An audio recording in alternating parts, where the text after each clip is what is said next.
Chapter 242, A Talent for Undercover Work. Just after Easter, before the young witches and wizards could catch their breath from one grueling mission after another, Hogwarts issued an official announcement to every teacher and student. Attention, all faculty and students. The Hogwarts School Board recently convened a special meeting to address the wave of malicious attacks targeting non-pure-blood members of our community.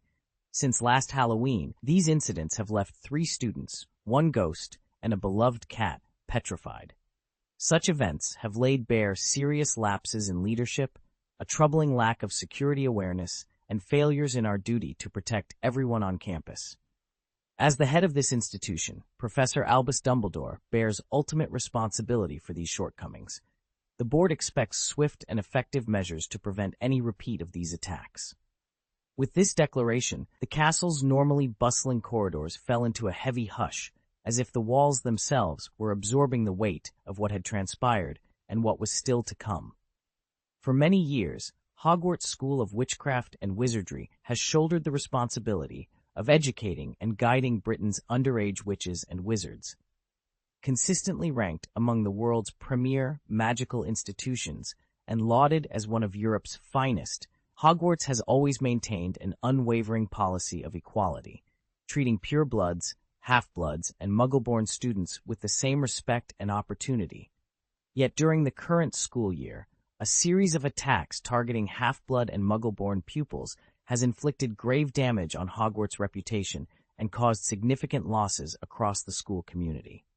In response, the 12 governors convened an emergency meeting, concluding that the headmaster's failure to prevent these incidents amounted to a serious dereliction of duty. By unanimous vote, they have issued a suspension order for Headmaster Albus Dumbledore, temporarily relieving him of all responsibilities. Until further notice, Deputy Headmistress Professor Minerva McGonagall, also Dean of Gryffindor, will assume the duties of headmaster, overseeing daily affairs and ensuring the school's continued operation. The governors have formally notified the British Ministry of Magic, which has raised no objections. Accordingly, Headmaster Dumbledore has departed Hogwarts pending the outcome of this investigation. News of Dumbledore's joint impeachment and temporary dismissal by the 12 board members set off an immediate uproar at Hogwarts. As headmaster, Dumbledore had always been a distant figure, rarely seen except at major events, and even absent for long stretches without anyone really noticing. Life went on as usual. Classes met, songs rang through the corridors, steeds paraded across the grounds, and students danced into the night. Under the watchful eye of Brother Chicken, they'd nearly forgotten the horrors of the Chamber of Secrets and its deadly basilisk. But when the board's formal decree arrived, everything changed in an instant. The very students who had once shrugged off the kindly white-bearded wizard suddenly understood how crucial his presence had been. Even with the wise and formidable Deputy Headmistress McGonagall steering the ship, Hogwarts continued to function smoothly, but a stark truth had dawned on everyone. No one could truly replace Dumbledore. Almost overnight, a palpable wave of fear rippled through the castle. Warm sunlight filtered through the castle's tall windows, but it did nothing to lift the heavy mood. Every student and teacher moved with taut, anxious energy. Laughter rang out in the corridors only to sound brittle and forced, each peal cut short almost as soon as it began. Whispers chased along the stone walls, and every face you passed looked as though it had just swallowed a bad surprise. Of course, there were exceptions. Sherlock Holmes and a handful of others, who knew what lay behind Albus Dumbledore's sudden departure, carried themselves with a quiet steadiness. But the one person who seemed utterly unfazed was Gilderoy Lockhart, Defense Against the Dark Arts professor and bearer of far too many honors for one man. Standing amid the hushed crowd, he beamed as though he'd just stepped out of the pages of Witch Weekly. "Dear students, please don't let gloom take hold," he called in his lilting voice. "Yes, losing Professor Dumbledore is unfortunate, but fear not. As long as Gilderoy Lockhart, recipient of the Order of Merlin, 3rd class, honorary member of the Anti-Dark Arts League, and 5-time winner of Witch Weekly's Most Charming Smile Award, remains on these hallowed grounds, no villain will dare to raise a wand in public."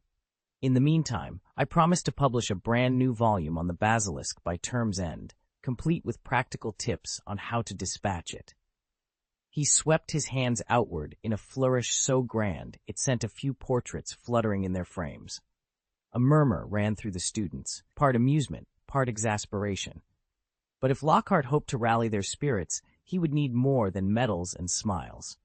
Yet in that moment, with his gleaming robes and unfailing confidence, he seemed the one person in Hogwarts bold enough to face the storm. Unveiling the Hogwarts Chamber of Secrets, how Lockhart broke the basilisk's deadly curse. Gilderoy Lockhart swept into the Defense Against the Dark Arts classroom, beaming as he raised a perfectly manicured hand. "Everyone can rest assured," he declared in a voice like a fanfare. "I will protect you during this dangerous time." A few dozen pairs of second-year eyes rolled skyward, but Lockhart paid them no mind. Only a few weeks earlier, his over-the-top Valentine's Day spectacle had driven the professors to distraction.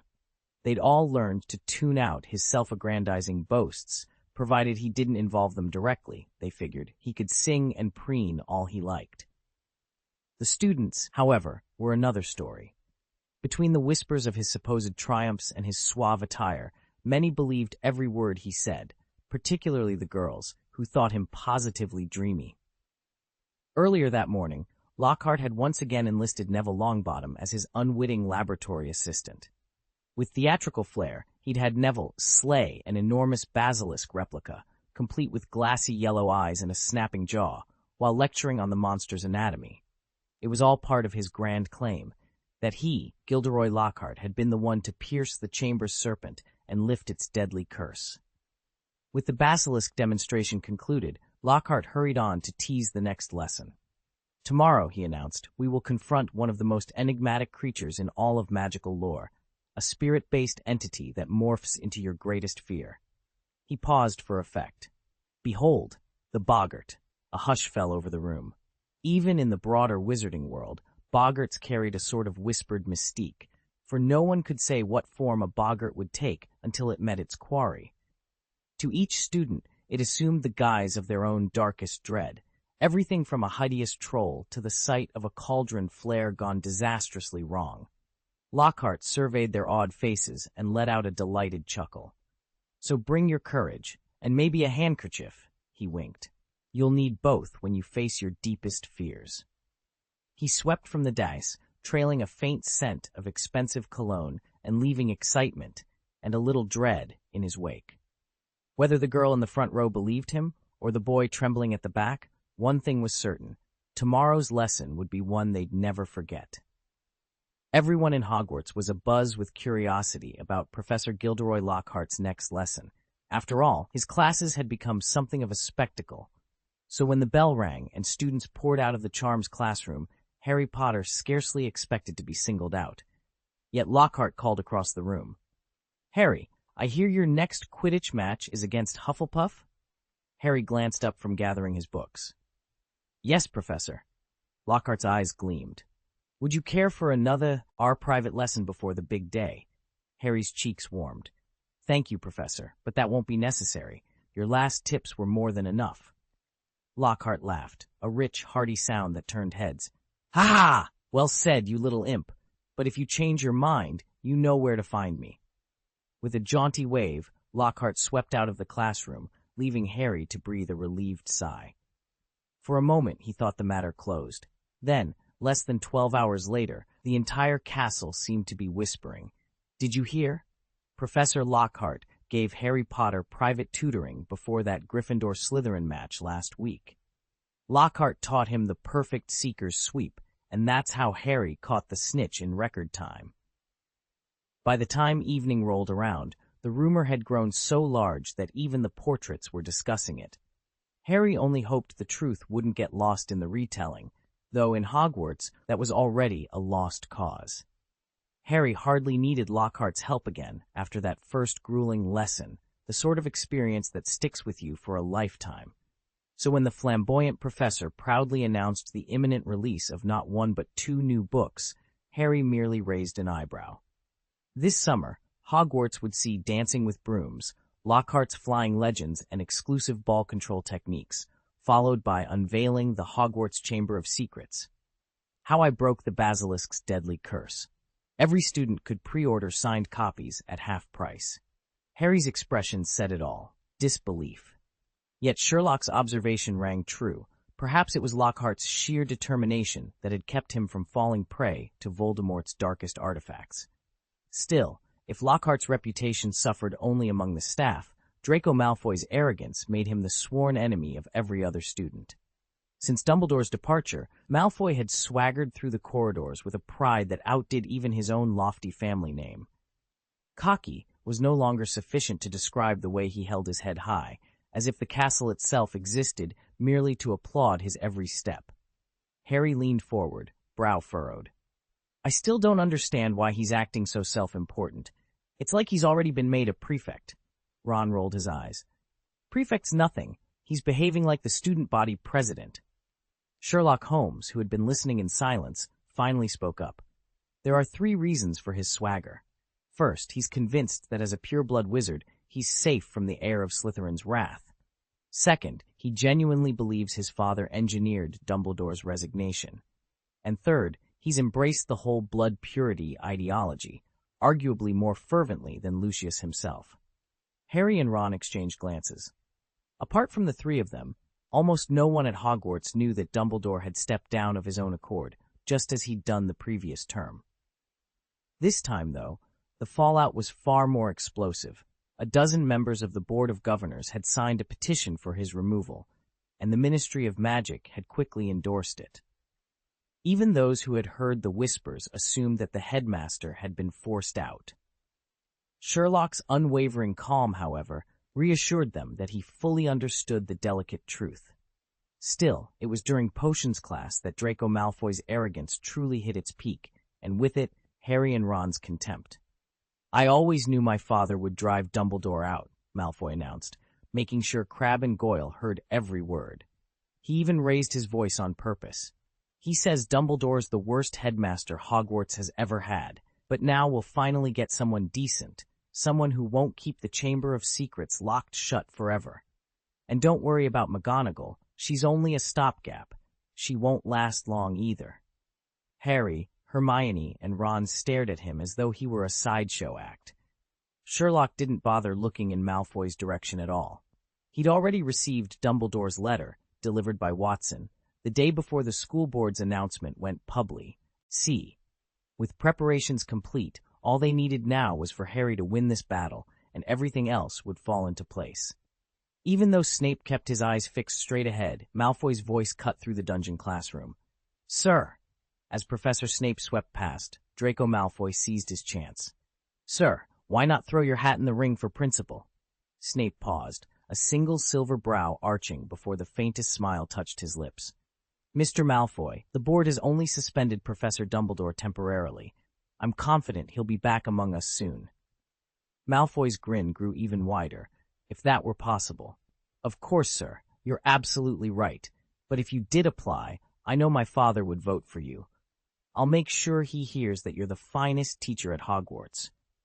He launched into a torrent of extravagant praise. Snape was already the youngest dean in the school's history, the most brilliant potions master to ever live, and surely destined to become the youngest principal ever appointed. Invigorated by such flattery, Snape straightened his robes and paced the classroom with evident satisfaction, that barely concealed smirk firmly in place. Sherlock Holmes, watching from the back, couldn't help but shake his head with quiet amusement. The sheer, unscripted delight on Snape's face was unmistakably genuine, proof, thought Sherlock, that when it came to mastering his own pride, Severus Snape was unrivaled. Though Sherlock saw right through the disguise, no one else in the dungeon did. The moment Seamus Finnegan glimpsed Snape's twisted expression, he lurched forward in mock distress and let out a loud retch into his cauldron. Dean Thomas reacted instantly, sliding his stool around to shield Seamus from both the professor's glare and the snickering Slytherins. Snape swept past in silence, his black robes whispering against the stone floor. As the classroom door thudded shut behind him, Draco Malfoy broke the tension with a sneer. I'm surprised the mudbloods haven't packed up and left yet, he drawled. Leaning back, Malfoy flashed a cruel grin at his housemates. Who wants to bet 5 galleons that the next person attacked won't live to tell the tale? I'd be happy to help polish the chapter. Could you please paste the full text you'd like me to revise? Right now, I only see the opening line from Potions class. Once I have the complete chapter, I can rewrite it into smooth, idiomatic English. In the corridor just outside the Great Hall, Ron stopped short and shook his head. That was downright nauseating. Sherlock shrugged and shot Malfoy's retreating back a disdainful look. Ignore him. He's nothing but a fool playing at cruelty. Hermione frowned. Still, Professor Snape wasn't entirely wrong. Dumbledore really will return to us soon. Sure, he said that, Ron grumbled, but did you see the way Snape practically wagged his tongue? I'm willing to bet he'd be over the moon if Dumbledore stayed gone, so he could step in as headmaster. Sherlock turned on Ron, his expression serious. You're reading Snape all wrong. And how do you figure that? Ron snapped. I've seen nothing but his spite. Where on earth do you find this mysterious kindness? In lots of places, Sherlock replied calmly, but you have to watch, not just look. Ron crossed his arms. Come on, prove it. Sherlock gave a wry half-smile. Well, for one thing, he covets the Defense Against the Dark Arts chair far more than the headmaster's office. His ambitions lie in teaching, not ruling. Ron gaped. If that's true, I'd rather Professor Lockhart stay on in that post. At least he tries to teach. Hermione's brows drew together, but she couldn't help the ghost of a smile. Honestly, Ron, I think we'd survive a coronation or two better than in another Lockhart lecture. She offered both boys a sideways look. Let's just hope Snape's heart, whatever shape it takes, stays on our side. Hermione had been uneasy ever since she discovered that Professor Lockhart was almost certainly under the sway of one of Voldemort's dark arts artifacts. She'd tried to warn him, but by then it was too late. All she could do was hope and pray that he'd somehow resist its influence. So when Ron brought up Lockhart again over breakfast, Hermione couldn't help but bristle. Can we drop this for now? She snapped. Let's focus on the match ahead. Remember what Sherlock said? Once Harry finishes this game, we'll head down to the Chamber of Secrets, slay the basilisk, and rescue Professor Lockhart. Maybe then he'll finally deserve the Defense Against the Dark Arts chair. Sherlock let out a dry sigh. If Lockhart ever did stagger back into the light, his true incompetence would be impossible to ignore. Sherlock intended to be the first to call for his removal. But he kept that thought to himself. Hermione, oblivious to Sherlock's private doubts, turned to Harry with a hopeful look. Speaking of the match, are you confident about facing Hufflepuff? Harry's grin was boyishly determined. Don't worry, it's not just me. Everyone on the Gryffindor team believes we can do it. After all, if they could outfly Slytherin, where every chaser boasted a brand new Nimbus 2001, then Hufflepuff would be no challenge at all. Harry inhaled sharply, brimming with confidence. Sherlock's dark eyes narrowed as he leaned in. Get ready, Harry, he murmured. After today's match, we'll head straight to the Chamber of Secrets and end this once and for all. Harry gave a firm nod. Never before had the Gryffindor team felt so certain of winning the Quidditch Cup. Match day arrived in a flash.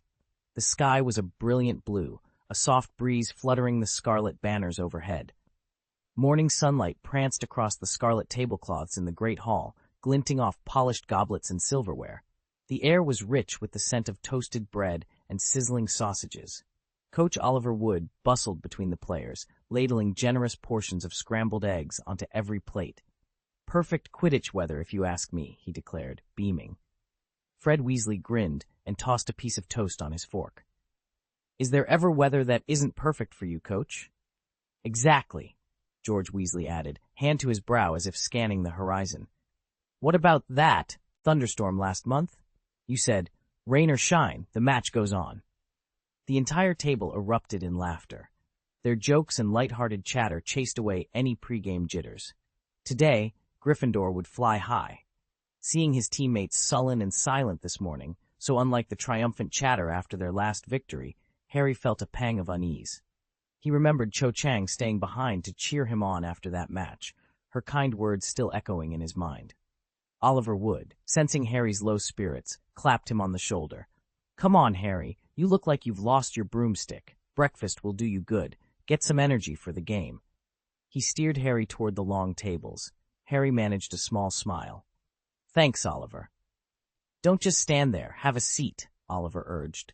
He piled eggs and bacon onto Harry's plate before heading off to rally the rest of the team. Ron leaned close, his tone conspiratorial. Once we've finished off Hufflepuff today, we'll finally have the time to chase down the fiend who petrified Cho, right, Sherlock? Sherlock looked up from his porridge, eyebrows raised. Exactly. Emotions are fine, but in a match like this, focus wins Quidditch games. Let's finish swiftly and move on to our real business. Harry took a deep breath, letting their words settle. The clues to the Chamber of Secrets were finally all in place, and Professor Sprout's mandrakes would reach full maturity any day now, enough to brew the restorative draught for the remaining petrified victims. As for Hufflepuff, their team simply lacked the skill to stand in Gryffindor's way. Nothing was left to fear. Ron shook his head in mock frustration. Blimey, Harry, Sherlock's voice is always harsher than mine, and yet you listen to him every time. Harry just let out a quiet chuckle and finished his eggs, ready at last to meet whatever this day and the chamber might hold. Harry munched on a sausage as he scanned the Great Hall. Where's Hermione? She's never this late.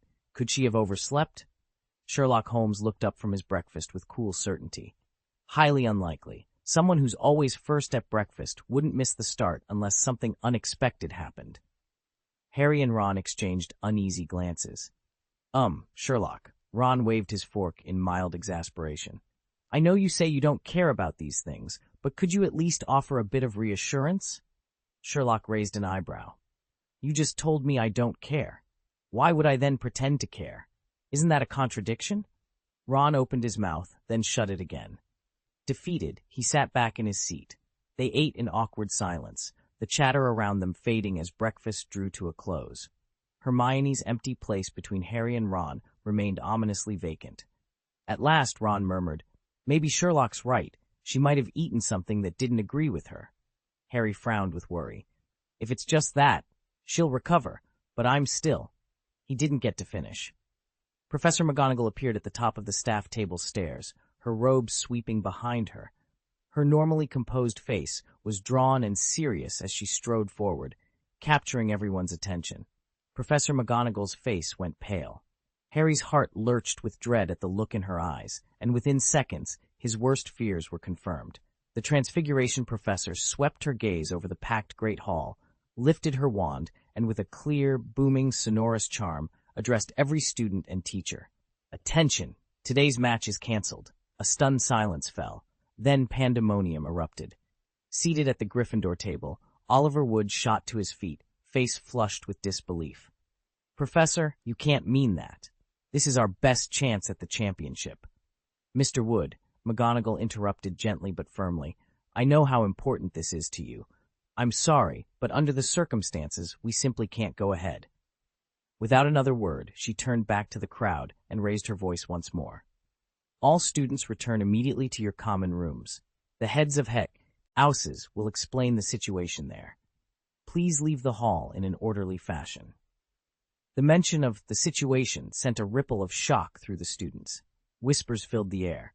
Another attack? Rumors of Death Eater activity had been circulating all morning, but now it sounded alarmingly real. Chairs scraped, robes rustled, and anxious faces pressed toward the exits as Gryffindors, Ravenclaws, Hufflepuffs, and Slytherins poured out of the Great Hall. Harry exchanged a worried look with Ron and Hermione. Whatever was happening, it was serious, and Hogwarts itself felt suddenly more dangerous than it ever had before. The prefects sprang into action at once, herding the students toward their respective house common rooms. Despite their best efforts, the Great Hall simmered with nervous energy. Whispered speculations, restless shifting in robes, and hurried footsteps on the marble floor. To Harry's mind, the chaos felt all too familiar. Last Halloween, Professor Quirrell had burst in shouting that a troll had gotten loose. The hall had erupted into panic, and only Dumbledore's calm but firm orders, relayed by the prefects, had shepherded everyone to safety. Harry and Ron had been halfway to Gryffindor Tower when they realized Sherlock was nowhere to be found, and recalled Hermione might have gone looking for him, straight into the troll's path. Could it happen again? Harry scanned the crowd until he spotted Sherlock standing off to one side, his coat sleeve wrinkled from the crush of students but otherwise unscathed. Relief washed over Harry. He glanced at Ron, who gave him a worried nod, and then edged closer to Sherlock. "Hermione wouldn't have called this an accident without good reason," Harry murmured. Sherlock's eyes, dark with concentration, met his. "Precisely," Sherlock said, his jaw tightening. Whatever had caused this disturbance was nothing like the simple mishaps he'd been tracking all evening. "Come on." He gripped Harry's arm and deftly weaved through the milling crowd. Together, they made straight for Professor McGonagall, hoping her stern authority could cut through the confusion before anyone wandered into real danger. "Hey, wait for me too," Ron shouted, panic flaring as he watched Sherlock haul Harry through the crowd. "I haven't even caught up yet." He pushed forward, calling after them, but without Sherlock's uncanny knack for parting crowds, he quickly fell behind. Spotting Professor McGonagall ahead, he added, "Professor." Sherlock had already reached McGonagall's side and steadied Harry in front of her. "What happened?" he demanded. Professor McGonagall's eyes darted between Holmes and Potter, her expression a mix of concern and irritation. She paused, then let out a resigned sigh. "All right, you two, come with me." "Wait, just one moment." Ron burst through the milling students, breathless and indignant, as if accusing them of abandoning him. Sherlock regarded him coolly. Harry turned bright red, cursing himself for forgetting his other best friend. McGonagall looked at Ron over her glasses. "Weasley, you'd better come along too." With a muttered, "Thanks," Ron fell into step beside them. Together, the three boys climbed the gleaming marble staircase under McGonagall's calm guidance and paused in a quiet alcove near the front of the hall. Professor McGonagall came to a halt just beyond the entrance to the chamber's antechamber. Before she could say a word, Harry stepped forward, frustration written across his face. "Professor, has there been another attack?" Harry's anger simmered beneath the surface. They'd laid the perfect trap tonight, right after the match, confident that Dumbledore's staged departure would lull the culprit into lowering his guard. Harry himself had stationed the enchanted gamecock and the mirror by the entrance, certain they'd force the fiend into the open.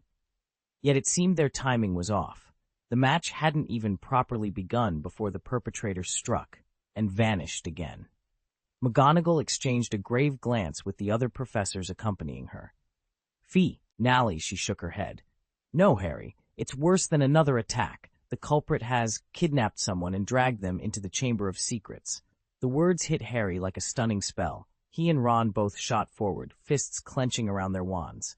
"What?" they shouted together. Only Sherlock remained unshaken. He turned to McGonagall, his expression calm and analytical. "Professor," he asked, voice measured, "how can you be certain?" For a heartbeat, the corridor fell silent, save for the distant drip of water and the soft crackle of torchlight against stone. McGonagall met Sherlock's steady gaze and took a slow breath. Surveillance spells on the entrance detected movement, footsteps heading down the tunnel toward the chamber, and they weren't alone. Harry and Ron exchanged a look of horror. Every instinct told them to rush in after the culprit. But first, they would need answers. And a plan. The chamber's depths were dark enough. Now an innocent person's life lay in the balance. Chapter 244, Braving the Girls' Lavatory. Professor McGonagall stood before them, her voice tight with urgency and sorrow. "The heir of Slytherin has posted another message directly beneath the first one," she said, producing a scrap of parchment. She read aloud, "Come and meet me if you wish to save them, or their bones will remain in the Chamber of Secrets forever." Sherlock Holmes frowned. "Them?" he repeated. "More than one person has been taken?" McGonagall's eyes were grave. "That's why I summoned you all immediately. The victims are Miss Hermione Granger and Professor Gilderoy Lockhart." "Lockhart?" Harry and Ron both gasped in astonishment.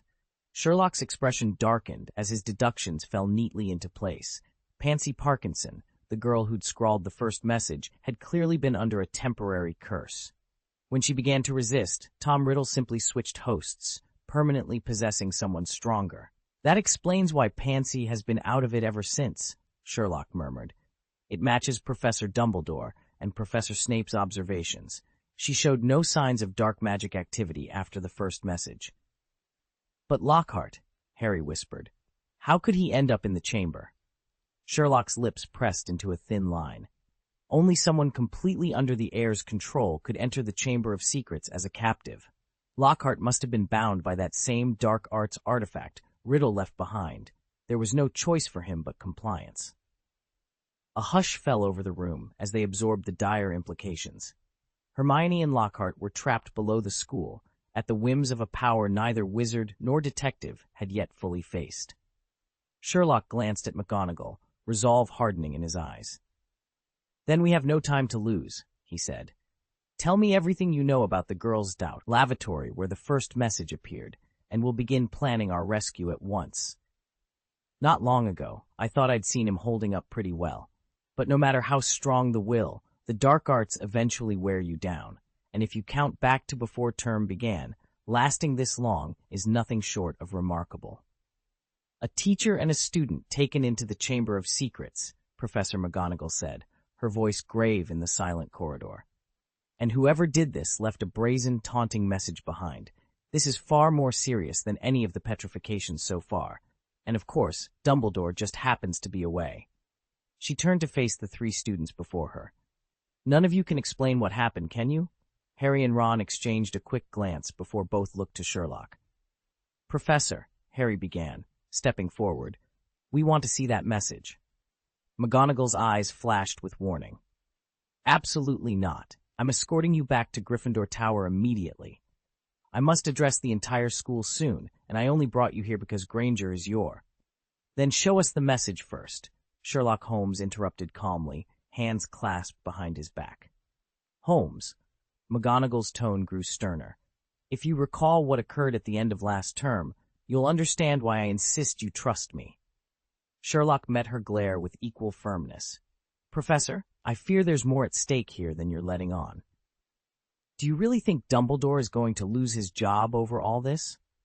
Professor McGonagall's voice was low but edged with steel. Her eyes darted from Harry to Ron, then settled on Sherlock, who stood nearby, observing in silence. Her expression shifted, surprise, concern, frustration, before she drew herself up and said, "Come with me." Sherlock needed no second invitation. He'd examined the site of the first attack more thoroughly than anyone, far more than Filch, who'd been on guard here for days. Without hesitation, Sherlock strode down the corridor to the spot on the wall where two lines had been scrawled in deep red ink. Producing a magnifying glass from his coat pocket, he studied the handwriting and the drips of ink running down the stone. Harry and Ron hovered just behind him, their faces pale. They didn't interrupt. Instead, they stared at the warning etched before them. "The Chamber of Secrets has been opened. Enemies of the heir, beware. Come and meet me if you want to save them, or their bones will lie in the chamber forever." A tense silence fell over the small group. Professor McGonagall cleared her throat and, in a controlled voice that brooked no argument, announced Hogwarts's new lockdown procedures. "All students must return to their common rooms by 6 o'clock this evening. No one is permitted to leave the dormitory after that time. Every lesson will be escorted by a teacher, and no student may use the lavatory without a faculty member present." As the echo of her footsteps faded, the grim words on the wall seemed to pulse in the flickering torchlight, a deadly invitation and a stark reminder that the chamber's secrets were far from dormant. "All Quidditch practices and matches are postponed, and there will be no evening activities until further notice." The Gryffindor common room fell silent as Professor McGonagall rolled up the parchment with trembling hands. Her voice cracked as she tried to steady herself. "You all know why this is necessary," she said, mustering what strength she could. "I have never been so troubled. Unless we locate and apprehend the person responsible for these attacks, Hogwarts may very well close its doors. If anyone has information, no matter how small, please come forward immediately." With that, she climbed back through the portrait hole, leaving the students staring at one another in stunned confusion. At length, the chatter began. "The rooster and the mirror really foiled the attack," Seamus said, leaning forward. "But kidnappings? They actually kidnapped people." Hermione's eyes were wide. "Granger's a muggle-born witch, and Lockhart's half-blood. They didn't spare anyone.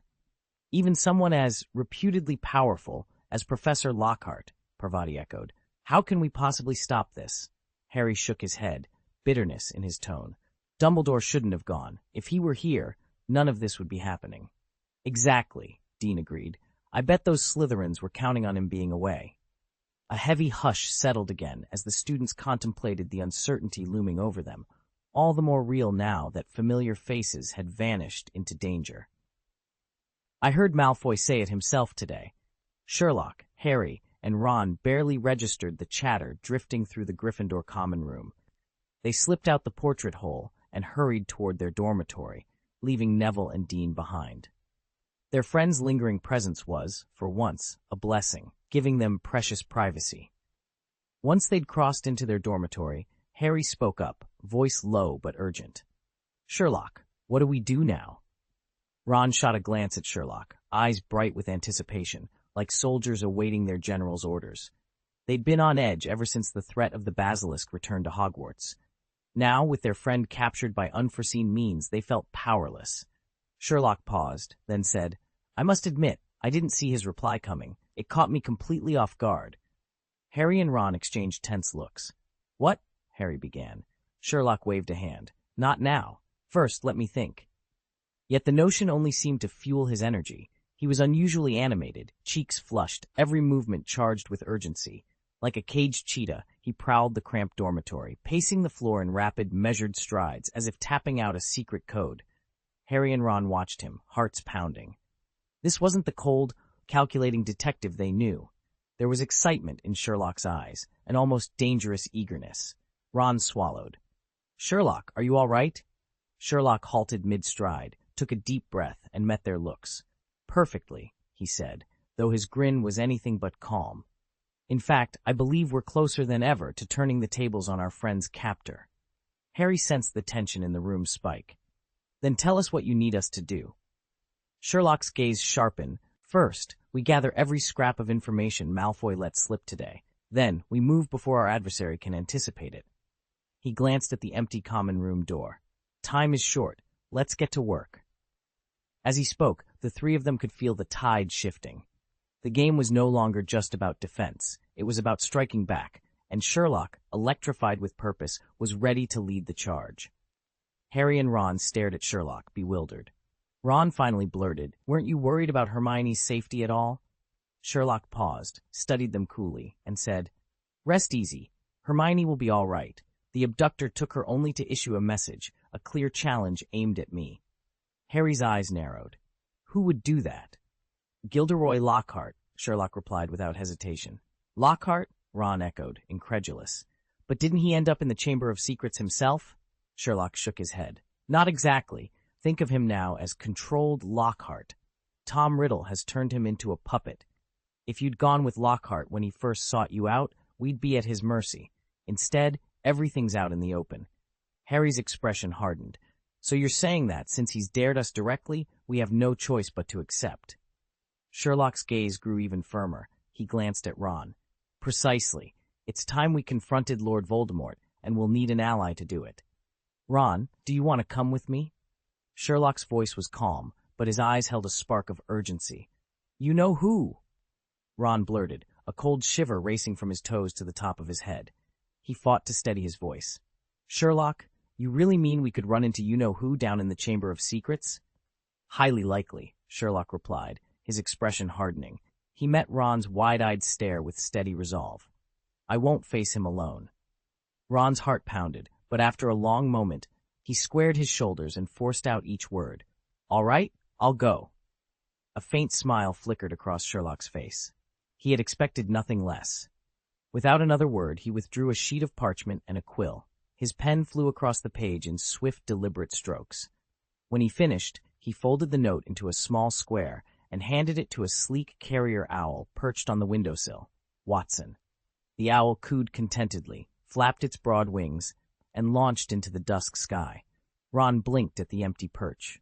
Sherlock, what was that for? Just some final preparations, Sherlock said, tucking his quill behind an ear.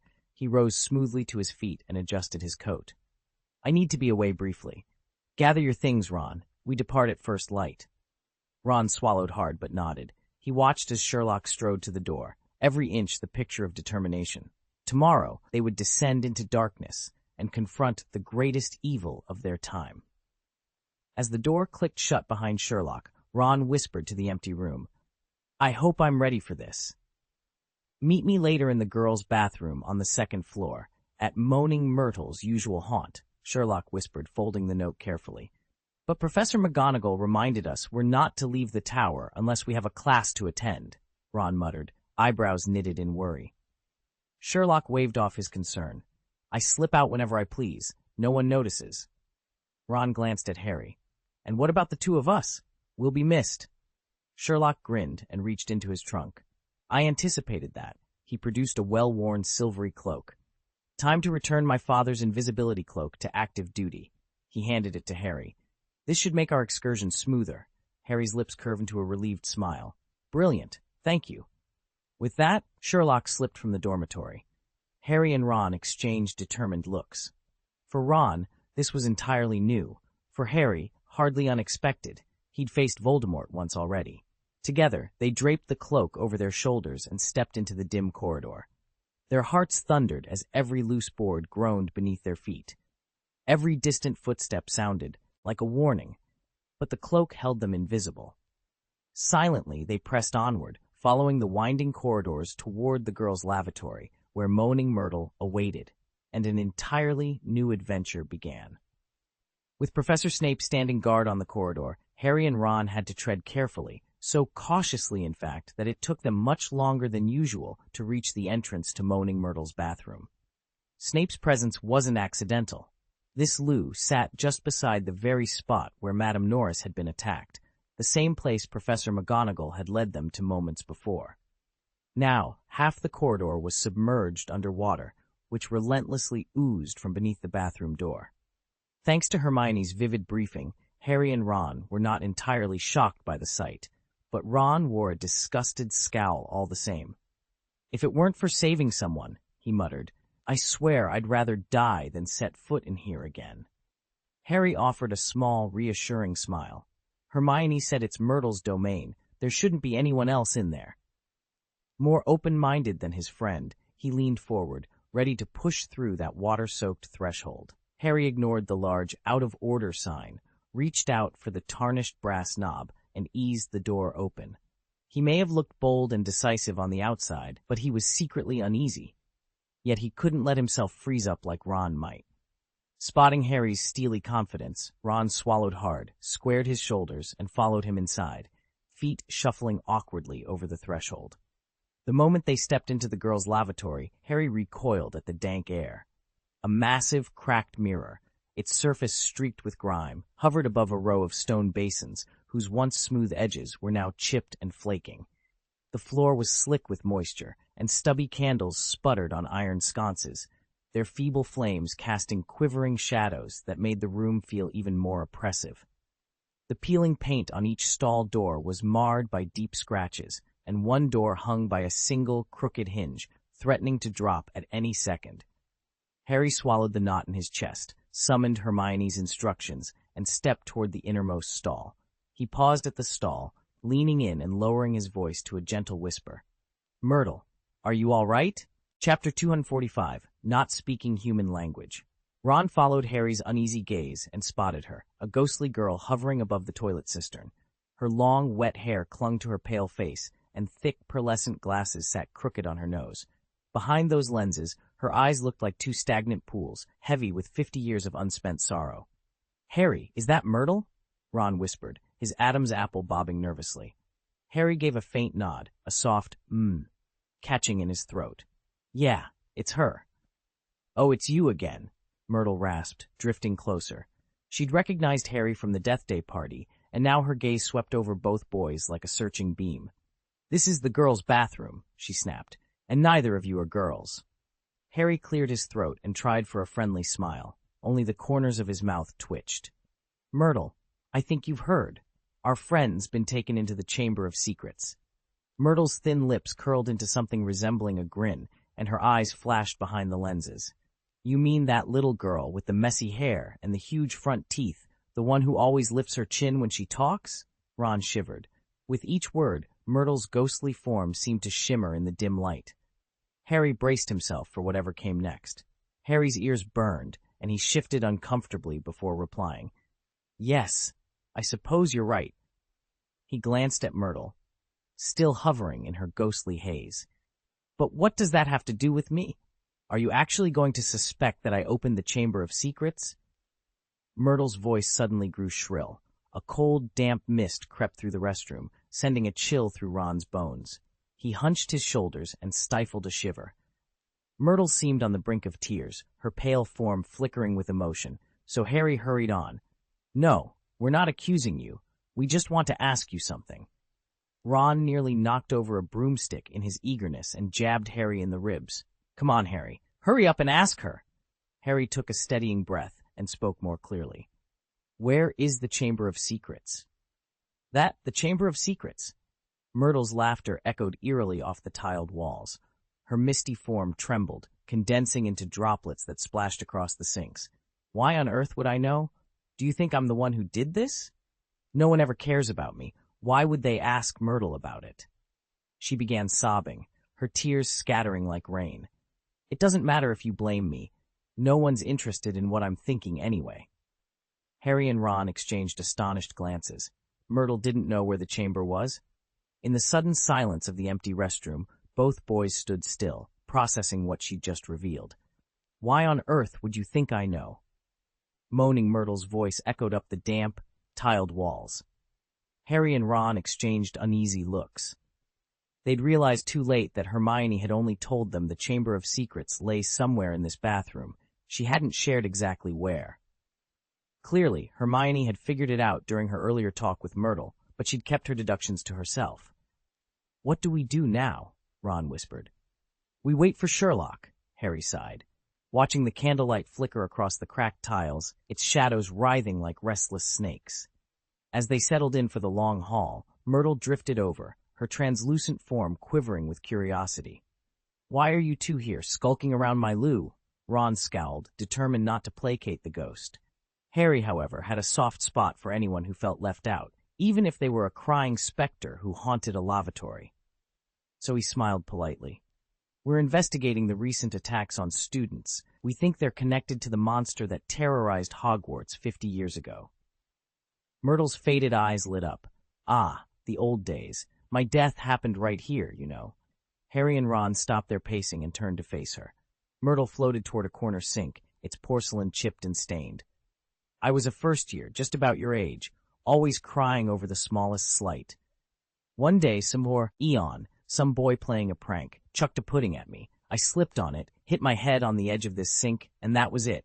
My life ended in a puddle of, well, never mind. She shivered, as if recalling every painful instant. I waited, I hoped someone would find me, but no one came, and ever since, I've haunted these pipes. Harry felt a pang of sympathy. Myrtle's lonely fate mirrored the pattern of pain that seemed to echo through Hogwarts every 50 years. Perhaps her memories could point them to the chamber's secret entrance. Just then, footsteps approached outside the door. The lock clicked, and Sherlock Holmes stepped inside, his keen eyes taking in the trio huddled by the candles. Gentlemen, and lady, he said with a nod to Myrtle, let's see if we can finally unlock this mystery. Harry's question seemed to spark something in Myrtle. Her whole ghostly form brightened as if she'd just been handed her favorite treat. Harry couldn't help but wonder, did all ghosts get this animated when talking about their own deaths? He'd seen nearly headless Nick do the same thing, and now Myrtle was positively buzzing. I only remember these huge yellow eyes, just glowing out of the darkness, she said, leaning forward. They grabbed me, and the next thing I knew, I was floating away. She blinked, as though back in the moment. But of course I had to come back. I was determined to settle the score with Olive Hornby, the girl who mocked me so horribly.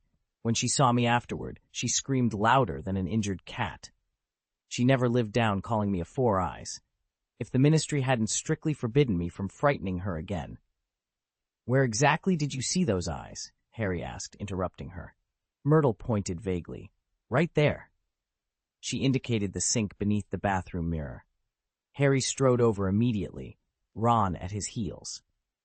From the surface, the sink looked perfectly ordinary, just plain white porcelain, nothing terrifying about it at all. Earlier, Hermione had reminded them about the Chamber of Secrets entrance. and with Myrtle's first-hand testimony guiding them, Harry and Ron scrutinized every inch of the bathroom. They checked the walls, the stall floors, even the pipes snaking beneath the sinks. At last, Harry's keen eye caught a tiny serpent carved into the side of a brass tap, so subtle that only a careful search would have revealed it.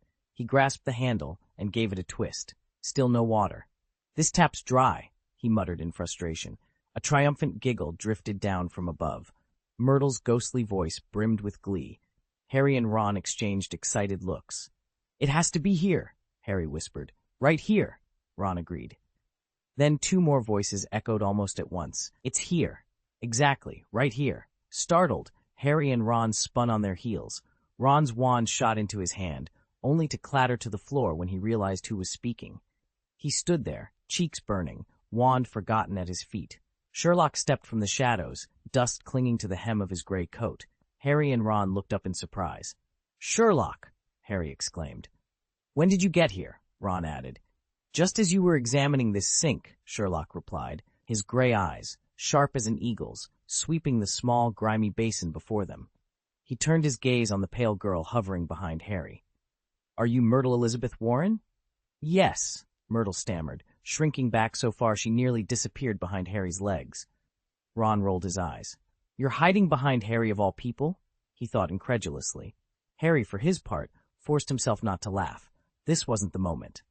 "So," Harry said, meeting Sherlock's steady stare, "what do we do now?" Sherlock's lips curved into a hint of a smile. "Open the Chamber of Secrets and go inside. You know what to do." Harry nodded, trying to summon courage. He stepped up to the sink and spoke clearly. "Open." Sherlock shook his head. "No, English won't work. You have to use Parseltongue." Harry's heart pounded. He closed his eyes, drew in a deep breath, and in a low, hissing tone spoke again. "Ooh, pen." Still nothing happened. The sink remained stubbornly silent. Ron crossed his arms. "You're still speaking English, mate." Harry's shoulders slumped. "Sherlock, it seems I can only speak Parseltongue when there's a real snake in front of me." "No problem," Sherlock said, drawing his wand. "Serpens sorcia." Just as Malfoy had at the dueling club, Sherlock's wand tip burst into light, and a long black snake shot out, landing with a splash in the sink. The serpent flicked its tongue and coiled as though ready to strike. At the sight of it, Myrtle let out a piercing scream and wrapped her icy arms around Harry's. Ghost though she was, her touch, cold and intangible, sent a shiver down his spine. Ron opened his mouth to shout too, but hearing Myrtle's terrified wail, he clamped it shut. He wouldn't be outdone by a woman, even a ghost. With Myrtle still clinging to him, Harry glanced helplessly at Sherlock. Then, unable to break free without causing more panic, he simply stood there, arm in arm with the shivering specter, and waited for the next move. Harry remembered how he'd calmed the snake at the dueling club. Softly, he spoke again. "Stay." Sherlock, Ron, and Myrtle went rigid as a low, sibilant hiss slipped from Harry's lips, the unmistakable flick of a serpent's tongue. Instantly, the black snake froze in place, obedient. Harry exhaled a relieved sigh, straightened his shoulders, and turned his attention to the dull, corroded sink set into the tiled wall. In that same strange hiss, he commanded, "Open." Ron let out a long, disbelieving breath. Finally, something that isn't English. Before he could add another word, the little lavatory was bathed in a blinding white light. The ancient faucet, long untouched by water, began to shudder violently. Metal screeched against metal as greenish patina flaked away, revealing gleaming brass beneath.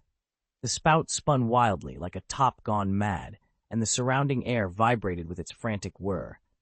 Then came the grinding of heavy gears. The basin itself gave a deep, mechanical groan. Moss and gray-green sludge crumbled from the wall around it, sewage seeping through fresh cracks. With a distant rattling rumble, the entire sink descended into the floor, as if an unseen giant had pressed it down like a massive piston. Damp steam curled through the air, carrying an acrid, unnameable scent. Harry, Ron, and Sherlock froze, holding their breath as they watched the floor before them shift. Even moaning Myrtle fell silent, clutching Harry's arm and peering out with nothing but her wide, curious eyes. Slowly, the sink slid down until it was flush with the floor, revealing a narrow, dark tunnel, just wide enough for one person to squeeze through. Sherlock's gray eyes gleamed with alertness. With a graceful flick of his wrist, His wand carved an elegant arc in the air. The black serpent, fangs bared and claws extended, dissolved into a thin line and vanished.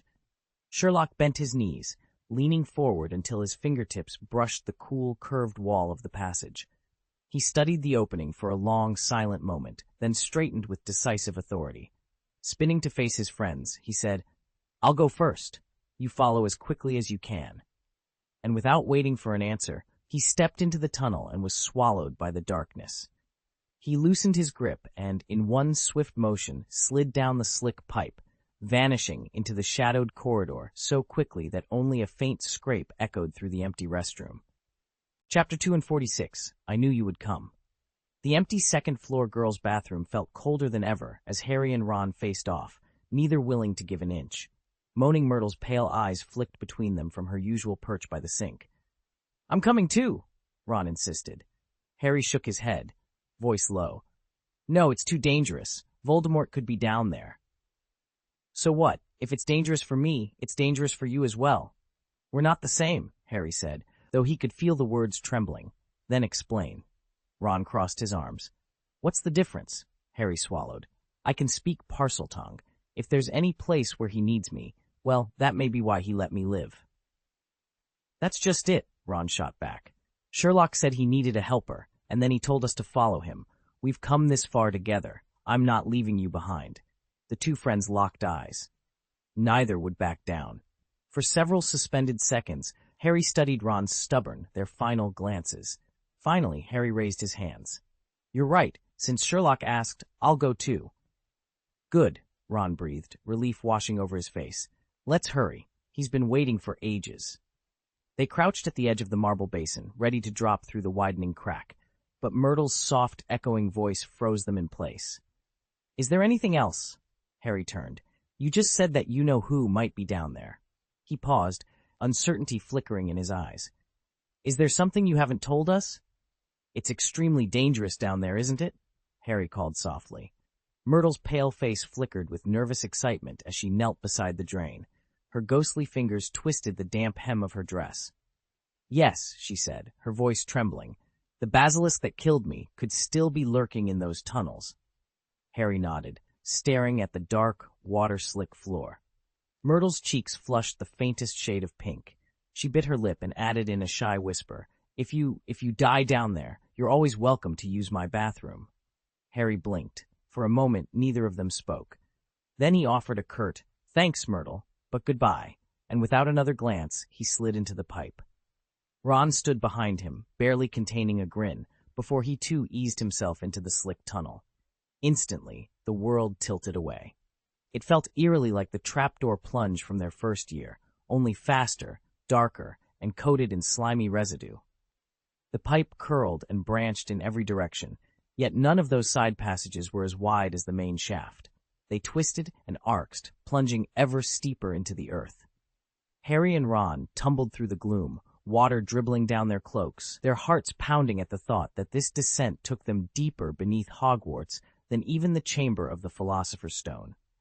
Just as panic began to rise, the angle shifted. The pipe leveled off, and the rushing slide finally eased into a horizontal tunnel. Harry burst from the end of the pipe, landing with a splash on the damp stone floor. Instantly alert, he sprang to his feet and slid to one side, just in time. Ron hurtled out behind him, just nearly bowling him over. As their eyes adjusted, they saw a dark, stone-lined tunnel stretching into the gloom, tall enough to walk through without stooping. "We must be miles beneath the school," Harry whispered. "Indeed you are, my dear Harry," came Sherlock's voice from deeper in the corridor. Sherlock stepped into the faint light. Based on the pipe's angle and the time it took, we're directly under Hogwarts' dungeons. So the Chamber of Secrets wasn't mere legend after all. When we get back, Professor Binns might need to rewrite his entire lesson. He flicked his wand. Lumos! Brilliant light sprang from the tip of Sherlock's wand, throwing long shadows along the wet stone walls. Harry and Ron hurried to stand beside him. "This chamber is merely a transfer point," Sherlock explained. "The true Chamber of Secrets lies further ahead, and that's where your Parseltongue will come in, Mr. Weasley." He turned to Ron. "I'm afraid you'll have to wait here for now." Ron's face fell. "Why?" You said we'd go in together. Sherlock cut him off with a polite but firm shake of his head. That was yesterday's plan. Follow me. Harry and Ron exchanged puzzled glances, then fell in step behind Sherlock. The detective's wand cast a narrow beam of light that fell upon something coiled on the tunnel floor. At first glance, it looked like ordinary snakeskin, but this was no ordinary snake. A basilisk, Sherlock whispered, awe and concern mingling in his voice, far larger than I ever imagined. Harry and Ron both stifled gasps. The discarded hide was a brilliant emerald green and stretched out in an empty coil that must have once housed a serpent well over 20 feet long. "Oh my God!" Harry breathed. Ron let out a shaky sigh, his face pale in the wand light. "This is—" Sherlock raised his wand higher and trained the glow on the lower edge of the shed skin. There, painstakingly etched into the scales, was a single line of text, identical to the message scrawled on the corridor wall. "If you don't want your friend to be harmed, come in alone." This was added after the one in the hallway, Sherlock noted. Same handwriting. It's clear Lockhart's been completely manipulated. Ron's jaw clenched. "Who's the you here, Harry?" Harry's voice was low but steady. "Obviously me." Ron shook his head, anxiety darkening his expression. "So we're just supposed to stand by and watch you walk into that trap alone?" Sherlock turned to Ron, his gaze firm. "No, Ron, we're not." He slipped an arm around Harry's shoulders, guiding him forward.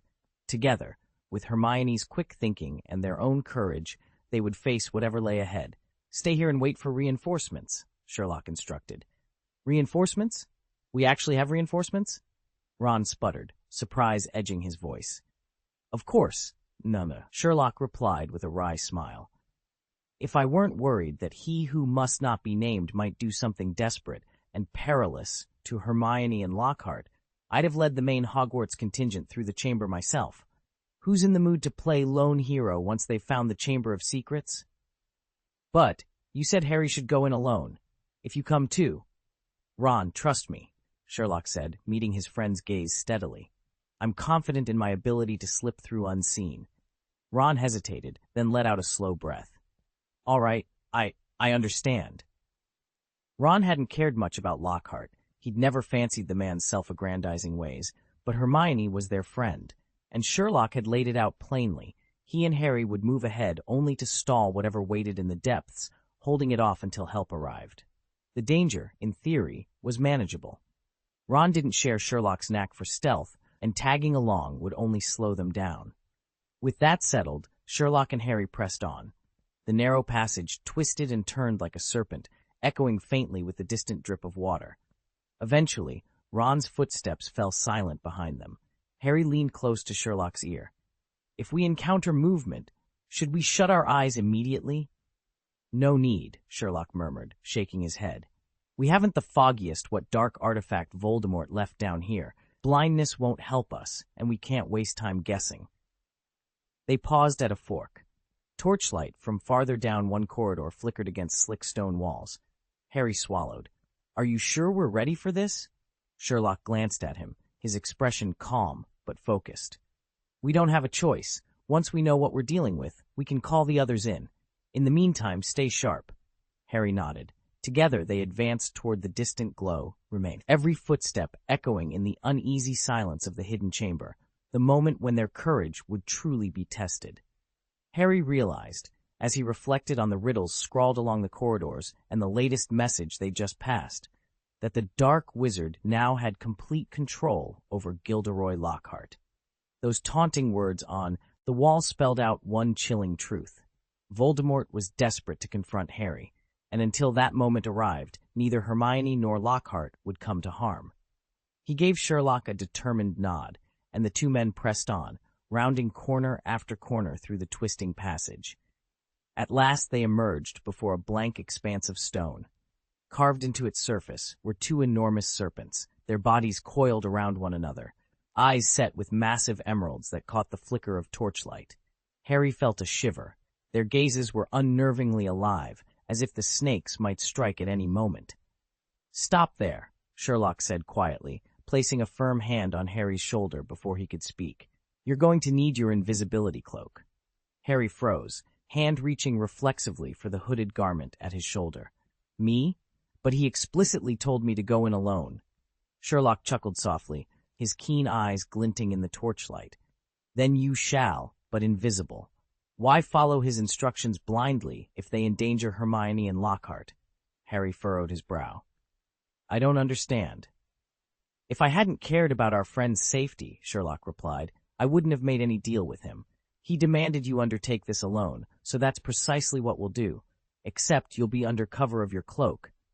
And if even Lord Voldemort himself couldn't sense you when you wore it, I'm betting these stone serpents won't manage it either. Harry exhaled and pulled the cloak around him. As he vanished from sight, he felt both the weight of the task before him and the comfort of Sherlock's steady confidence at his side. With that silent promise of support, he stepped forward, ready to face whatever lay beyond the emerald eyes. Hermione shook her head. I don't think Lockhart, even if he's being controlled by some dark arts artifact, could pull off a trick like that. Harry opened his mouth to argue. But Harry, Sherlock interjected, curling a lip in amusement, I'm better at handling men than you are. Harry fell silent. In the end, much as Ron had before him, he found himself relenting to Sherlock's calm confidence. He slipped the invisibility cloak back over his shoulders and, in a low, hoarse voice of Parseltongue, whispered, Open. Immediately, the twin serpents carved into the stone peeled apart. The central wall groaned and slid away, revealing a dimly lit corridor. Sherlock offered a faint, approving smile and strode forward. Harry followed, hidden beneath the cloak.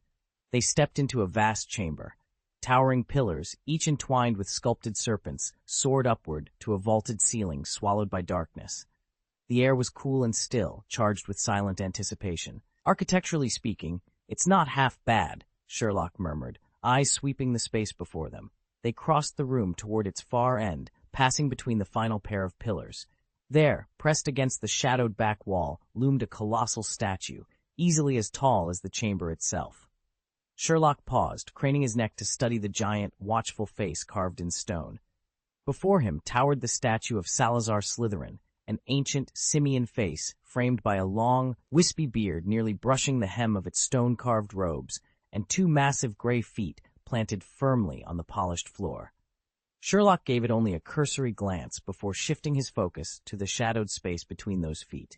There, slumped face down in black robes, lay a single figure. The tousled brown hair and the familiar curve of her shoulders left no doubt. It was Hermione Granger. Sherlock didn't rush to her side. Instead, he drew his wand and, with calm precision, murmured, Aguamenti. A steady stream of water arced through the air, soaking Hermione's robes and washing away the dust of the chamber. He'd first learned the water-making charm on his trip to Nocturne Alley last year, long before he needed it to search for Baskerville's hidden room, and had stored the knowledge for just such an emergency. No water bottle required. He watched as Hermione stecked, irread beneath the cool spray. Courage, he reminded himself, was not the same as recklessness. Only moments earlier, he'd assured Harry that Tom Riddle would pose no threat upon meeting. Still, it paid to be prepared. As Hermione blinked awake, Sherlock lowered his wand and stepped forward, ready to face whatever came next. If Sherlock really had unleashed that spell, he should have been the first to pay the price, standing unshielded in the very heart of the Chamber of Secrets. Instead, the magical water he'd summoned materialized directly above Hermione and cascaded over her face like a cold waterfall. The shock of icy droplets against her skin forced her eyelids open. Gasping, she bolted upright, disoriented, water trickling down her hair and clothes. As she blinked away the last of her stupor, her eyes fell on the dark figure standing before her, wand still raised. "Sherlock!" she cried. Without another thought, Hermione sprang to her feet and ran across the slick stone floor. In one swift motion, half leap, half tackle, she threw herself into Sherlock's arms, clinging to him fiercely. "I knew you'd come to save me," she murmured, pressing her cheek against his chest as relief flooded through her. Chapter 247. Not Everything Goes as Planned. The air in Slytherin's Chamber of Secrets was cold and stale. Hermione Granger pressed herself against Sherlock Holmes, her arms locked around him as if he alone could keep the darkness at bay. A fragile smile trembled on her lips, but brilliant tears slipped free nonetheless, carving two shining paths down her pale cheeks. Her sharp, bookish eyes, once alight with curiosity, were now clouded with fear and sorrow. Flashback to that morning. Dawn light poured through Hogwarts' stained glass windows, scattering jewel-bright patterns across the stone floor. Hermione padded toward the Great Hall, humming a soft tune as droplets of dew still clung to the ends of her hair. When she spotted Gilderoy Lockhart's distinctive forget-me-not blue robes among the assembled students, her heart leapt. Everything was in place. Sherlock had explained the plan. As soon as Harry's Quidditch match ended, they would slip into the Chamber of Secrets. By day's end, they would not only solve the riddle that had haunted Hogwarts for a full year, but also free Professor Lockhart, whose mind had fallen under the sway of one of Voldemort's dark arts artifacts. A simple greeting was all that should be required. But in the depths below, nothing was ever that simple. Hermione's heart fluttered with hope, until the world shifted on its heels. She barely had time to turn when Gilderoy Lockhart's familiar smile cracked into something vicious, his eyes suddenly gleaming scarlet. Before she could draw her wand, a blast of dark magic seared through her mind. The last thing she saw was a tangle of jagged runes scrawled across the cold stone wall, writhing in the torchlight, before everything went black. When she came to, the air was thick with damp earth and mildew. Each drip of water echoed like a ticking clock in the silent chamber. Flickering flames danced along moss-streaked pillars, casting long, uneasy shadows. And there, draped against one of those pillars, stood Lockhart, though not the bumbling, self-obsessed professor she'd known. This man's lips curved into a cruel smirk, and his eyes held only contempt. "Hermione Granger," he said, voice low and smooth as silk. "Don't fret. I merely needed you alive, to lure out that oh-so-famous savior." Her chest tightened at the unfamiliar malice in his tone. This was no showy charlatan brimming with empty bravado. Dark purpose glinted behind his eyes. But Hermione refused to break. She studied his profile, waiting for a flicker of distraction. At last, as Lockhart turned away to trace those sinister runes, Hermione seized her chance. She drew in a breath, raised her wand, and whispered, "Lumos!" A beam of brilliant white light stabbed through the gloom, revealing the twisted script on the walls and the true face of her captor. Hermione still hadn't anticipated just how fast the controlled Gilderoy Lockhart could react. With a barely noticeable flick of his wand, he sent her crashing into the cold stone wall, like a kite whose string had snapped, and darkness claimed her again. As she slipped toward unconsciousness for the second time, memories of that terrifying Halloween flooded her mind, the troll's thunderous roar, the suffocating blackness, the raw despair that had once gripped her heart. "You overestimate yourself." Lockhart's disdainful voice rang out, and a tide of helplessness rose, drowning her beneath its weight. She didn't awaken until icy water splashed across her face. Blinking against the sting, she looked up into Sherlock's worried eyes, and the dam inside her finally broke. Tears streamed down her cheeks as she gave in to her fear and relief all at once.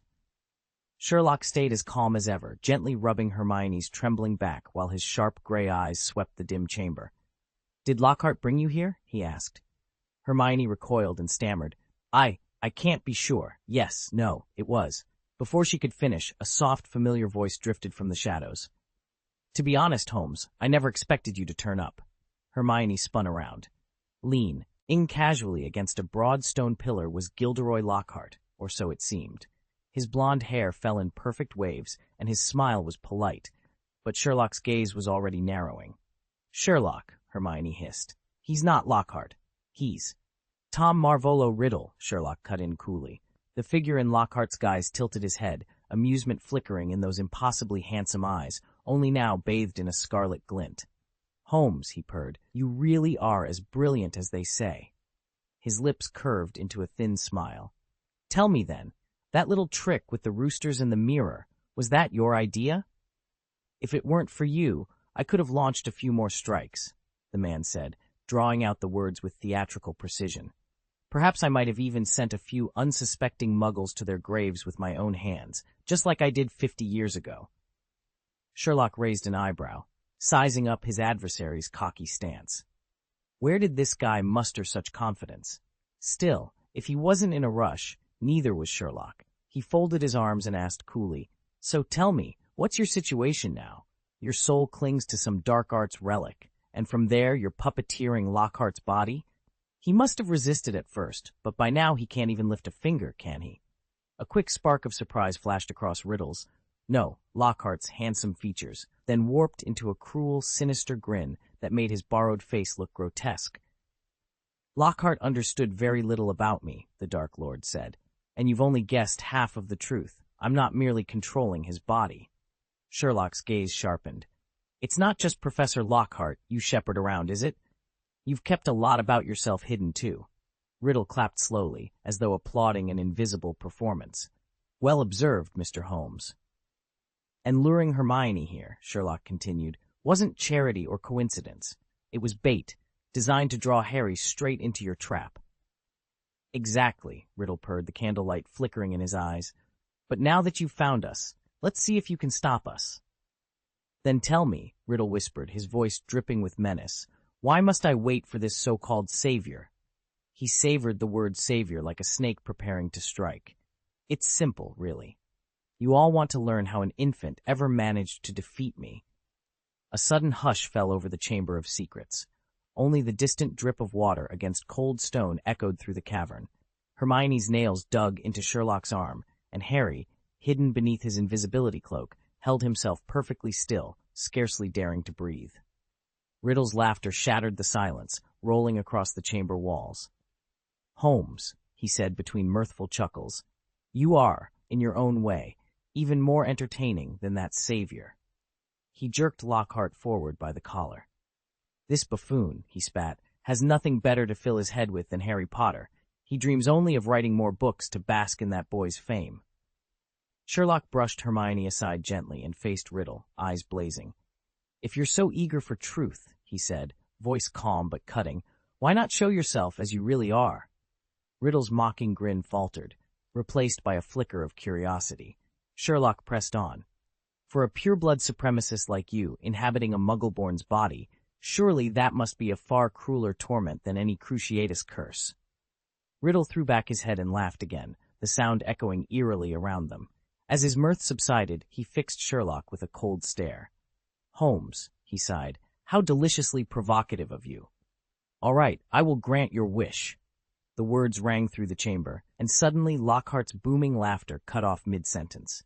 His body gave a final shudder and collapsed to the floor. With a sharp clatter, his wand skittered into the shadows.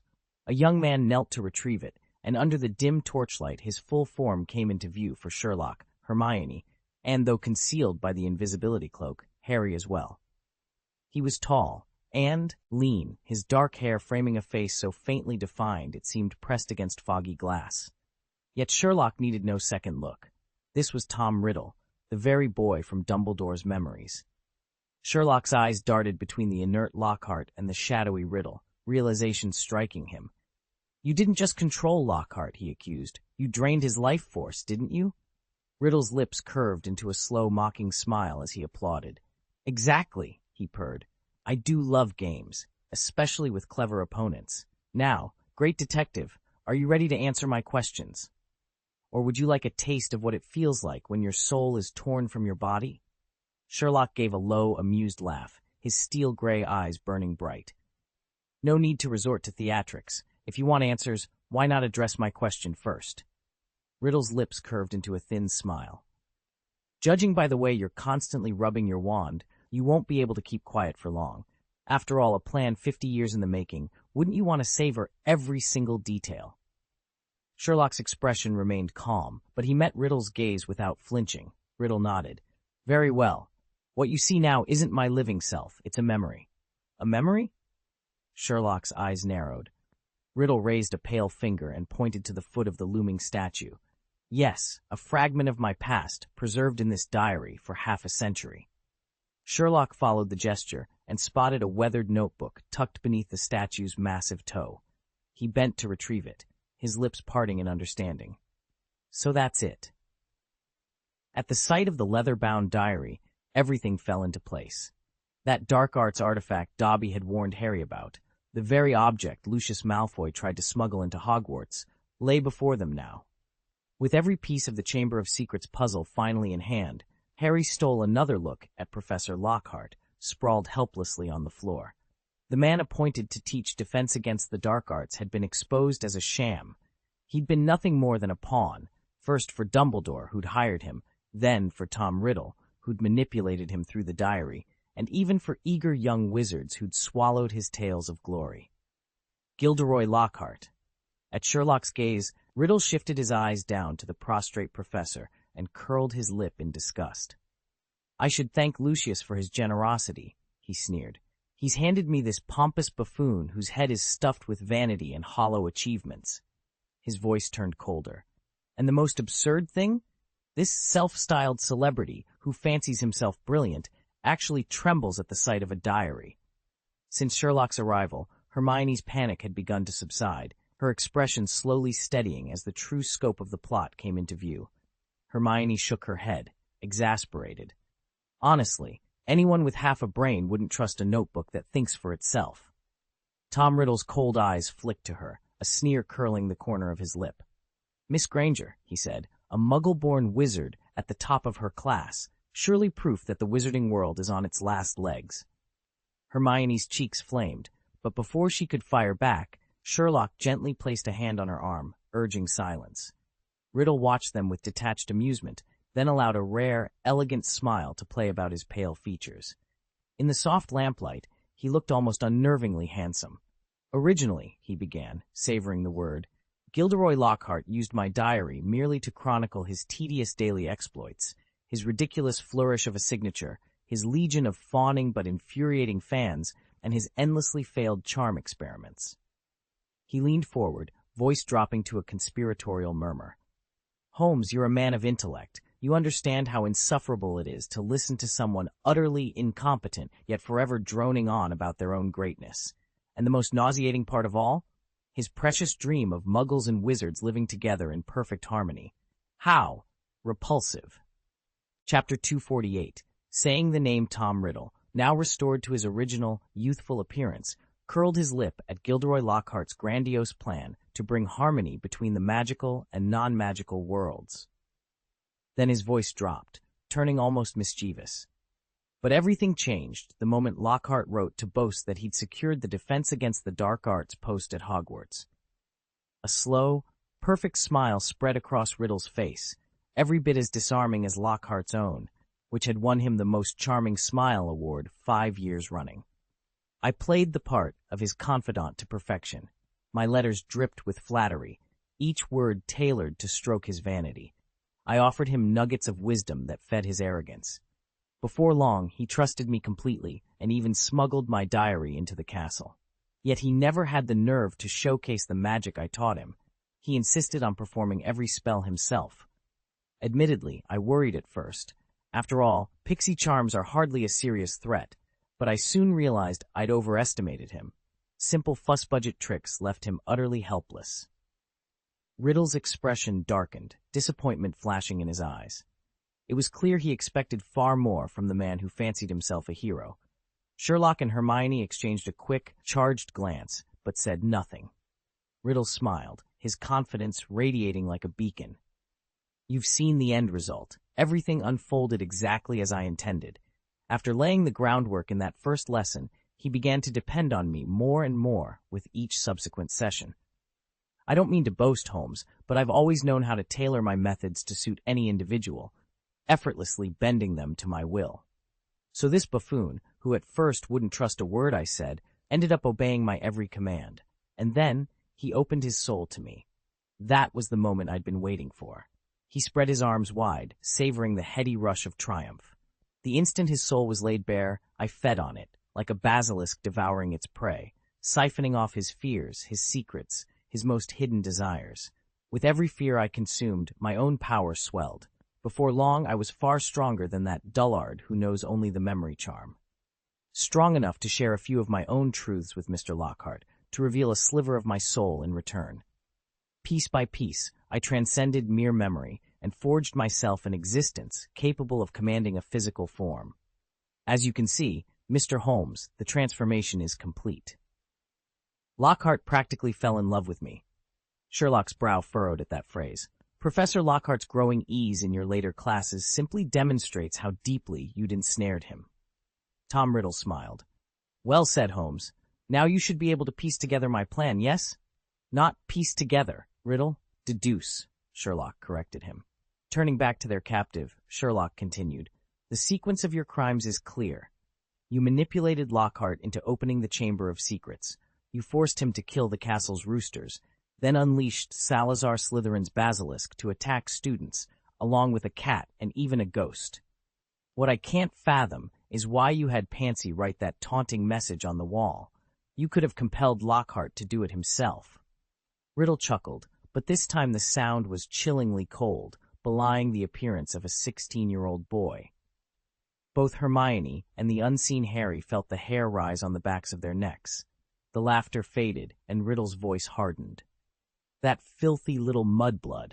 When he realized what I was doing, he actually tried to control me, tried to bend me to his will.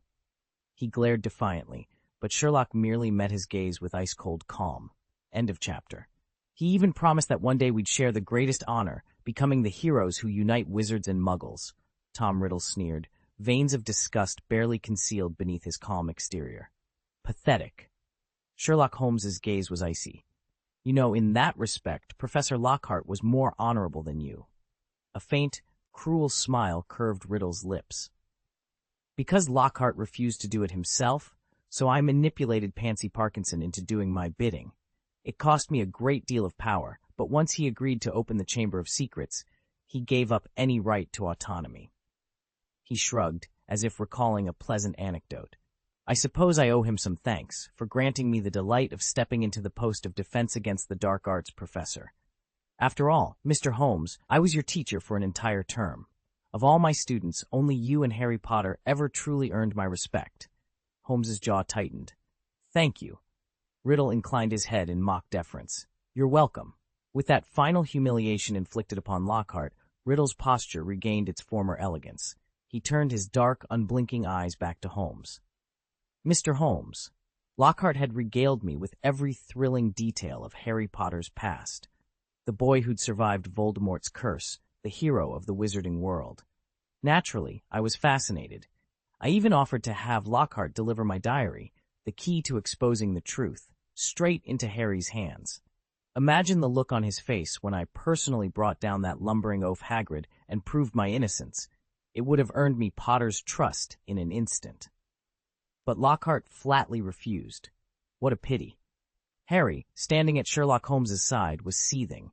He ground his teeth, fighting the urge to rush forward and strike Riddle. His fingers dug so hard into his palms that his nails drew blood, each pulse of pain sharpening his resolve. Actually, Sherlock said quietly, you should be thanking the Ministry of Magic. Riddle sneered. And why's that, Mr. Holmes? Because if they hadn't been so desperate to close the case, if they'd done a proper investigation instead of pinning everything on a convenient suspect, your whole frame job would have fallen apart. Riddle's lips curled in a bitter smile. He opened his mouth to retort, but the calm logic in Sherlock's voice hung in the air like a noose. Potter's dark eyes flashed. He glanced at Holmes with a mixture of relief and admiration. The game was far from over, but for now, the scales of justice had tipped, however slightly, back in their favor. No matter how you look at it, Tom Riddle said, leaning back in his chair, Rubeus Hagrid, a half-giant sorted into Gryffindor, couldn't possibly be Salazar Slytherin's true heir.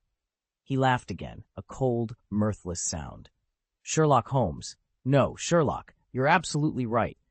Riddle's sharp eyes danced with amusement as he studied me. But let's consider Professor Dippett's predicament for a moment.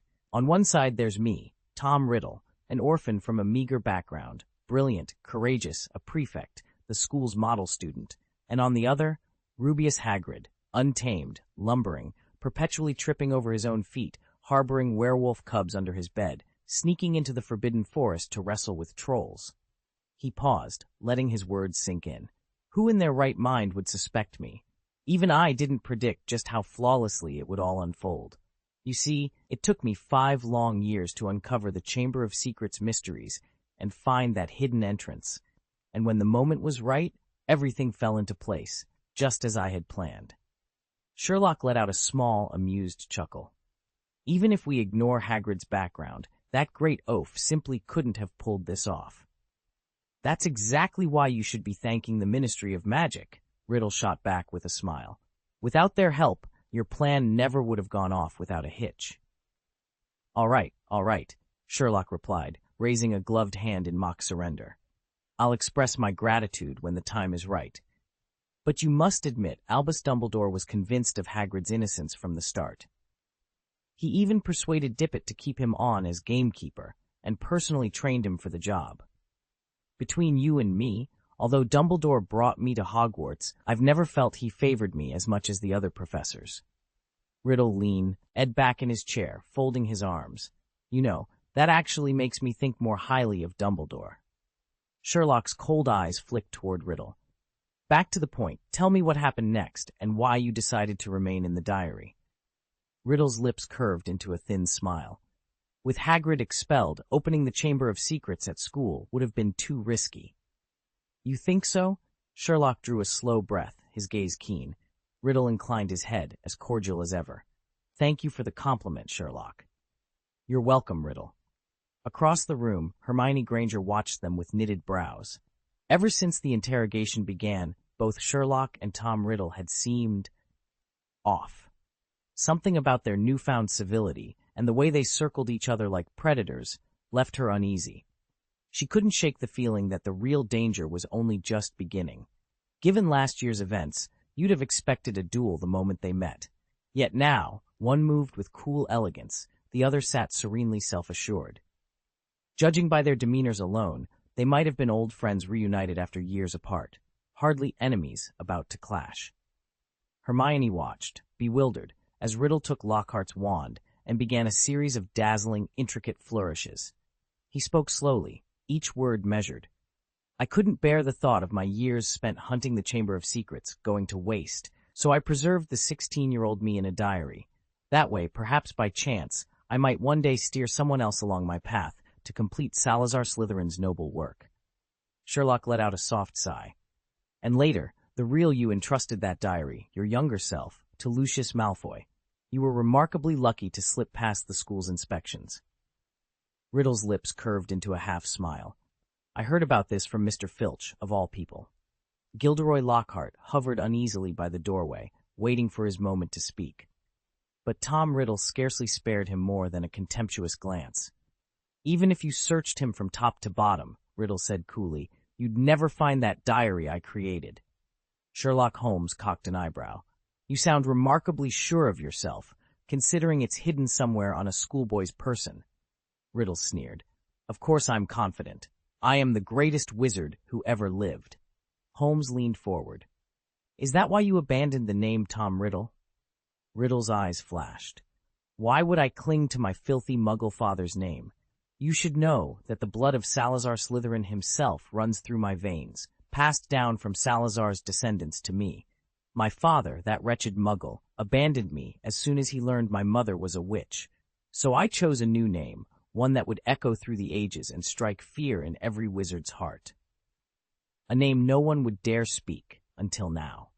Holmes's voice was quiet but unyielding. Not yet. Riddle's smug expression wavered. He opened his mouth, ready to protest, but Holmes simply turned to Hermione Granger. Go on, he prompted. Hermione lifted her chin, meeting Riddle's gaze without a trace of fear. Lord... Before she even finished the word, she brushed 2 quick, deliberate scratches across Holmes's palm with her fingertip, as if to remind him of their shared resolve. Lord Voldemort, she said clearly. Silence fell. Even Lockhart dared not speak. Riddle's triumphant smile faltered as he realized that the name he had so carefully risen to claim was now on everyone's lips. Sherlock caught sight of Hermione's subtle gesture and turned to face her. Hermione offered a small, playful wave. Chapter 249. Stop! Tom Sherlock caught Hermione's urgent glance. The barely parted lips and the flicker of her eyes spelled one word, hurry. She'd finally realized why this young Tom Riddle, Lord Voldemort in the making, remained unnervingly calm. He could afford to wait. And indeed, Sherlock had already noticed that with each passing second, Riddle's once fuzzy outline grew sharper, more substantial. Hermione's silent warning was unmistakable. The longer Riddle lingered, the more of Lockhart's life force he siphoned away. If they delayed much longer, Lockhart might be completely drained. Time was running out. Yet Sherlock showed no sign of panic. From the moment he'd first met this 50 years younger Riddle, he'd known how the collision of destinies would play out. None of them, Hermione, Harry, even the ailing Lockhart, would suffer irreparable harm. Sherlock's gray eyes narrowed as they swept over Riddle's translucent figure. His voice was calm, as still as the waters beneath Hogwarts, but the edge in his final words was as sharp as any blade. "Lord Voldemort," he corrected himself, pausing deliberately. "I'll call you Riddle." "You actually believe you've got this in the bag?" Lord Voldemort tilted his head, surprise flickering in his pale eyes. "What? That I still have a chance?" "Why not?" Voldemort hesitated. "All right, I admit, in your past, my future, I tangled with your precious hero. Not only did I fail to kill him, I was soundly defeated. But this time, everything changes." He straightened, confidence radiating from him. "With nothing but a memory, I reenacted the Dark Lord's attack from 50 years ago. I turned both Hogwarts and the Ministry of Magic into chaos and drove Dumbledore, your revered headmaster, out of his own school. So Sherlock, tell me how Potter evaded death. Speak quickly. Every second you stall is another second you and your little witch live." Hermione's eyes went wide. Harry's hand tightened on his wand. They'd both learned that when Sherlock sounded exasperated, he was about to unleash his real power. Sherlock sighed, meeting Voldemort's gaze with cold amusement. "Frankly, you're pathetic." Voldemort's confidence wavered. "Do I even need to remind you?" Sherlock continued, voice low and steady, "that Potter's greatest weapon has always been his unpredictability?" Silence fell. Voldemort's lips curled into a thin, forced smile. The gauntlet had been thrown, and now, for the first time, the Dark Lord wondered if he'd overplayed his hand. "Everything you've done is a ridiculous farce, a mudblood tyrant smearing pureblood paint on a mirror." Tom Riddle's eyes narrowed. "What did you just say?" "You despise Muggle blood. No, you loathe your own Muggle flesh, because every heartbeat reminds you of the father who abandoned you, branding your veins with the most basic and humiliating of biological truths." "Shut up. Isn't it glorious?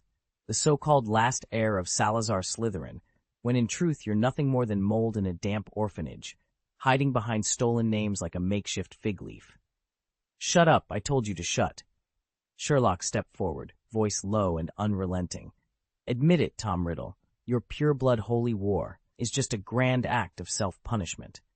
Every cruciatus curse you hurl at half-blood wizards isn't about them at all. It's you, trying to drown out your own scream. Every spell is a lash you deliver across your own spine." A strangled gasp escaped Riddle's throat, as Sherlock had warned earlier. Since Gilderoy Lockhart knew nothing of what happened when Sherlock faced the elder Lord Voldemort, this younger incarnation of Tom Riddle knew even less about Sherlock's true power. Unaware of how dangerous the world could be, Riddle never imagined that a 13-year-old boy would lash out with such viciousness. Sherlock's words cut him to the bone, stabbing at the hidden wounds of pride and self-worth he'd so carefully cultivated. "You. Die. Die for me." Riddle whirled toward the high, shadowed Slytherin statue and began chanting in a low, sibilant voice. Locke, and Hermione heard only indistinct hisses, but Harry, concealed beneath his invisibility cloak, caught every chilling syllable. "Speak to me, Salazar, greatest of the Hogwarts founders." At once Harry turned and stared up at the stone visage. He watched in growing horror as Salazar Slytherin's mouth creaked open, widening into a dark, cavernous hole. From deep inside, something sinuous began to slither forth. Harry's heart pounded as recognition hit him. "He's released the basilisk! Close your eyes! Quickly!" Harry roared the warning, abandoning all thought of remaining silent. Sherlock and Hermione froze, their faces paling as they realized the danger that had just been unleashed. Hermione and Sherlock both froze, stunned to discover they weren't alone in the chamber. But while Sherlock searched the shadows, Hermione's instincts kicked in. She squeezed her eyes shut and braced herself. "Ha! Harry Potter!" A cold, familiar voice echoed off the stone walls. Tom Riddle stepped into the faint torchlight. He wore the same pale, cruel smile Harry remembered from their duel in the Hogwarts dueling club. "Sherlock Holmes, I didn't expect you to bring reinforcements. An invisibility cloak, was it?" Harry's heart pounded. He'd hidden his wand beneath the fabric, hoping to keep everyone safe. But Riddle wasn't fooled. With a shrug, he turned his attention back to Harry and Sherlock. Hermione still huddled with her eyes shut. Perfect timing. Riddle said, spreading his arms wide. On one side, the Dark Lord Voldemort, heir of Salazar Slytherin. On the other side, the magical world's golden boy, Harry Potter, and his friends. And just so we're clear, Potter, Parseltongue won't help you here. This creature answers only to me. He flicked his wand. From the shadows, a long, sinuous shape unfurled, scales glittering, eyes gleaming like cold emeralds. Kill them! Riddle hissed in hissing Parseltongue. Harry did the only thing he could. He lurched backward in terror, slamming against the icy, rough-hewn wall of the chamber. The force knocked the wind from his lungs, and his head snapped against the stone. Then a sonorous roar shook the cavern, rattling loose pebbles from the ceiling. The entire Chamber of Secrets trembled, as though a mountain had risen from the depths and was about to crush them all. Harry's vision swam, but he forced himself to look up. The basilisk's massive head was turning toward him, jaws parting in a silent, deadly promise. And in that moment, Harry Potter knew he and his friends were utterly and terrifyingly outmatched. Even with his eyes shut, Harry could feel the basilisk's enormous body crashing onto the stone floor. The impact rattled through him like a physical blow. The rasp of its scales sliding across the tiles grew louder, each scrape a drumbeat against his straining nerves. He smelled its cold, putrid breath before it even slithered into view. Heart pounding, Harry inched backward, feet scraping the flagstones, hands groping desperately in the darkness. Then something clasped his hand, ice-cold yet unyieldingly strong. "Sherlock?" he whispered, voice trembling. "It's me," came the reply, calm, steady, familiar. Sherlock's voice was a beacon in the gloom. One of his hands held Harry's with iron resolve. His other hand was tightly gripped by Hermione. Her palm was slick with sweat, but her fingers dug in, as though she were clinging to the last thread of hope. From the shadows above, Riddle's voice rang out, "Sherlock!" Even though Harry had warned him not to react, Sherlock didn't flinch or close his eyes. Instead, he tilted his head, listening intently to the summons. Sherlock stood motionless, refusing to meet Voldemort's gaze, as the Dark Lord's voice dripped through the Chamber of Secrets like poison. "Sherlock," Voldemort called, his tone deceptively smooth. "It would be such a waste to destroy someone of your talents. I'll make you an offer. Swear your loyalty to me now, and I'll grant you and your friends greater power and prestige than any who ever served me before." The echo of his words slithered off the damp stone walls. Sherlock raised an eyebrow. Recruitment at this point? He almost smiled. "Tom," he said, using the name Voldemort once bore, "seeing you like this, I finally understand how you held sway over the wizarding world for so long. It's hard to believe you're the same blundering fool from last year." A hiss of fury snapped through the chamber. "What did you say?" Sherlock's expression remained calm. "Your nature hasn't changed. When you think you're in control, you wear poise and elegance like a mask. But the moment you face adversity, that mask slips, and your true self shows." He took a step closer, voice dropping to a near whisper. "Given who you really are, why would you imagine I came unprepared?" Voldemort's eyes narrowed. "Oh, pray tell, what preparations have you made? Have you ever seen how Muggles deal with outdated business plans?" Sherlock asked, sliding a small, black, square device from his coat pocket. The Dark Lord's gaze flickered with curiosity and unease as Sherlock pressed a single button. The ancient chamber trembled, and in that pregnant silence, the final move of Sherlock's masterstroke was about to unfold. Tom Riddle, having grown up among Muggles, recognized the device in Sherlock's hand at a single glance. It took him barely 3 seconds to grasp Sherlock's intention, and already it was too late. Sherlock pressed play. Cock-a-doodle-doo. The rooster's bright crow exploded from the recorder, echoing so sharply against the vaulted ceiling of the Chamber of Secrets that the stones seemed to tremble. Riddle's eyes flared with disbelief. He had agreed to face the chamber alone, not to be ambushed by Harry, hidden under an invisibility cloak, nor by this crude contraption.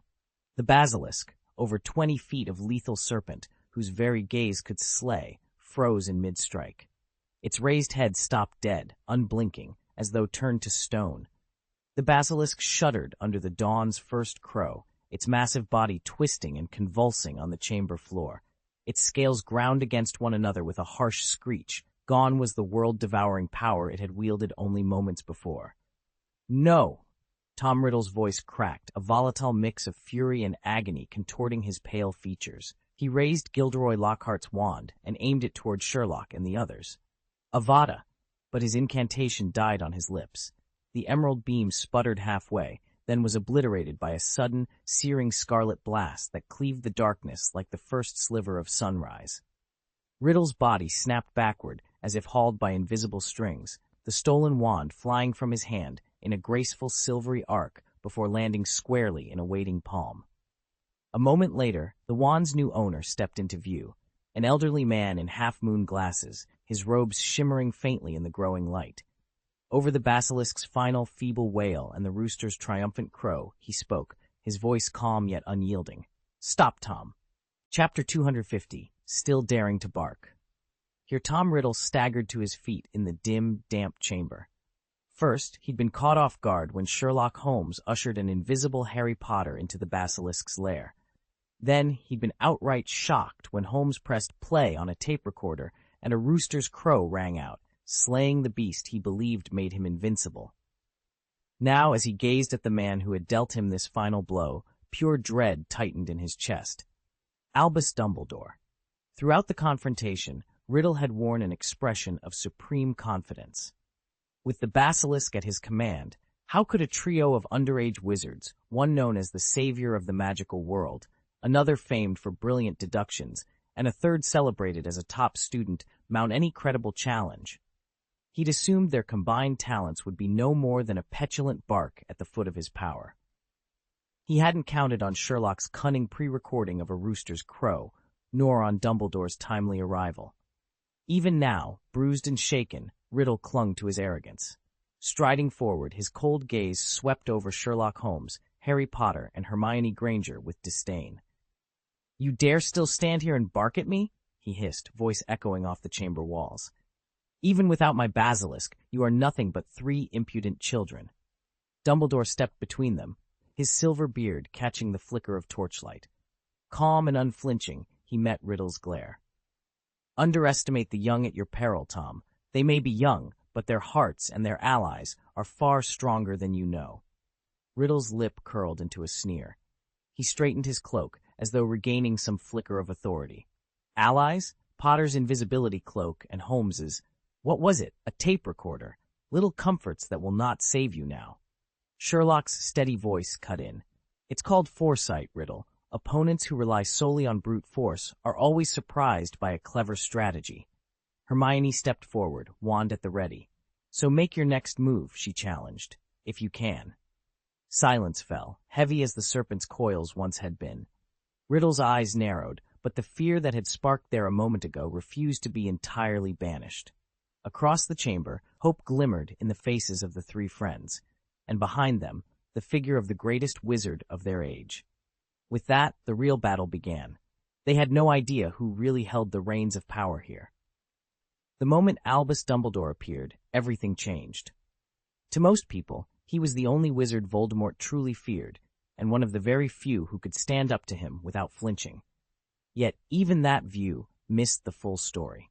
Voldemort's feelings toward Dumbledore ran far deeper than simple terror. The first and only time Tom Riddle had ever been defeated was at Dumbledore's hands. It was Dumbledore who had first exposed him to the wonders of magic, who had guided his prodigious talents into dangerous new heights. And now, that same mentor stood between him and absolute power. Riddle's attitude toward Dumbledore was a tempest of fear, envy, and hatred. He despised Dumbledore's unshakable faith in love and loyalty. Sentimental nonsense, he called it. In Riddle's world, power was the only truth, and immortality the only goal worth pursuing.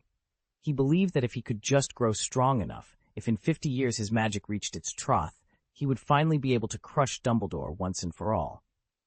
But he was not strong enough yet. Not now. As Dumbledore's silvery hair caught the torchlight and his calm blue eyes swept the room, every flicker of fear in Voldemort's dark soul flared more brightly than ever. The game had shifted, and for the first time in years, Riddle tasted genuine dread. Tom Riddle was now little more than a faded memory trapped in a diary. What strength did he still possess to fight them? He glared at Dumbledore with a mix of fury and disbelief. This was the very headmaster he'd once driven out of Hogwarts. So how had he returned? Why? Children, you open your eyes. At Dumbledore's gentle prompt, Harry and Hermione removed their hands from their faces. Sherlock lifted his gaze toward the fallen serpent. The basilisk's enormous body lay sprawled across the chamber floor, its eyes sealed forever. With a reassuring nod from Dumbledore, Sherlock pressed the lever on his device. Instantly, the rooster's triumphant crow fell silent. Holmes, Riddles snarled, stalking forward. His white-knuckled hand tightened around the diary. I'd always heard Gryffindor stood for courage and honor. Yet here you are, deceiving everyone. You promised to come alone, and instead you drag Harry into this. You sneak in a rooster, and you even beckon a teacher for rescue. Harry shrugged off his invisibility cloak and exchanged a puzzled look with Hermione. Something about Riddle's accusation felt off. Oh, how rich! Look who's lecturing us on being despicable. Sherlock advanced slowly, eyes locked on the twisted remnant of what had once been Tom Riddle's handsome face. Shaking his head with a wry smile, he continued. A slug squatting in a diary for 50 years, and now you have the gall to preach morality to those of us standing in the sunlight? Dear Senior Riddle, you only trot out high-minded principles when the facts start working against you. When you slipped into Lockhart's body, Lockhart, whom you sneered at as a mudblood, stealing his fame and cobbling together your schemes, was that the moment for a lecture on ethics? And look at your beloved pet, quivering at the crow of a backyard rooster. Hermione, be sure to pack the cat teaser next time. Our Dark Lord enjoyed tormenting small creatures. Oh, I nearly forgot. He won't get another chance. So spare us the moral bit, you patchwork doll stuffed with stolen memories. Tell me, while you practice that ghastly smile in the orphanage mirror, did you ever imagine you'd end up beaten by 3 children? Speaking of which, Sherlock began, lifting his tape recorder with a sly grin, the headmaster was in charge of disarming. Your would-be savior shut the door, and this one, he tapped the recorder, was responsible for holding the funeral for your crawling pet. Tom Riddle's face went crimson. You! Sherlock, that's enough, Dumbledore interjected softly, though his half-moon spectacles twinkled with amusement. He watched Tom's rage flare and decided that, between the two of them, Sherlock had already crossed the line. At this rate, he mused, even Severus Snape might not dare match him in unconventional tactics. Sherlock shrugged, surrendering the scene now that the headmaster had arrived. Very well, if Albus insists, he said with a casual smirk, tucking the recorder away. Dumbledore turned to the young Lord Voldemort, then still Tom Riddle, and let his thoughts drift back to another summer long ago. It was 1938, and the newly appointed Defense Against the Dark Arts professor at Hogwarts had come to Wool's orphanage in London. None of those children had ever known magic, but Hogwarts tradition required its staff to visit each future student and their guardians to explain the extraordinary world that awaited them. Professor McGonagall had guided Sherlock through it. For Tom Riddle, that honor had fallen to Albus Dumbledore himself. This meeting was meant to be routine, just another formal check on incoming first years, but what Dumbledore learned from Mrs. Cole, the matron of the orphanage, proved far more revealing than he'd anticipated. She told him that on a snowy New Year's Eve in 1926, a frail young woman staggered through the gates of her home, heavily pregnant and near death.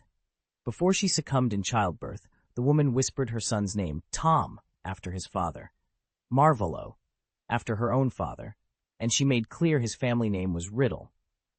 Her dying wish was that her boy would grow to resemble the man she loved. As the years passed, Tom Marvolo Riddle did indeed become captivatingly handsome, so much so that strangers often stopped to admire him in the courtyard. But behind that striking exterior lay a string of misdeeds. The orphanage's pet rabbit turned up hanged in its hutch, other children's toys and coats vanished without a trace, and 2 boys who ventured with Tom to a seaside cave returned shaken and unwilling to explain why. Time and again, Mrs. Cole searched for proof, only to find doors locked from the inside, footprints erased by the tide, and no real witnesses beyond the traumatized youngsters themselves. To Mrs. Cole's distress, no ordinary inquiry would yield evidence. To Dumbledore's satisfaction, though, no ministry report, or lack of one, was needed. After meeting 11-year-old Tom face-to-face, he he recognized the cold precision in the boy's dark eyes. The thefts, the cruelty, the uncanny control over events, all bore the unmistakable signature of magic, and of someone far beyond an ordinary orphan's reach. Years ago, Dumbledore, driven by genuine concern, had gone to great lengths to turn young Tom away from darker impulses. When nothing else worked, he even forced Tom into a confession by setting one of the wardrobe cupboards ablaze, all to prove that the boy was destined for Hogwarts School of Witchcraft and Wizardry. But when Dumbledore offered to accompany him to Diagon Alley for his school supplies, Tom flatly refused and insisted on traveling alone through the barrier to Platform 9 Corthor. That solitary journey was his first true step into the magical world. Now, as Dumbledore faced the man Tom had become, he could almost see the boy he once knew shadowed beneath the hardened exterior, still handsome, yet suffused with cold cruelty. "Tom," Dumbledore said softly, "is there nothing you wish to say to me?" "Call me Lord Voldemort," Riddle shot back, his voice laced with steel. Dumbledore's eyes remained gentle. "No matter what title you choose, to me you will always be Tom Riddle." A flicker of regret passed through the headmaster's gaze. "Honestly, I never thought our paths would cross again under such grim circumstances." "Nor I," Riddle replied, his lip curling. He studied Dumbledore's lined face with an expression of contempt. "Why are you here? Didn't I banish you from Hogwarts years ago?" From the shadows of the corridor, Sherlock Holmes watched the exchange with keen interest. His expert eye missed nothing. Every hesitation, every glance, and every unspoken word added pieces to the deeper puzzle unfolding between the two greatest wizards in history. Interesting, because it was all a sham. At that moment, an impatient Harry stepped forward and fell into line beside Sherlock. "You've been seen through, Riddle. Both Sherlock and Dumbledore saw right through your tricks ages ago. If they hadn't wanted to trap you completely, they would have stopped you long before now." Riddle's crimson eyes flicked to Harry with a wry smile. "Oh? Then tell me, how did I escape death back then, Mr. Potter? Was I hiding behind my friends, just like you?" Harry bristled. "No, no one knows why your magic failed the night you attacked me." He glanced at this younger, more reckless version of Lord Voldemort, so different from the one he'd faced just last year. His voice tightened as he added, "And I may not know exactly how, but I do know why you couldn't kill me, because—" "Because what?" Riddle taunted, his words like poisoned darts. "Why should I enlighten you?" Before Harry could answer, Sherlock's voice cut through the tension like a blade. "With that question still on your lips, Lord Riddle, return to the shadows from which you came." Harry stared at Sherlock, surprised by the abrupt intervention. He had been ready to reveal that his mother had died protecting him, an explanation, he felt, that might finally unsettle the young Dark Lord. But Sherlock's icy command made him hesitate. He fell silent, watching Riddle's expression twist from smug amusement to anxious suspicion. This was no longer the flustered, underpowered schemer they'd once known.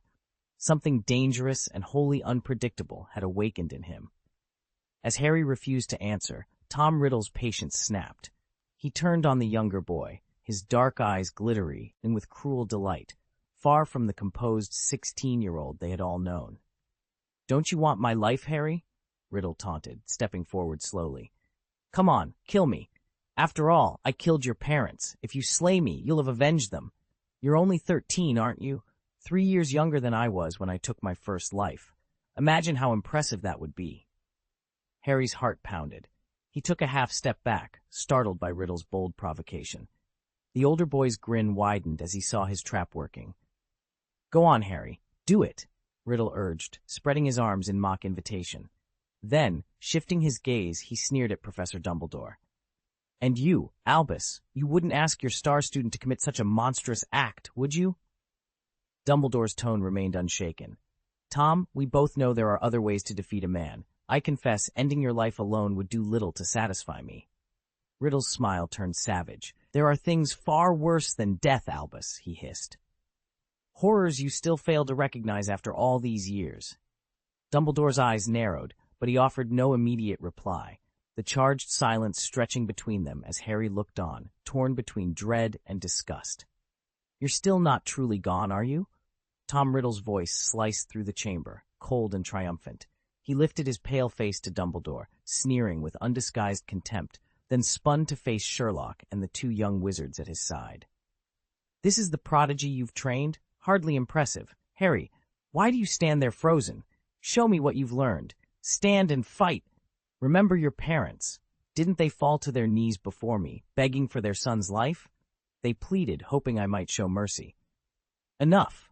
Sherlock's voice boomed before Riddle could finish. The echo of his words seemed to strip away the memory spirit's confidence. "You exist only in echoes and half-remembered nightmares. You are nothing but a trace of the past, and you won't intimidate us here." Without waiting for a reply, Sherlock raised his wand and aimed it precisely at the statue of Salazar Slytherin tucked away in a dark corner. His voice rang clear. "Come, diary." Instantly, the ancient book, long neglected and gathering dust, lifted off the pedestal. It floated through the air like a wounded bird and landed squarely in Sherlock's outstretched hand. The pages fluttered, eager to reveal their secrets once more, as Riddle's face flickered in the shifting torchlight, fury and fear warring across his features. Chapter 251. Who seriously keeps a diary? Who actually keeps a diary? Sherlock picked up the slender, leather-bound book and let out a quiet chuckle. Tom Riddle, Vauxhall Road, London. Hardly the sort of address you'd expect from someone preaching pure-blood supremacy. Yet here you are, indulging in the most muggle of habits.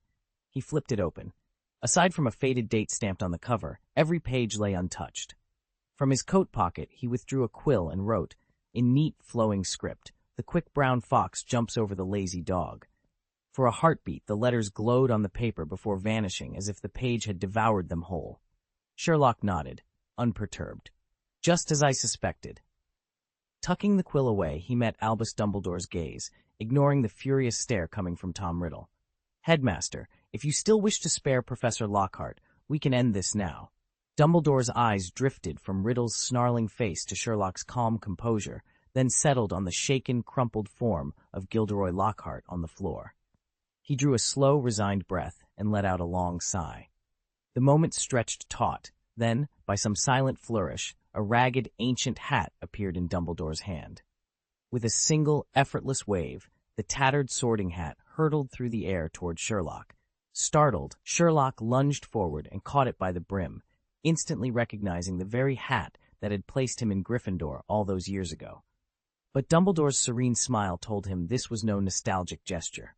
From the shadows, Tom Riddle's cold laughter rang out, sharp and mocking, reverberating against the damp stone walls of the Chamber of Secrets. "Really, Dumbledore?" he jeered. "All you've come up with? A broken hat that sings?" Pride and desperation warred in his tones, each note of derision more cutting than the last. "You seriously expect that tattered thing to vanquish me? I'm not some basilisk. No matter how loudly it crows, I'm not going to wither away." Riddle stepped into the flickering torchlight, his cheeks flushed with exhilaration, his eyes burning with unmistakable madness. The old hat trembled in Sherlock's grasp, its spells awakening, but whether that power would be enough to stop Riddle's venomous ambitions remained to be seen. Dumbledore shot Riddle a look of gentle pity, shook his head once, then turned his calm, steady gaze on Sherlock Holmes. "Draw the sword." Sherlock blinked. "What?" Riddle's confident smile faltered, and even Harry and Hermione stared in disbelief. Dumbledore allowed himself the faintest of smiles. "There is a weapon hidden within the sorting hat, meant for a true Gryffindor in dire need. When the time comes, it can be drawn straight from the hat." Sherlock's brow furrowed. The professor's words were clear enough, but they reeked of another test, one last challenge left in this deadly chamber. He did not sneer as he often did. Instead, he reached silently into the brim of the hat everyone else had forgotten to remove. A tense hush fell over the Chamber of Secrets. Even Dumbledore, Harry, and Hermione exchanged anxious glances. Riddle watched, stunned into stillness. Then Holmes emitted a low, triumphant "Ha!" and yanked. From the hat's depths emerged a gleaming silver sword. In the dim torchlight, its long, straight blade shimmered with cold brilliance. Embedded in the hilt was an egg-sized ruby, glowing like a heartbeat. Sherlock drew the weapon fully into view, proof that his final test had been passed.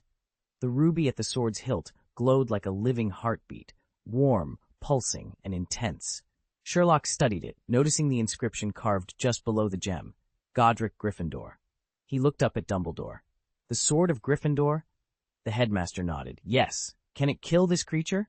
Sherlock asked, gesturing toward the motionless basilisk before them. Not yet, Dumbledore replied. Harry and Hermione exchanged astonished glances. Were they being toyed with? Sherlock, however, caught the unspoken promise in Dumbledore's tone. The sword already possessed the power. It simply hadn't absorbed the right magic yet. Dumbledore continued, This blade never needs to be polished. Goblin-forged, it repels rust and can absorb whatever substance will strengthen it. While Harry and Hermione digested that, Sherlock was already one step ahead, precisely what the headmaster intended. He entrusted Tom Riddle's diary to Harry, then passed the sorting hat to Hermione. Satisfied that both essential items were in capable hands, Sherlock gripped Gryffindor's sword with both hands and headed toward the fallen giant serpent.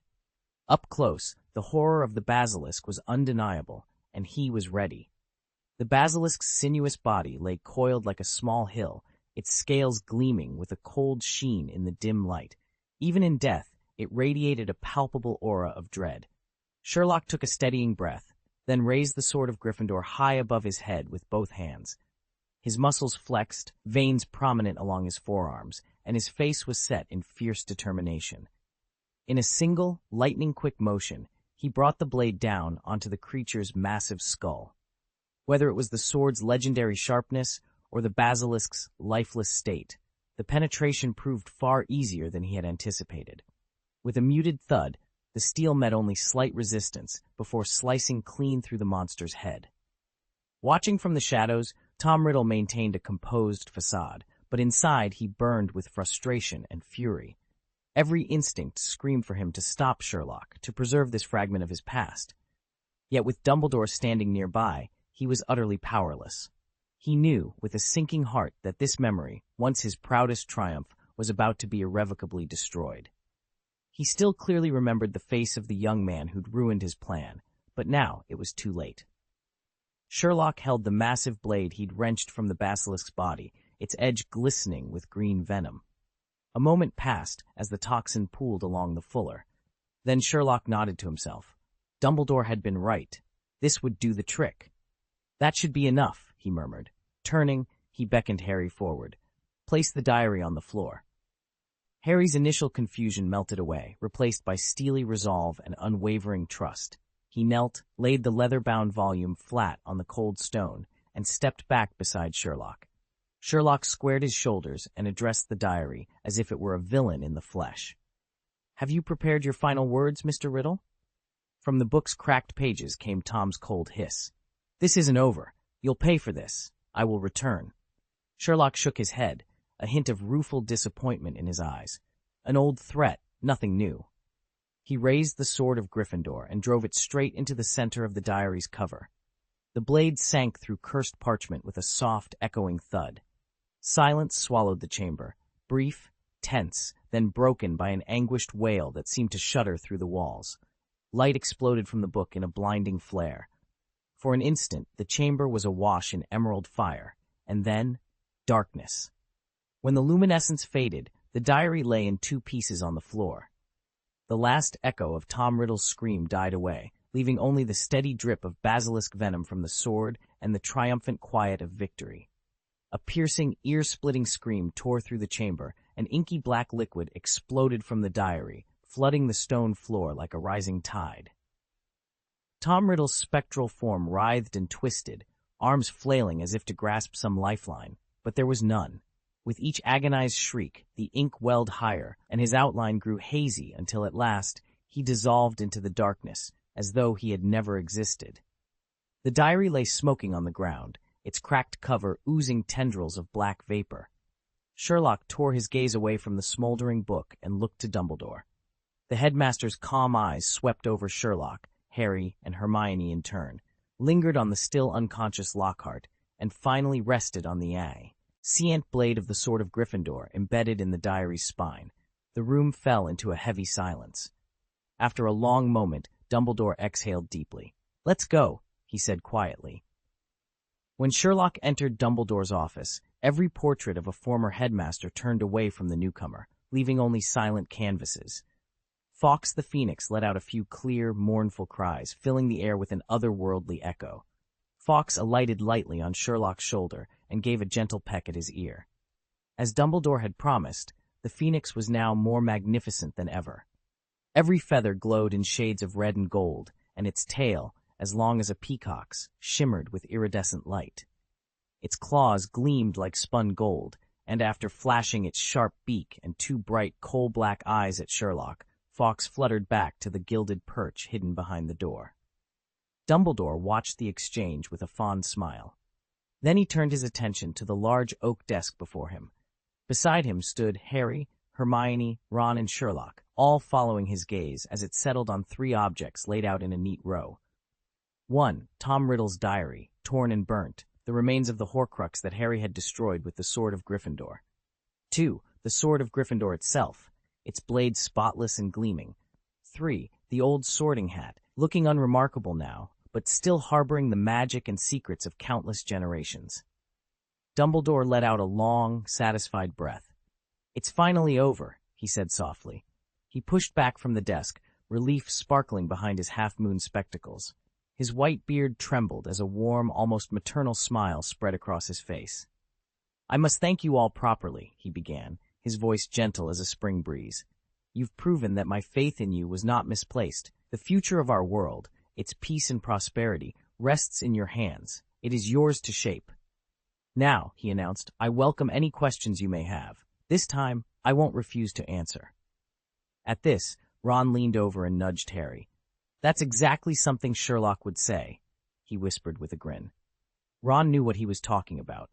Just like Sherlock had warned before entering the Chamber of Secrets, reinforcements had arrived soon after Sherlock and Harry disappeared. To Ron's astonishment, their savior was none other than Professor Dumbledore himself. But instead of joining the pair in the chamber, Dumbledore had questioned Ron briefly and then sent him back to Moaning Myrtle's bathroom. It was a bit humiliating to be holed up in a girl's restroom, but Ron didn't argue. He was too worried about his friends. So he sat on the high toilet seat, waiting. When Moaning Myrtle realized he was the only one back, she drifted over, curious, and began telling him stories about Hogwarts' bygone days. Ron listened, as politely as he could, comforted by the sound of her voice, even though it reminded him of why he'd never wanted to return to that particular loo. Eventually, Dumbledore reappeared, this time accompanied by Sherlock and Harry, both safe and triumphant. Ron hopped off his perch, relief flooding through him, and joined the victorious party as they made their way up to the headmaster's office. At that moment, his mind teemed with grievances, and he couldn't help but lean over and whisper them to Harry. Chapter 252, Even Foolish Thoughts May Bear Fruit. "Professor Lockhart, is he going to be all right?" Sherlock asked the moment Dumbledore fell silent. The headmaster blinked in surprise. "You'd think that'd be your first concern?" he replied, half amused. Then he grew serious. "But you're right. More than any punishment, life itself is paramount." Sherlock met his gaze steadily. "You said Gilderoy must answer for erasing people's memories without consent. Such a crime deserves penance, but not execution." Harry inclined his head, Hermione's face broke into a relieved smile, and Ron simply shrugged. Dumbledore studied Sherlock for a long moment, then said quietly, "Rest assured, his life is not in danger." Hermione let out a long breath. "He's been under Tom Riddle's influence for so long that his soul, well, it's fractured. He's fallen into a deep coma, and it may be weeks, perhaps months before he stirs." Dumbledore's voice softened with regret. "He's lucky to be alive, though. The path to recovery will be slow, but we will do everything we can to help him awaken." Hermione bit her lip, her nerves prickling again as Sherlock leaned forward. "How long will it take?" Dumbledore folded his hands, his gaze steady. "Roughly a year or two." Sherlock's brow shot up. "That much time? The impact is really that great?" "In a sense, yes," Dumbledore replied. He paused, choosing his words carefully. "You see, Gilderoy Lockhart, though he was under Voldemort's sway, never entirely lost himself. He clung stubbornly to his own quirks and habits, and it was this resistance that kept Tom Riddle from gaining complete control over him." Sherlock frowned. "By clinging to his own habits, you mean those role-playing games he orchestrated in Defense Against the Dark Arts class?" A gentle smile flickered at the corners of Dumbledore's eyes. Believe it or not, yes, his insistence on turning every lesson into a theatrical performance kept part of his mind shielded. Had he surrendered that small piece of himself earlier, you, and everyone else, would have learned far more from those classes. Think about it, Dumbledore said quietly. Had Tom Riddle managed to seize full control, the attacks at Hogwarts would have been far more frequent and far deadlier. We might have faced fatalities like those 50 years ago. So, Professor McGonagall replied, we owe him our thanks. Objectively speaking, yes, Dumbledore admitted. A hush fell over the room, broken only by Dumbledore's soft chuckle. His relief, after resolving the Chamber of Secrets, was unmistakable. In fact, he continued, this turn of events might even be good for Gilderoy. His life is no longer in danger, so he can rest and recover for a few years. When he truly wakes up, I'm convinced he'll see his life in a whole new light. Of course, that does mean we'll need a new Defense Against the Dark Arts professor next term. Have you someone in mind? McGonagall asked. Not yet, Dumbledore replied. McGonagall's eyes gleamed with sudden inspiration. But this could be our chance. Chance for what? Dumbledore prompted. She smiled. With that curse in place, in a very real sense, Lord Voldemort has been teaching Defense Against the Dark Arts here at Hogwarts all semester. Professor Flitwick's voice dropped to a whisper. You're saying... Does that mean the Defense Against the Dark Arts post has finally been freed from that year-long curse? Hermione asked, her eyes wide. She'd been listening to Dumbledore and Sherlock's hushed conversation and couldn't hide her excitement. Miss Granger, let's not get ahead of ourselves, Dumbledore replied with a gentle chuckle. Until term begins, everything is conjecture. But yes, if the curse truly is lifted, next year's instructor won't be forced to flee after a single school year. Hermione let out a relieved breath. That would be wonderful. Ron, who'd been hovering nearby, groaned. Great, so who's the unlucky or lucky professor this time? A certain Professor Severus Snape, Dumbledore said, amusement dancing in his eyes. Ron's face fell. Not Snape again? Professor Snape, Mr. Weasley, Dumbledore corrected him with a kindly smile. I detect you have strong feelings about him. Ron shifted uncomfortably. Well, you know how he is. Gryffindor gets the short end of the stick, Slytherin the bright side of every potion grade. He's already docked us half our house points in his class. If he adds Defense Against the Dark Arts to his roster, we'll never catch up. Dumbledore's eyes twinkled.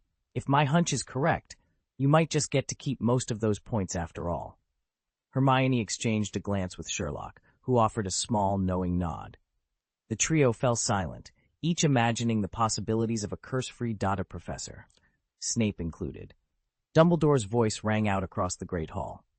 No matter how many points Professor Snape deducts, I can assure you that Gryffindor will win the House Cup this year. Really? Ron's eyes flew open as wide as copper bells. I don't believe it! Harry and Hermione exchanged uneasy glances. Dumbledore's confident pronouncement contained a flaw. If Snape took away enough points from Gryffindor, anything could happen. Sherlock, however, paid no mind to the house points. He leaned forward and addressed Dumbledore directly. Professor, this is Professor Snape's second term stepping in as acting Defense Against the Dark Arts teacher. He's proved himself more than capable. I'd like to propose, formally, that you appoint Severus Snape as the permanent professor of Defense Against the Dark Arts. Of all the staff here at Hogwarts, aside from yourself, he's the one best suited to the position. Harry, Hermione, and Ron sat frozen in their seats, mouths agape.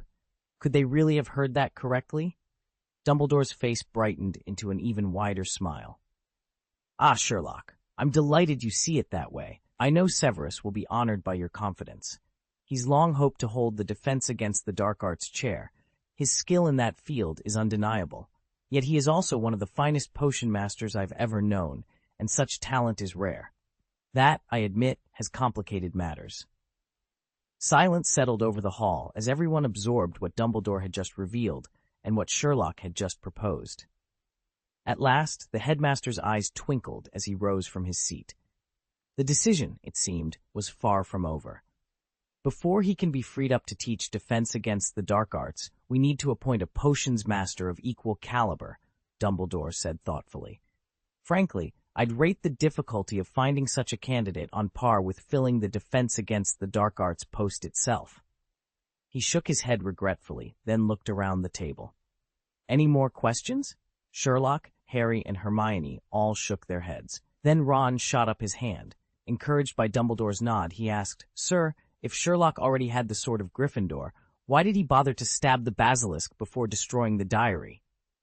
Sherlock arched an eyebrow as Harry and Hermione stared at Ron in surprise. What's wrong with that question? He said coolly.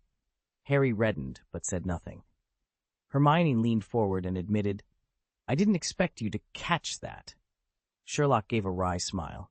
Even a blind squirrel finds an acorn every so often. Hey, Ron snapped, glaring at his friends. Come on, I still say Harry's the best. Dumbledore watched the two young men before him with a wistful smile. Youth is a wondrous thing, he thought. Then he clasped his hands together and addressed Mr. Weasley. I suspect Sherlock already suspects why the sword resists destruction, he said, his eyes twinkling. But since Arthur asked, allow this old man, who won't be around forever, to tell the full story. At the promise of a tale, the entire room leaned forward. Hermione's quill hovered over her parchment. Ron's eyes widened, and even Harry gave Dumbledore an encouraging nod. Sherlock, for his part, studied the headmaster keenly, as if waiting for the final puzzle piece to fall into place. Dumbledore's gaze grew, distant, lost in memory. I've said it before, and I'll say it again. Lord Voldemort's power was unprecedented. He mastered dark arts I could never hope to wield. So when he enchanted objects, even those he created at 16, he bound them with protections no ordinary magic can break. He paused, tapping his fingertips together. Consider the sorting hat, which Godric Gryffindor himself enchanted to sort young witches and wizards. In much the same way, Gryffindor commissioned a blade worthy of his name. 1,000 years ago, a master goblin smith known as Ragnarok I forged that sword to gleam-bright perfection, and it has remained hidden within these walls ever since, guarded by enchantments as ancient as the castle itself. Goblins have long been celebrated as the finest metalworkers in the magical world, and none more so than Ragnarok I. His mastery of the forge, and of silver in particular, was so extraordinary that his own people chose him to be their king. In goblin culture, authority isn't inherited but earned through skill. The ruler must be the most accomplished artisan of all. Ragnarok's proudest creation was a sword of gleaming pure silver, its hilt inlaid with deep crimson rubies and bound by powerful enchantments. Below the grip, in delicate runic script, was etched the name Godric Gryffindor. Such beauty, however, only fanned the flames of Ragnarok's desire. Consumed by envy of his own masterpiece, he brazenly accused Gryffindor of stealing the blade. Under the king's orders, a band of goblin servants was dispatched to seize it back by force. Harry's brow furrowed as he listened. That's despicable, he muttered, imagining Gryffindor's indignation at such a slander. The professor beside him gave a small, reassuring nod. You're not alone in feeling that way. Even many goblins rejected Ragnarok's false claim. When Gryffindor was ambushed, he drew his wand, and, though he did not wish to shed goblin blood, he defended himself. Rather than slay his attackers, he repelled them, sending them scurrying back to their king. Harry glanced up, still uneasy.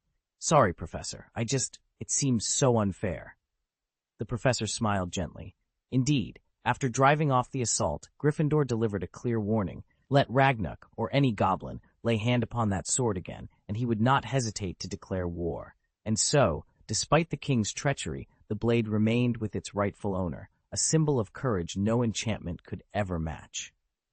The Goblin King took our warning seriously, and ultimately allowed Gryffindor to retain legal ownership of the sword, though he nursed a bitter grudge until his dying day. Even now, some goblin clans still whisper that the sword of Gryffindor was stolen.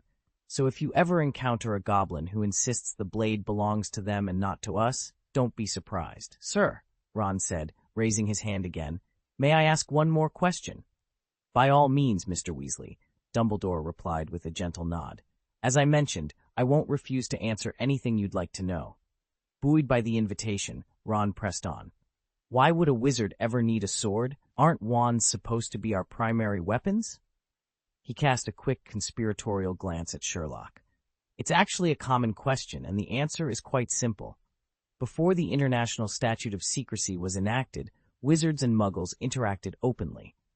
Back then, using a wand against a muggle was often regarded as ungentlemanly, though it did happen on rare occasions. For that reason, wizards carried swords and other traditional weapons to defend themselves when magic alone wasn't considered appropriate. Many talented wizards were master duelists in the traditional sense, Dumbledore said, and Gryffindor has always been among the very best. He glanced at Sherlock, his look conveying what he did not have to say aloud. Swordplay is, after all, a storied Gryffindor tradition. Now, Dumbledore continued, let us answer Harry's question. The sword of Gryffindor is indeed powerful, but on its own, even such a blade cannot destroy a dark arts Horcrux forged by Lord Voldemort. Yet goblin-made swords bear a special property. While they shed impurities, they absorb anything that strengthens them. That is why, Sherlock, you first drove the blade into the basilisk, and then used its venom-coated tip to pierce the diary. Do you follow? Ron scratched his head. I'm not sure I do. Dumbledore fell silent, and Hermione opened her mouth to help, but the headmaster turned instead to Harry. Harry, what do you think? Harry squared his shoulders and spoke deliberately. Professor, I believe it's this. The basilisk's venom has an almost unrivaled capacity for destruction. That same corrosive power, once infused into the sword, was enough to break down the dark magic anchoring Voldemort's diary. In effect, the venom became the agent that allowed the goblin blade to destroy the Horcrux. He paused, meeting Dumbledore's approving gaze. That's how it all fits together. Harry took a steadying breath and began. The Gryffindor sword wasn't born with the power to destroy Horcruxes like Tom Riddle's diary. What happened was this. Because goblin-forged weapons absorb the properties of whatever they're used against, the moment Sherlock plunged the blade into the basilisk, it absorbed the creature's venom. That venom is a potent, destructive agent against Horcruxes. So it wasn't the sword's original magic, but the basilisk's poison now coursing through it, that annihilated Riddle's diary. At first, Harry's voice wavered as he drew on Hermione's notes about basilisk physiology. But as he connected the dots, his words grew surer and more fluid. When he finished, he couldn't help but look at Sherlock, hoping for the detective's approval more than even Dumbledore's. Since meeting Sherlock, Harry had seldom trusted his own reasoning, until now. Sherlock inclined his head, a rare smile touching his lips. Precisely, Harry. You've uncovered the blind spot everyone else missed. Chapter 253, The Sun Always Shines After the Storm. Lucius Malfoy's carefully laid scheme had begun to unravel the moment Dobby vanished. The sudden disappearance of his house elf made it all too clear that someone at Hogwarts had discovered his plan to smuggle Lord Voldemort's diary into the castle. Yet Lucius refused to concede defeat. While sparring with Arthur Weasley in the corridors, he seized a fleeting opportunity, secretly slipping the enchanted diary into Gilderoy Lockhart's stack of papers. From then on, he watched Hogwarts with hawk-like vigilance, convinced that his gambit would yet bear fruit. On the eve of Halloween, his patience was rewarded. Students emerged from the feast to find a new, chilling warning carved into the walls. The Chamber of Secrets had been opened. Lucius allowed himself a triumphant smile. His plot was unfolding exactly as he'd hoped. He immediately set to work exploiting his family's wealth and influence, lobbying the Ministry of Magic and pressing his allies on the Hogwarts School Board to undermine Dumbledore's authority. But Lucius had misread the room. Although the chamber's reopening shook the board members who supported Dumbledore, they refused to buckle under pressure. Far from seizing on the panic to push Dumbledore aside, they redoubled their commitment to protecting the school. Meanwhile, in drawing rooms and private salons across the pure-blood elite, the Malfoys and their followers were positively ecstatic. Whispers of triumph and vindication echoed through their ranks, even as Hogwarts itself braced for the storm ahead. Rumors about the Chamber of Secrets had been chillingly clear. Slytherin's true aim was to purify the school by expelling any witch or wizard who didn't meet their bloodline standards, specifically Muggleborns and half-bloods. To those who shared that prejudice, such an outcome seemed welcome. Yet Hogwarts's leadership appeared paralyzed, unable to find a decisive response. When Professor Dumbledore surprised everyone by offering his resignation, framing it as a temporary measure to defuse the crisis, both factions accepted it as a perfect compromise. Lucius Malfoy, unaware of the deeper intrigues at play, convinced himself that his own influence had driven the headmaster from his post. In the aftermath, despite vocal objections from those who valued Dumbledore's guidance, Lucius reveled in the shift of power. His standing among like-minded wizards soared, and he was suddenly in greater demand than ever.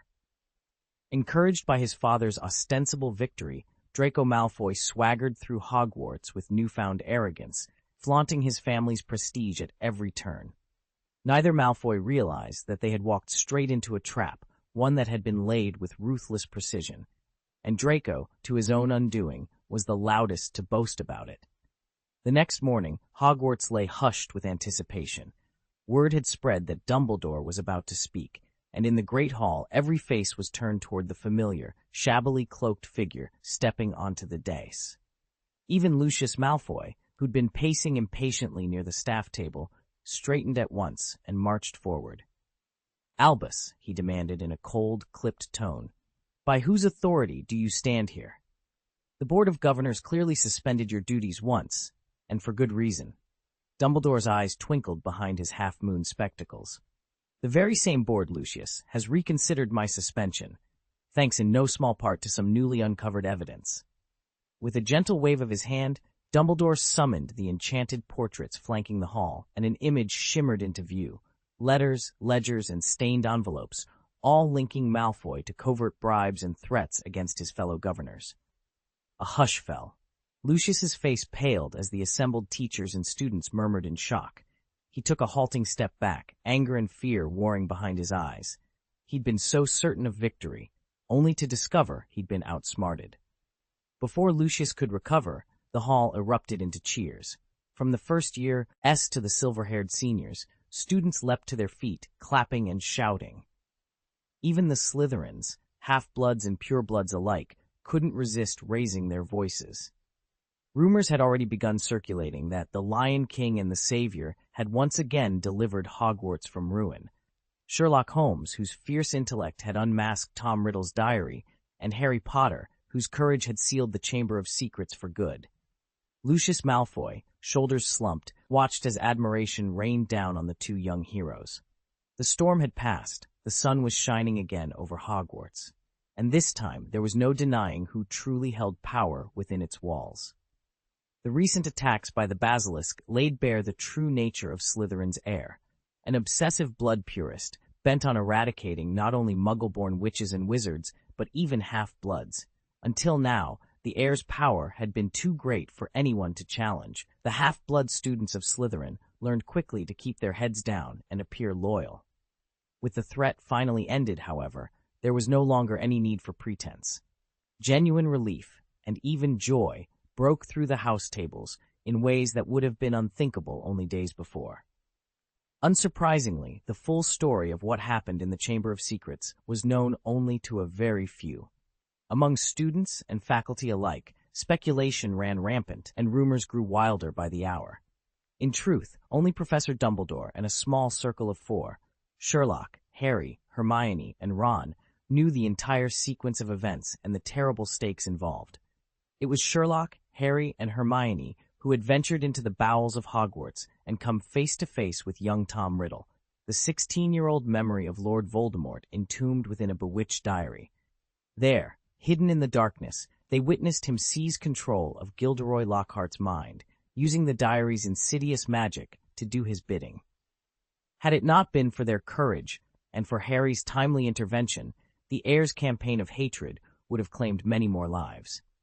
This year, unlike last, when Professor Quirrell and the Philosopher's Stone tested the school's defenses, Albus Dumbledore rose flawlessly to the role of protector. With his unparalleled mastery of magic and deep insight into Voldemort's methods, he understood every twist of the plot. Yet, for the safety of Hogwarts and its inhabitants, this crucial information remains confined to their small group. To everyone else, the Chamber Saga is simply a closed chapter, and the truth, for now, lies locked away. Most of Hogwarts came away with a deceptively simple explanation. Poor Professor Gilderoy Lockhart had been duped into opening the Chamber of Secrets and unleashing the Basilisk. At the end-of-year feast, Professor Dumbledore spoke only of an insidious magical object that had misled an innocent teacher. He never once uttered Lord Voldemort's name.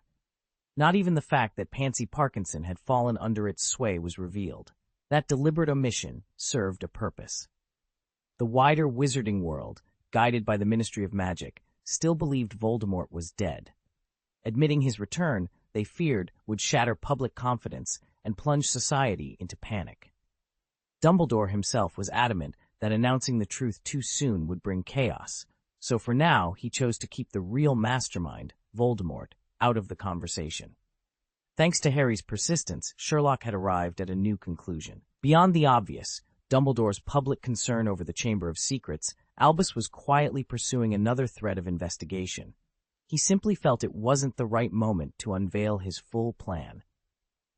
At the end-of-term feast, the headmaster carefully downplayed the murkier details of the incident. Instead, he praised Sherlock and Harry for their extraordinary courage and quick thinking in protecting their fellow students at the Tower of Slytherin's darkest hour. When Dumbledore finished speaking, the entire Great Hall erupted in applause. Before long, the two of them found themselves recipients of the Special Contribution to the School Award for foiling the Chamber's threat and rescuing teachers and classmates. Harry blushed as he collected the medal. By comparison to their last encounter with Voldemort, he felt he'd contributed very little. Apart from speaking Parseltongue to open the secret door, he'd been a passenger the entire way. Once more, he was struck by the odd sensation of not pulling quite his weight. Sherlock, however, shook his head. "Don't downplay it, Harry. Speaking Parseltongue was a linchpin in the entire operation. Trust me, without it, we never would have gotten in. Without you, I might never have realized that the Chamber's monster was a basilisk," Sherlock admitted, casting Harry a rare, approving glance. Harry chuckled and shrugged. "Sherlock's right. I spent half the time watching from the sidelines. If that warranted anything, I'd hand myself a medal." Their easy banter only stoked the excitement. Once the school announced the truth about the Chamber of Secrets, Sherlock and Harry's popularity shot even higher than it had when they'd saved the Philosopher's Stone. Back then, everyone had Ron's wild account to rely on. This time, students had witnessed attacks and petrifications in real time. At breakfast in the Great Hall, Ernie Macmillan came charging over from the Hufflepuff table so hastily that he nearly face-planted on the flagstones. Breathless, he grabbed Harry's arm with both pudgy hands and began apologizing profusely. "I shouldn't have doubted you," he panted. "Honestly, if I'd known about your friendship with Cho Chang, I'd never have suspected you for a moment. Now I see you'd never hurt her." "Ahem," Sherlock cleared his throat, commanding the attention of everyone within earshot. The two friends exchanged a grin. Once again, they found themselves at the very center of Hogwarts' astonished and utterly grateful gaze. "Look, it's fine. My relationship with Cho isn't what you're imagining," Harry insisted. Ernie Macmillan waved his hands nervously. "Don't get the wrong idea, Potter. I only meant that you and Cho seem good friends." Ron snorted. "Oh, you're a real genius, aren't you?" Ernie flushed, but just kept scratching the back of his neck, a foolish giggle escaping his lips. Ron's eyes narrowed, and he looked ready to snap, but before he could, Hermione Burke's voice cut through the tension. "I don't know anything about that," she snapped, sounding exasperated. A small crowd had formed around Hermione, all clamoring for the inside story on the Chamber of Secrets. Hermione's cheeks burned as she repeated herself for what felt like the 100th time. "I fainted back then. When I came to, Sherlock and Harry had already rescued me." She wasn't about to tell them that Dumbledore had asked her to keep Voldemort's return under wraps for now. Besides, she was eager to slip away from the prying eyes and find Sherlock herself. After all, she'd noticed Gemma Farley deep in conversation with him just moments ago. With a quick look around, Hermione picked her moment. "Excuse me," she muttered, brushing past the last inquisitive student. "I need to speak with Sherlock."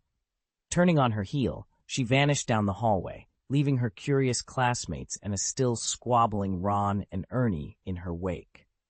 Hermione hovered at the edge of the courtyard, too far away to catch their words, but the distance only made her curiosity itch all the more. She ached to know what Gemma and Sherlock were discussing. Sherlock emerged from the castle with water dripping from his hair, his pale face still carrying the tension of the chamber within. Gemma met him on the steps, her sea-blue eyes alight with pride. "Congratulations, Sherlock," she said warmly. "I always knew you'd solve the mystery." He gave a small shake of his head. "I was still too slow. If I'd acted more decisively, I could have wrapped things up sooner." "Compared to 50 years ago, you did brilliantly," Gemma replied softly. "Thanks to you, no Hogwarts student will ever fear the basilisk again." Sherlock offered a wry smile. "Let's not go calling me a hero. Heroes don't exist, and if they did, I'm definitely not one of them." "Sherlock, you're being too hard on yourself," Gemma said, her voice gentle. "Those who were attacked are merely petrified. As soon as the mandrakes are fully matured, they'll recover completely. You and Harry saved so many lives." At that moment, Hermione could hold back no longer. She hurried forward, heart pounding, ready to thank the boy who'd cracked one of Hogwarts' most dangerous secrets.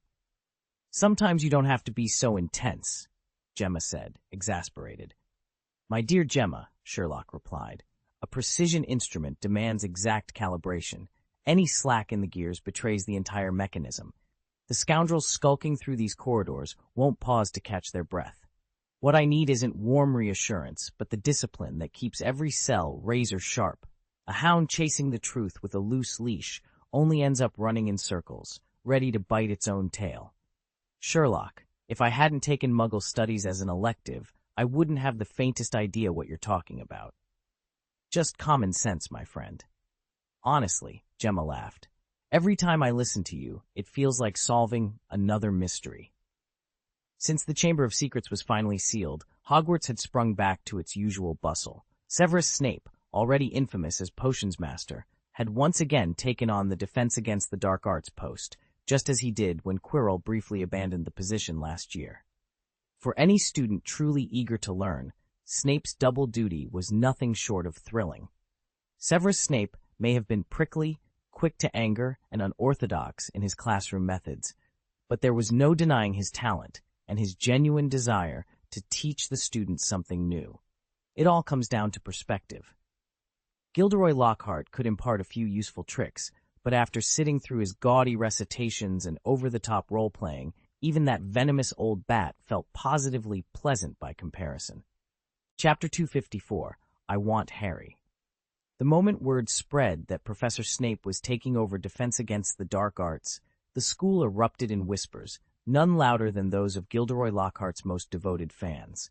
To them, Lockhart's flamboyant lectures, complete with role-play battle scenarios and surprise demonstrations at the end of each class, were the very definition of fun and learning through play. They'd even convinced themselves that it didn't matter if all of Lockhart's tales were a bit exaggerated. "Ginny must have said something to offend him," one Gryffindor whispered down the row as they waited for Snape to enter. Moments before the new term's first defense lesson, Ron caught Harry's eye and dragged him aside. "He's been gunning for Ginny," Ron grumbled. "In potions and now defense. Every chance he gets, he's docking Gryffindor points." Harry shrugged. "That's classic Snape, isn't it? He always goes after Gryffindor. I've learned to expect it." Ron huffed. "Yeah, but it's not just you. He's singling out everyone in our house. Hermione nearly exploded yesterday when he corrected her pronunciation, so publicly. Though, to be fair, he flashed a crooked grin. Sherlock's partly to blame." Before Harry could ask who Sherlock was, the doors swung open. Severus Snape swept in, midnight black robes trailing behind him, and the entire class snapped to attention. There would be no glittering tales or staged duels today, just the cold, exacting rigor of Professor Snape's Defense Against the Dark Arts. And for Gryffindor, the real test was only just beginning. Lately, Professor Snape has docked more points from Ginny than he ever did from you, Sherlock. That can't be a coincidence, Harry said, frowning. Sherlock considered for a moment, then glanced at Harry with that familiar spark in his eyes. "It's obvious." Harry's eyes widened. "You really know why?" Sherlock began. "Her eyes are." "Stop," Harry barked, cutting him off. He looked mortified. "Why are you bringing up eye color all of a sudden?" Sherlock raised an eyebrow. "Didn't you ask why Snape is targeting Ginny?" Harry shook his head in confusion, glancing to Ron for help. Sherlock sighed. "What feature of yours most resembles your mother's?" Ron's face brightened. Your eyes? Of course. They're the same shade of green. Harry's jaw dropped. No wonder Snape was so furious. Lily Evans's eyes had haunted him ever since her death. Ron shifted uneasily, glaring at his own sister's absent portrait in the hallway. Harry quickly steered the conversation back on track. All right, Sherlock. Between Snape and Lockhart as defense against the dark arts professor, who would you rather have teaching us? Sherlock paused, then gave Harry a quietly rueful look. I have to admit I regret choosing Snape as our substitute teacher. Under Harry's astonished stare, Sherlock nodded and spoke his reasons plainly. Originally, I was planning to face a boggart, Hermione announced as she slid into her desk. Harry and Ron exchanged curious glances. Hermione's eyes were practically glowing with excitement. Emboldened, she raised her hand.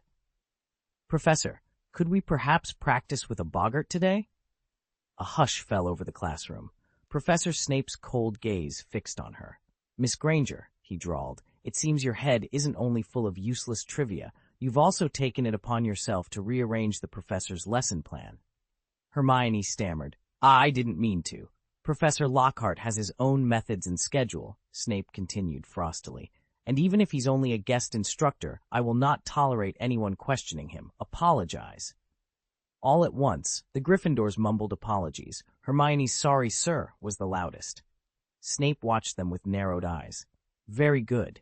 He paused, then added, 20 points from Gryffindor. Hermione's shoulders slumped in dismay. She had barely settled back into her seat when the new blow sank in. She wasn't the only one disheartened by Snape's decision. Neville Longbottom sighed too. With Lockhart's class, says gone, and herbology being the only other class where he could earn consistent house points, Neville realized just how much he depended on those easy opportunities. Severus Snape's arrival at Hogwarts spelled trouble for Gryffindor. Not only would he preside over the already notorious potions class, he'd also inherited another steadfast and perfectly legal way to dock Gryffindor points. From his perspective, it was a double blow. Fortunately for Gryffindor, the cup had effectively been secured before Snape even unpacked his robes. At the recent ceremony, Sherlock Holmes and Harry Potter each received the special award for services to the school, and with it, 200 points apiece. A 400-point lead proved insurmountable. No matter how aggressively Snape tried to penalize misbehavior, there simply wasn't enough time left in the term to overcome such a deficit. Meanwhile, Hogwarts was still reveling in the news that the Chamber of Secrets had finally been cleansed of its monster. Caretaker Argus Filch, normally as grim as his vast keyring, found himself in an uncharacteristically good mood. He placed the awards bearing Sherlock Holmes and Harry Potter in the trophy room, right next to Tom Riddle's old medal in the corner display, then did something no one expected. He personally invited Sherlock and Harry to admire their trophies. Filch's gesture was all the more remarkable, given his history with the two boys. He had grown to respect Sherlock, thanks to Madame Norris's constant praise, but he had never been fond of Harry. Today, however, even Filch's scowl seemed to soften, at least for a moment, before he cleared his throat and watched them take a well-deserved bow. Now that the house's enchantment had settled in, Harry found himself strangely fond of its ancient stones, and even of the lone raven perched on the roof. When Filch finally slipped away, Harry turned back to the trophy case. 3 gleaming gold awards stood side by side, and his expression was complicated. I never imagined my name would sit alongside his. He felt that he and Sherlock had truly earned their honors, but Tom Riddle's plaque, born of selfish ambition and dark deeds, felt like an awkward, even mocking, companion. Yet there they were, 3 identical awards, glaring at him in silent irony. I thought you'd be used to it by now, Sherlock said, giving Harry's shoulder a friendly squeeze. You know, the first time I ever saw the name Harry Potter, it was in the same sentence as Lord Voldemort. Harry let out a short, wry laugh. Ever since his birth, his identity had been destined to intertwine with that of the darkest wizard of all time. Perhaps it was fate. 2 weeks slipped by in much the same way, and one crisp morning at breakfast, Professor McGonagall tapped her teacup on the mahogany table until the chatter in the great hall fell away. I have excellent news for you all, she announced. Instead of silence, the hall exploded in excitement. Quidditch matches are back! Oliver Wood bellowed, leaping to his feet. The students roared in reply, already picturing the rush of wind, the thud of the quaffle, and the thrill of a well-turned broomstick once more in the skies above. Although the Chamber of Secrets incident has been resolved, Professor McGonagall announced, her voice echoing through the Great Hall, the faculty has met, and, unanimously, we will not resume any remaining Quidditch matches this season. A stunned silence fell over the students, then a single, shocked gasp. What? Oliver Wood's voice cracked as he lurched backward, nearly toppling over before sinking into the nearest bench. His face went ashen, shoulders slumped, and for a moment the entire hall watched in sympathetic silence. McGonagall's heart ached for him. She loved Quidditch nearly as much as Wood did. After all, it had taken extraordinary courage to bend a century-old rule and place a first year on the team. But as head of Gryffindor House, she knew that the safety and well-being of every student must come before any sport. Taking a steadying breath, Hetch, she continued. On a brighter note, Professor Sprout has informed me that the mandrakes in her greenhouses have reached full maturity and are now ready for harvest. All herbology students are to proceed there immediately after lunch. That is all. That's right. Tonight, we will restore life to those who were petrified. At Professor McGonagall's announcement, the Great Hall erupted in cheers. Even the ever-stern Wood couldn't suppress a broad, genuine smile. That evening, Hogwarts held another feast, and the mood was nothing like last year's subdued celebration. This time, excitement buzzed through every corner of the hall. Many students, still in their pajamas, chattered eagerly as house elves carried steaming platters of roast beef, treacle pudding, and pumpkin pasties. Then, one by one, the recovered victims appeared. Colin Creevey, grinning and blinking, Penelope Clearwater, brushing her hair, Cho Chang, taking shaky but delighted breaths, nearly headless Nick, floating in with his usual ghostly flourish, and Madame Norris, tail flicking as she shook off lingering cobwebs. In a moment of pure joy, Filch scooped up his beloved cat and wept openly. The ghosts of Hogwarts gathered around Nick, their voices chiming in spectral applause. Students swarmed the newly redeemed classmates, lifting them high above their heads in celebratory tosses. Laughter and laughter mixed with tears of relief. The Great Hall was alive with jubilation. Seizing the spotlight, Professor Dumbledore stood and raised his wand for silence. "My dear students," he began, his eyes twinkling behind half-moon spectacles, "in light of recent events, and so everyone may fully recover, this semester's final exams are hereby cancelled." The announcement set off another roar of delight that threatened to shake the enchanted ceiling itself. Whether in the Muggle world or the Wizarding one, the carefree cheer at the mention of no exams is universal. And so Hogwarts University's feast drew on deep into the night, filled with laughter, reunion, and the promise of restful days ahead.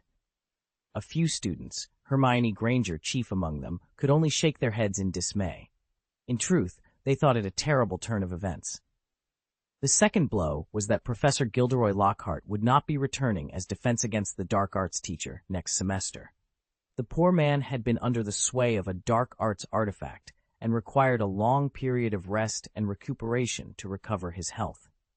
When Madame Pomfrey announced Lockhart's condition in the Great Hall, the faculty burst into applause at the news of his departure. Most of the students felt a pang of regret, especially the younger witches, who dabbed at their eyes with handkerchiefs. Even Ron Weasley, who had never cared much for Lockhart's self-aggrandizing ways, sighed wistfully. "It's such a shame," he admitted. "I was really starting to like him." The third matter of business, more joyous by far, was the awarding of the House Cup. Last year's victory had come down to the wire, but this time there was no suspense. Thanks to the combined 400 points earned by Sherlock Holmes and Harry Potter, Gryffindor secured the championship outright. A roar went up from the lion tables as the Gryffindors erupted into celebration. First years tossed their hats in the air, second years hugged one another, and upperclassmen danced in excitement. Next year, a beaming Angelina Johnson cried, "We'll win the Quidditch Cup no matter what." Amid the jubilation, Oliver Wood elbowed his way to the front and grasped Harry's hands. "Harry, you've helped me win the House Cup 2 years running now," he said, eyes shining. "Thank you." And all around them, red and gold banners fluttered overhead as Gryffindor reveled in another hard-won triumph. The moment Harry opened his mouth to respond, a small, eager figure barreled through the crowd. "Harry!" Colin Creevey skidded to a halt in front of him. He'd been desperate to thank Harry alone, but with Dumbledore's announcements and the celebrations, he hadn't had a chance until now. Somehow, he found enough strength to shove aside one of the Weasley twins' teammates, Wood, who was normally as solid as an oak. Wood stepped back in surprise, blinking at the scrawny boy who'd just shoved him out of the way. "Harry, you're my hero!" Colin cried, his voice cracking. He threw his arms around Harry in a fierce hug. "Colin, easy," Harry protested, but Colin squeezed tighter, tears streaming down his cheeks. "You saved my life! Thank you, thank you!" Harry patted Colin's back awkwardly. "Colin, really, you're crushing me. I heard everything," Colin exclaimed, pulling back just enough to look up at Harry. "Thanks to you, none of us had to face the basilisk again." "It wasn't just me," Harry began. "I can talk to snakes, yes, but only you can speak Parseltongue. Only you can stop a basilisk," Colin interrupted, eyes shining with admiration. Harry sighed inwardly. Some things, he thought with a rueful smile, never change. Colin wasn't listening to reason. He only wanted to pour out his gratitude. And in that moment, Harry understood that this, Colin's boundless, unshakable faith, was as much a part of Hogwarts as the moving staircases or the whispering portraits. Harry had lost the upper hand, and he couldn't even fall back on Lockhart's old trick of giving someone the cold shoulder. Frustrated, he muttered under his breath, "Stop talking to yourself." His exasperated expression finally drove someone to step in. Not Sherlock, not Hermione, and not even Ron, but Ginny Weasley, the youngest of the Weasley siblings. This was the second time she'd defended Harry. The first had been back at Flourish and Blots, when she'd never spoken to him before, yet had indignantly called out Malfoy on his rudeness. Now, she looked more grown-up than ever. With a fierce tug, she pulled Colin away. "Can't you see he's uncomfortable?" I just wanted to thank Harry," Colin sputtered. "That's not how you do it." Ginny snapped, then turned to Harry, her anger softening into concern. "Harry, are you all right?" He managed a small, grateful smile. "I'm fine. Thanks, Ginny. You really helped me out." Ginny's cheeks flamed as red as her hair, but she gave a quick nod and stepped back, leaving Harry feeling both relieved and grateful. "It's really nothing. I'm just happy if I can help," Ginny managed to say, her cheeks flushing as she met Harry's gentle smile. Before she could steady herself, Colin suddenly lunged at Harry. "Let me go! I want Harry! I want Harry!" he cried, straining against anyone who tried to hold him back. Chapter 255, The Hero Who Will Come to Save Me as Long as I Cry Out. Not long ago, Ron had confided in Ginny the real reason Professor Snape had been paying her so much attention. The more she learned, the more Ginny realized her brave Valentine's gift to Harry had brought him nothing but trouble. Determined to make amends, she set out to help him however she could. Just then, she spotted Colin Creevey, Harry's enthusiastic yearmate, buzzing around the Gryffindor hero like a persistent gnat. With a sigh, Ginny threaded her way through the students and at last managed to yank Colin away from the throng. "Why won't you let me near Harry Weasley?" Colin fumed. "What's so wrong with me talking to him?" "I already told you," Ginny snapped, folding her arms. "He's under enough pressure as it is. You keep pestering him, and it just makes things worse." Colin's lower lip trembled. "Then why can she?" His gaze darted past Ginny. "Who are you talking about?" Ginny turned sharply and froze. There, up ahead, Cho Chang, the Ravenclaw third year, was tugging at Harry's sleeve, her eyes glistening with tears. Cho's voice was muffled, but Ginny could see the despair in every shake of her shoulders. Before Ginny could process the scene, Colin slipped out of her grip and bolted toward Harry again, camera at the ready. Ginny bit her lip, torn between chasing after Colin and finding a way to help Harry through this emotional mess. One thing was certain. If she wasn't careful, everyone's well-laid plans were about to unravel in spectacular fashion. Ginny stormed down the corridor after him, her voice echoing off the stone walls. "Stop! You turn around right now, Colin." Harry sagged with relief as Ginny hauled Colin Creevey to a halt. For a fleeting moment, he found himself oddly grateful that Colin had only just been restored from petrification. If he'd stayed frozen a little longer, maybe today would have been more peaceful. He shook his head, dismissing the thought, and crouched beside his friend. "Colin, are you all right? Did something happen?" "Nothing too serious," Colin said, rubbing his arm where Ginny had yanked him. Before Harry could pry for details, a soft, familiar voice chimed from behind him. He looked up, and his heart skipped. Cho Chang stood there, her raven hair glossy, her cheeks flushed with excitement. Harry blinked. It had been months since the chamber had been opened and then closed again, and seeing Cho now, healthy and smiling, felt like sunlight after a long storm. "Congratulations on, well, everything," he managed, feeling his face warm. She laughed, warm and bright. "I owe you everything, Harry." He waved his hand dismissively. "It was nothing, just a few spells. Honestly, the real hero was Sherlock." Cho's eyebrows rose. "Really?" She glanced back over her shoulder, as if expecting someone else to materialize behind her. "In that case, would you thank him for me?" Harry's mouth fell open. "Of course. But," Cho held up a hand, grinning, "I came here with Luna and Penelope. Penelope dashed off to find Percy, so you know how that is, and Luna went looking for Sherlock." She winked at Harry. "She's determined to say thank you in person." Harry watched Cho drift down the hall, already waving to a distant figure in Ravenclaw blue. As Luna and Penelope scattered toward their respective quests, Harry couldn't help but smile. Hogwarts was as chaotic as ever, but somehow, today, that felt absolutely perfect. "Ernie Macmillan found me just now and told me he'd been wrong about you," Cho said, her voice catching. "He realized I was petrified because someone framed you, and he knows you'd never hurt me." She reached out on her own and took Harry's hand. Her eyes were damp, her cheeks flushed. Harry felt his own face grow hot at the contact. For a moment, he battled the absurd thought that perhaps some people simply woke from petrification faster than others. Before he could respond, a small shadow barreled toward them. "Harry, I still have something to say to you." "Stop right there," Harry blurted, but the figure kept coming. In the next instant, Ginny Weasley appeared beside him, hurriedly clutching the sleeve of a flustered Colin Creevey. "I'm sorry I couldn't hold him back," Ginny said, glancing down at their joined hands. "I hope I'm not interrupting anything?" Cho released Harry's hand at once. Harry cleared his throat, momentarily at a loss. Ginny smiled brightly. "Hi, I'm Ginny Weasley."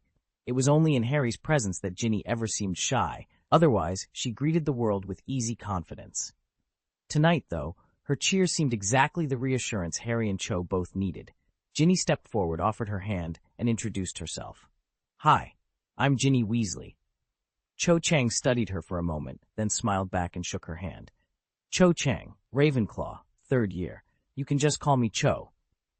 On the surface, their exchange looked perfectly friendly, but Harry, standing just a few feet away, couldn't shake the suspicion that something between the two girls was off. Before he could sort out his feelings, Colin Creevey swooped in, oblivious to the mood. He whipped out his camera and began firing off pictures in rapid succession. Harry with Cho, Harry with Ginny, then Harry flanked by both girls. Colin was grinning from ear to ear, clearly thrilled by the photo op. Oddly enough, Colin's relentless clicking managed to break the tension between Cho and Ginny. They relaxed, if only marginally, as they posed for yet another shot. Meanwhile, Ron, who'd been watching the scene from a few yards away, shook his head in exasperation. It was one thing for Harry to be caught between Cho Chang and his sister. It was quite another to have Colin's camera pointed at him non-stop. With a firm nod to himself, Ron decided it was time to rescue his brother from becoming Colin's next photographic trophy. Ron noticed Colin's excitement, more fanatic than even Cho Chang's or Ginny's, and instinctively reached for Sherlock's arm. With Sherlock helping, handling Colin would be a cinch. "Cher," he began, but when he turned, Sherlock was gone. "Where did he go?" Ron muttered, eyes darting through the throng. "Looking for Sherlock?" Fred Weasley called, grinning. "He's over there." George Weasley pointed, and Ron swiveled around. Sure enough, Sherlock was now surrounded, just like Harry had been, only this time by 3 girls. Ron blinked. "Who's the girl standing beside Hermione and Gemma?" Fred's eyebrows shot up. "You know Gemma Farley? She's a Slytherin prefect." "I know Gemma. I mean the other one, the dark blonde girl." George shrugged. "That's Lovegood, 1st-year Ravenclaw, a bit eccentric. She came over with Cho Chang and Penelope Clearwater." "Lovegood?" Ron echoed, unfamiliar with the name. He shifted uneasily in his seat. stealing another glance around the great hall. Across the table, Sherlock sat enthroned by 3 admiring girls. At the other end, Harry was encircled by 2 girls and a boy, all eager for his attention.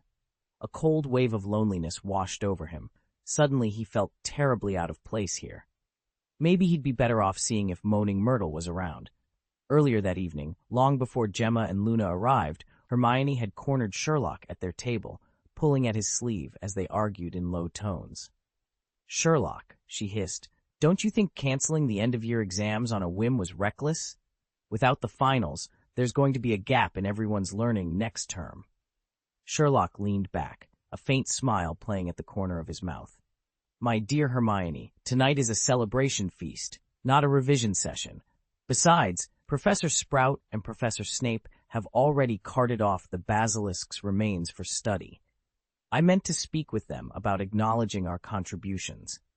After all, Hermione, it was your galleons that purchased the tool which defeated the monster, and I was the one who delivered it into the Chamber of Secrets.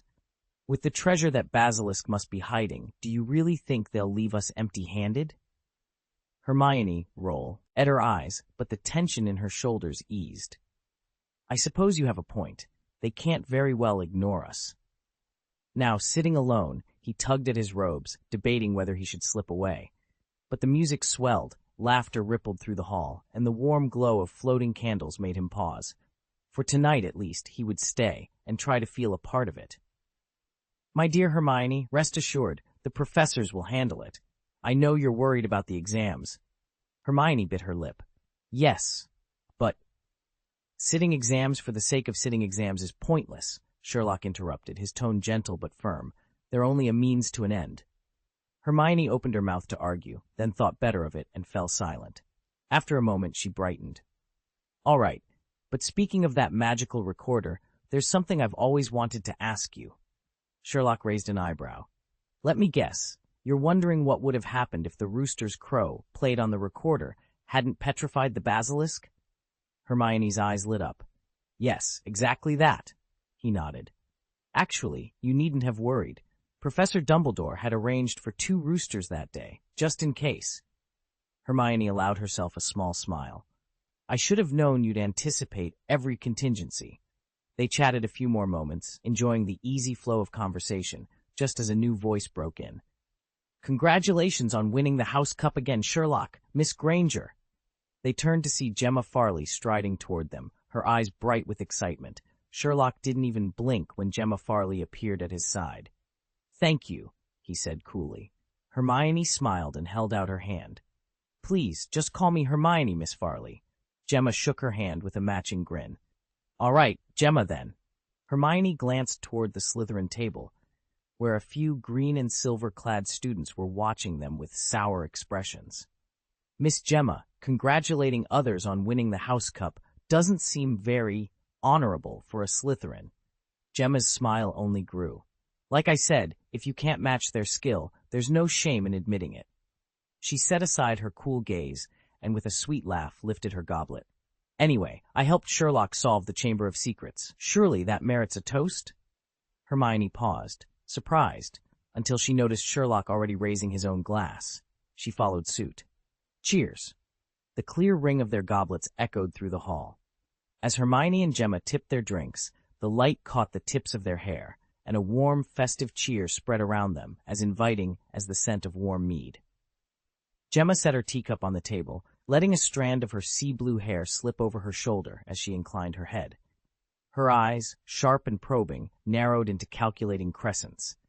"Honestly, I don't buy the headmaster's version of events," she said. "Sherlock, compared to last year's Philosopher's Stone ordeal, wasn't facing the basilisk even more dangerous?" Sherlock remained motionless, his fingers still poised as if holding an invisible glass. His gray eyes, serene beyond his years, met hers without a flicker. "Actually," he replied, "this year's challenge was easier. Recovering the stone involved unraveling a series of complex puzzles. The basilisk may seem formidable, but its one fatal weakness is right there in the textbooks." The moment the rooster crowed, its fate was sealed. Of course, meticulously arranging every last contingency to exploit its weakness wasn't a simple task. Gemma leaned forward, propping her chin on her hand as a mischievous light danced in her eyes. "Miss Granger, the girl who was rescued by our hero, tell me, weren't you absolutely thrilled the first time you saw Sherlock in the Chamber of Secrets?" Hermione felt her cheeks burn. Thrilled barely covered it. She had never confessed to Sherlock just how she'd felt in that moment. At 14, Hermione Granger now regarded Sherlock Holmes as something extraordinary. Only she remembered the tide of terror that flooded her when the chamber's shadows closed in. 2 years ago, on Halloween of her first year, she'd huddled in a corner, petrified by the troll's furious roars. Sherlock's sudden appearance had been like a shaft of light piercing the darkness, rescuing her and changing her world forever. Back then, she was too young to grasp its true meaning. Now she knew. Up until that moment, Hermione had always trusted her meticulously crafted plans. But as the saying goes, no plan survives its first contact with reality. She never imagined that while the school was under the Phoenix's protection, Lord Voldemort would cut them off at the source, not by attacking her classmates directly, but by abducting her and dragging her down into the Chamber of Secrets. To Hermione, the smiling imposter posing as her idol Gilderoy Lockhart was more terrifying than a basilisk, or even Voldemort himself. Acting on instinct, she seized a fleeting opening and struck decisively, only to be met with a devastating counterattack. In that instant, she was certain she would suffer a fate more dreadful than her petrified friends. She could almost feel death's cold breath on her neck. Then, at the very brink of despair, Sherlock appeared once more. Twice now, he had come to her rescue. Perpetually calm, his voice cool to the point of arrogance, he nonetheless became the single beacon of hope in her darkest hour. He had often insisted that people shouldn't be cast as heroes, or that, if true heroes did exist, he wasn't one of them. But Hermione no longer believed that. Real heroes don't need capes. Sometimes, all they need is to keep their weapons pointed squarely at the darkness. To Hermione, in her present state, Sherlock was the hero of her heart, ready to come to her rescue the moment she called out. Chapter 256, 3 Women Make a Show. Hermione's cheeks flamed the moment Gemma spoke Sherlock's name.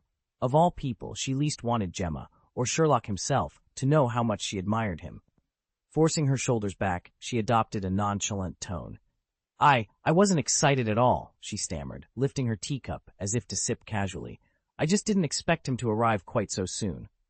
She took a deliberate swallow, but the light in her eyes and the faint upward twitch of her lips gave her away. Both Sherlock and Gemma noticed the betrayal. Sherlock with mild indifference, Gemma with amused superiority. Gemma let out a soft chuckle. Poor Hermione. Had she really thought she could hide her crush? Thank goodness the girl wasn't truly in love with Sherlock yet, or she'd have been her own worst enemy right now. With a small shake of her head, Gemma turned on her most composed expression and addressed Sherlock directly. "All right then," she said. "Why don't you tell us exactly what happened?" Hermione's instinct was to object, to beg Gemma not to press Sherlock so publicly, but she fell silent. She knew that once Sherlock had set his mind to recounting the facts, no one could stop him. The three sat in tense anticipation, each for very different reasons, as the great detective prepared to unveil the truth. Dumbledore hadn't explicitly asked them to keep this under wraps, Hermione reasoned. He must trust them to know where to draw the line. She cast a quick glance at Sherlock, bit her lip, and swallowed the no that was already forming. Let Sherlock decide if and when he wanted to talk about it. Before he could speak, another voice piped up. "Sherlock, I want to know what happened too." It was Luna Lovegood, the first-year Ravenclaw. Hermione and Gemma both started, but Gemma's surprise ran deeper. As a prefect, she'd seen plenty of Luna's rather eccentric behavior. The nickname Loony hadn't come out of nowhere. Yet there was something striking about Luna's friendship with Sherlock. It showed most clearly in the way she addressed him. Even now, many of Sherlock's classmates still called him Holmes. Outside Gryffindor, only a very few dared call him Sherlock. And here was a first year from another house entirely, using his first name without hesitation. Luna had always stood apart, the kind of student who didn't quite fit in anywhere, even among Ravenclaws, where eccentricity was practically a tradition. And yet here she was, boldly crossing house boundaries to seek out Sherlock Holmes himself. Clearly, something out of the ordinary was afoot. Sherlock looked up from his notes without the slightest flicker of surprise, just as he'd reacted calmly when Gemma first introduced herself. He asked, "What do you want to know?" Luna didn't hesitate. "Who used the dark arts to control Lockhart? Is he really the heir of Slytherin? How did you locate the Chamber of Secrets, and by what method did you defeat him and the basilisk?" Hermione's eyes widened. Of all people, Luna, whom she barely knew, had just cut straight to the core of the mystery. Gemma's own carefully dodgy, circumspect questions suddenly seemed absurdly indirect. Gemma herself couldn't help but chuckle at the contrast.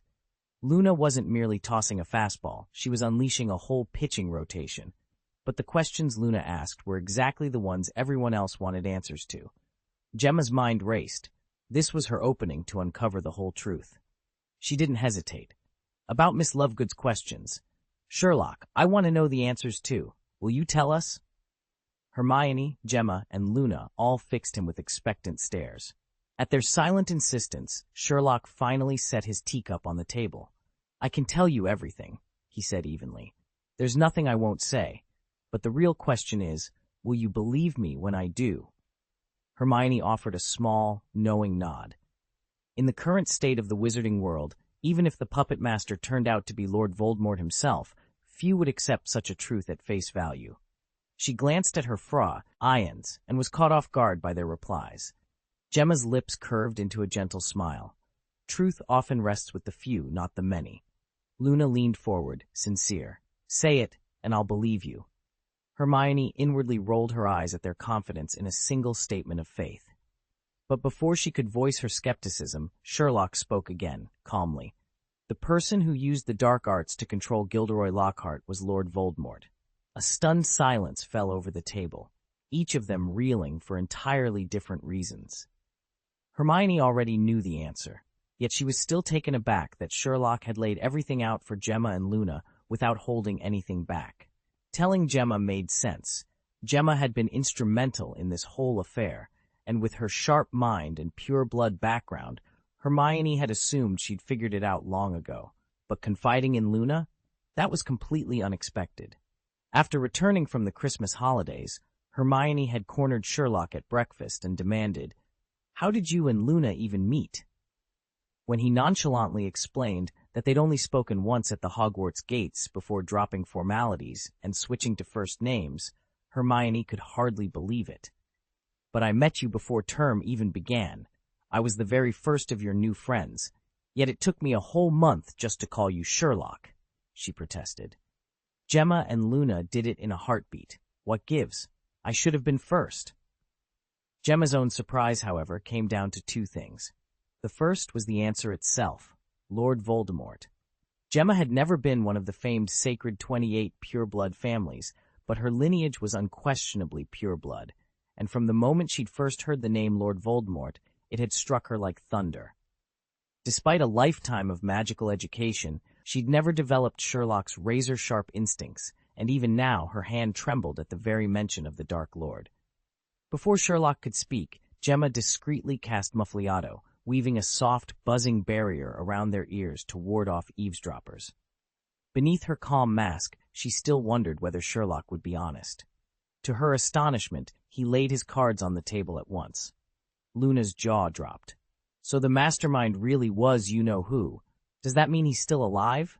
"Apparently so," Sherlock confirmed. Luna leaned forward, eyes alight. "And what about the other questions?" Hermione and Gemma exchanged anxious glances, bracing themselves for whatever came next.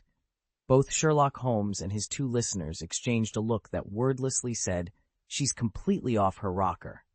Sherlock, however, seemed oblivious to their thoughts as he spoke with cool certainty. Tom Riddle, Lord Voldemort, in other words, was indeed the true heir of Slytherin, he announced, settling back in his chair. He manipulated Gilderoy Lockhart into unlocking the Chamber of Secrets and unleashing the basilisk upon Hogwarts. He paused to let the information sink in. The steps required to pinpoint the chamber's entrance were rather intricate. I'll explain them when time permits, but the primary credit goes to Harry Potter. As for defeating the basilisk and banishing Voldemort's presence, The solution was surprisingly simple. A single rooster's crow was enough to shatter the serpent's power. Gemma and Luna exchanged delighted glances. Sherlock's explanation was brief yet packed with substance, and he'd promised to reveal the finer details later. After a moment's thought, Gemma cleared her throat. "Sherlock," she asked hesitantly, "all of this, it stays secret, correct?" Holmes inclined his head, his expression as impenetrable as ever. "Precisely. Dumbledore never mentioned any of this, so he must have had his reasons," Hermione said quietly. "It doesn't matter," Sherlock replied. Hermione frowned. "What do you mean?" "Even if we told everyone, few would believe us," he replied, lifting 2 fingers as he spoke. "First, the same words, uttered by different people, carry very different weight. And second, people tend to believe only what they want to believe." Hermione exchanged a glance with Gemma. She understood all too well. If Dumbledore himself announced that Voldemort had returned, the entire wizarding world would panic. But if a mere student said the same thing, most would dismiss it as mere rumor. Last year, Sherlock had insisted that Professor Quirrell was unfit to teach. He claimed Quirrell had attacked him with a sword, but nobody had taken him seriously. Poor Ron had even been barred from choosing his own dueling partner until he was 20 because of the uproar. Before Hermione could respond, Luna piped up from the other side of the room. "And if we try to spread the news ourselves, the Ministry of Magic will throw us in Azkaban." Hermione and Gemma burst out laughing. Despite the gravity of the situation, Luna's calm certainty was impossible to resist. Even Sherlock cracked a small smile at the irony. The very authorities who refused to see the truth would gladly punish anyone brave enough to tell it. Hermione rolled her eyes. "Luna, you're worrying far too much. How could the Ministry of Magic possibly have the time or the inclination to deal with something like this?" Gemma chimed in. "They'll probably dismiss it as children's chatter and get a good laugh out of it." Sherlock said nothing.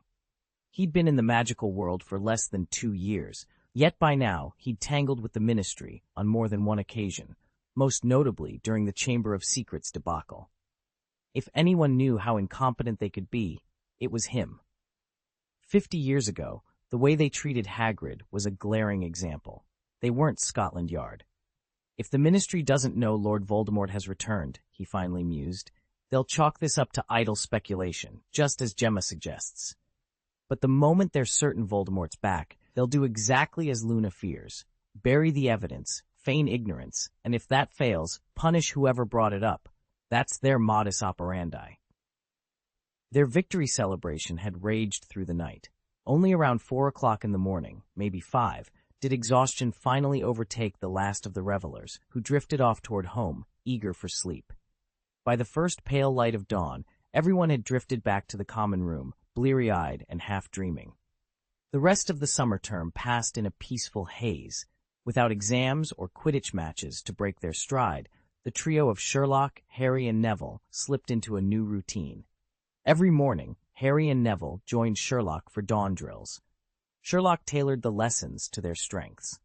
Harry, who had always enjoyed fencing, discovered a surprising new passion for boxing after that infamous punch at Malfoy, which had earned him the playful title of Gryffindor Punch King.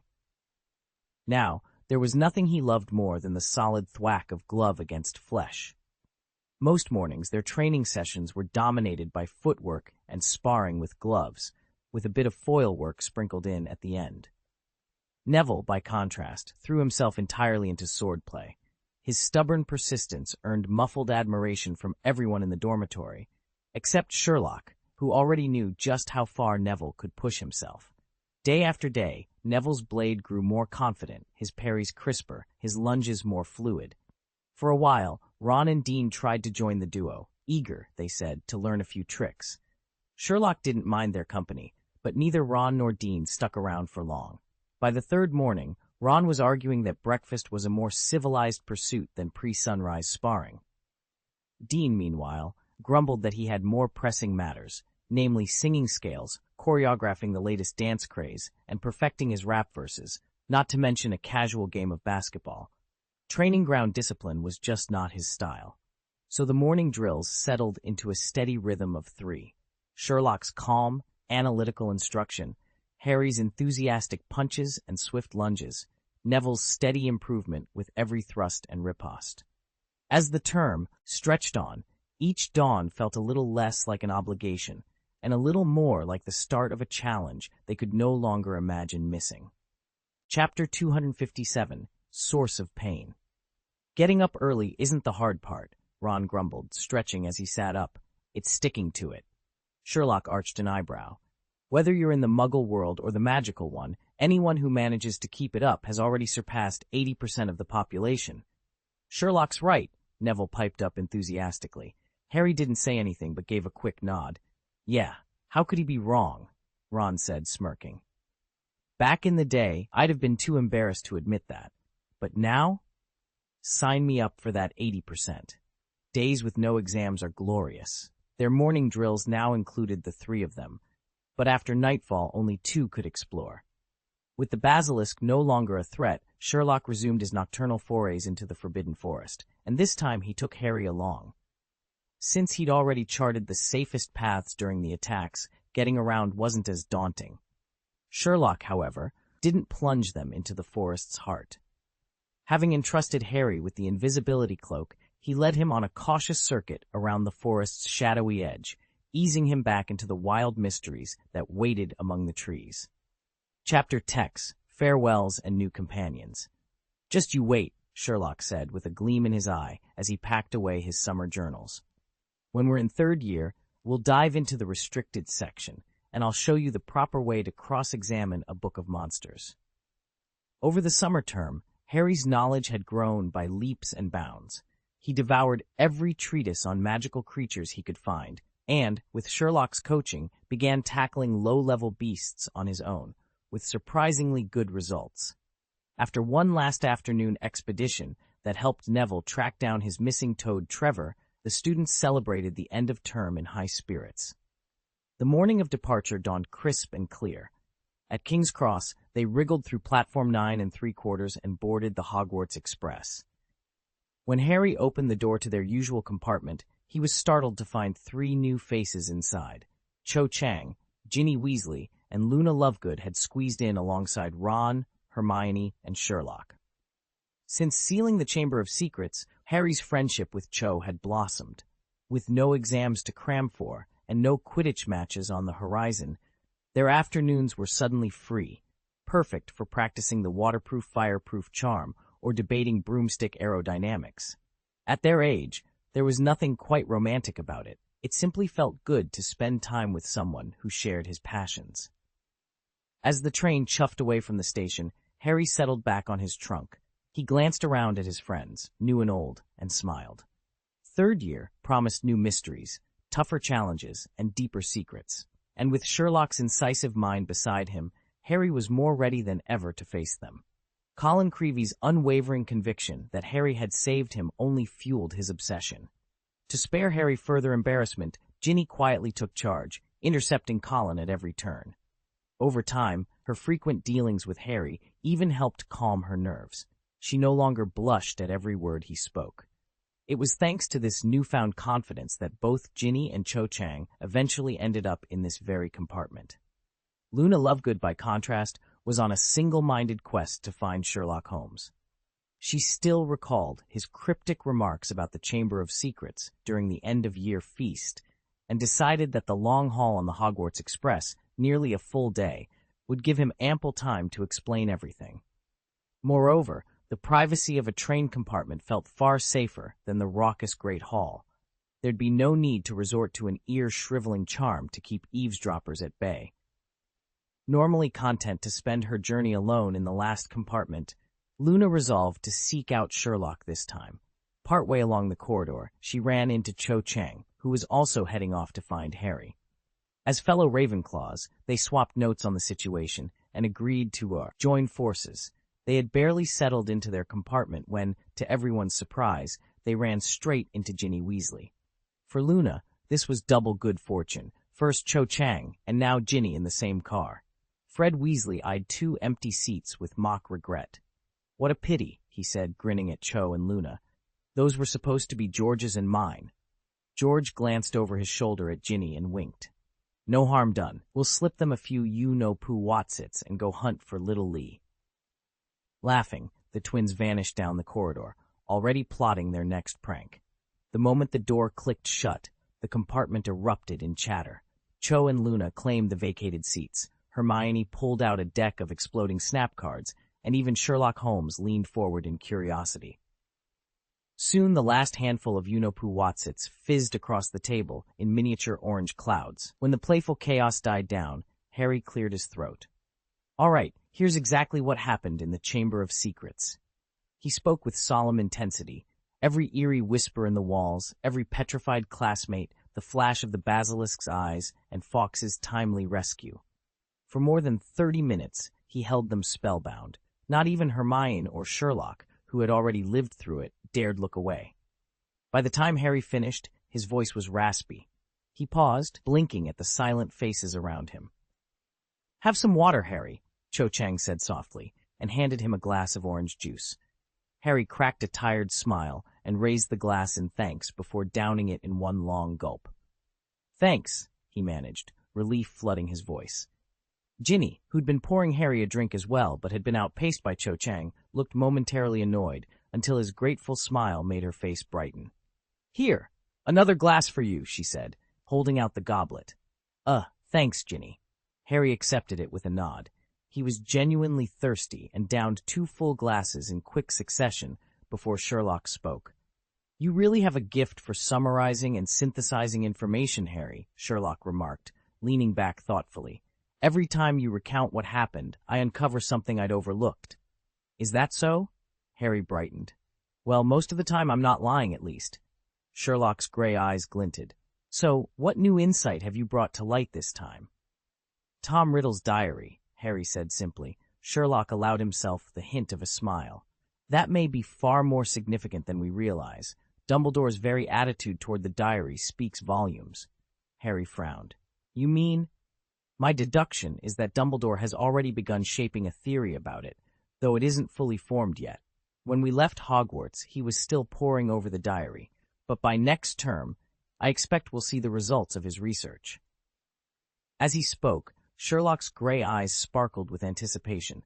A fresh storm is brewing over Hogwarts. How could we ever stand still? Magic, after all, is never dull. "Oh, by the way," Ron laughed, "did you hear? Malfoy's father has been removed from the school board." Sherlock arched an eyebrow at Ron's amusement. "You should have seen Draco's face when it happened. All that haughty pride gone in an instant. He was absolutely crushed." "It was bound to happen," I said.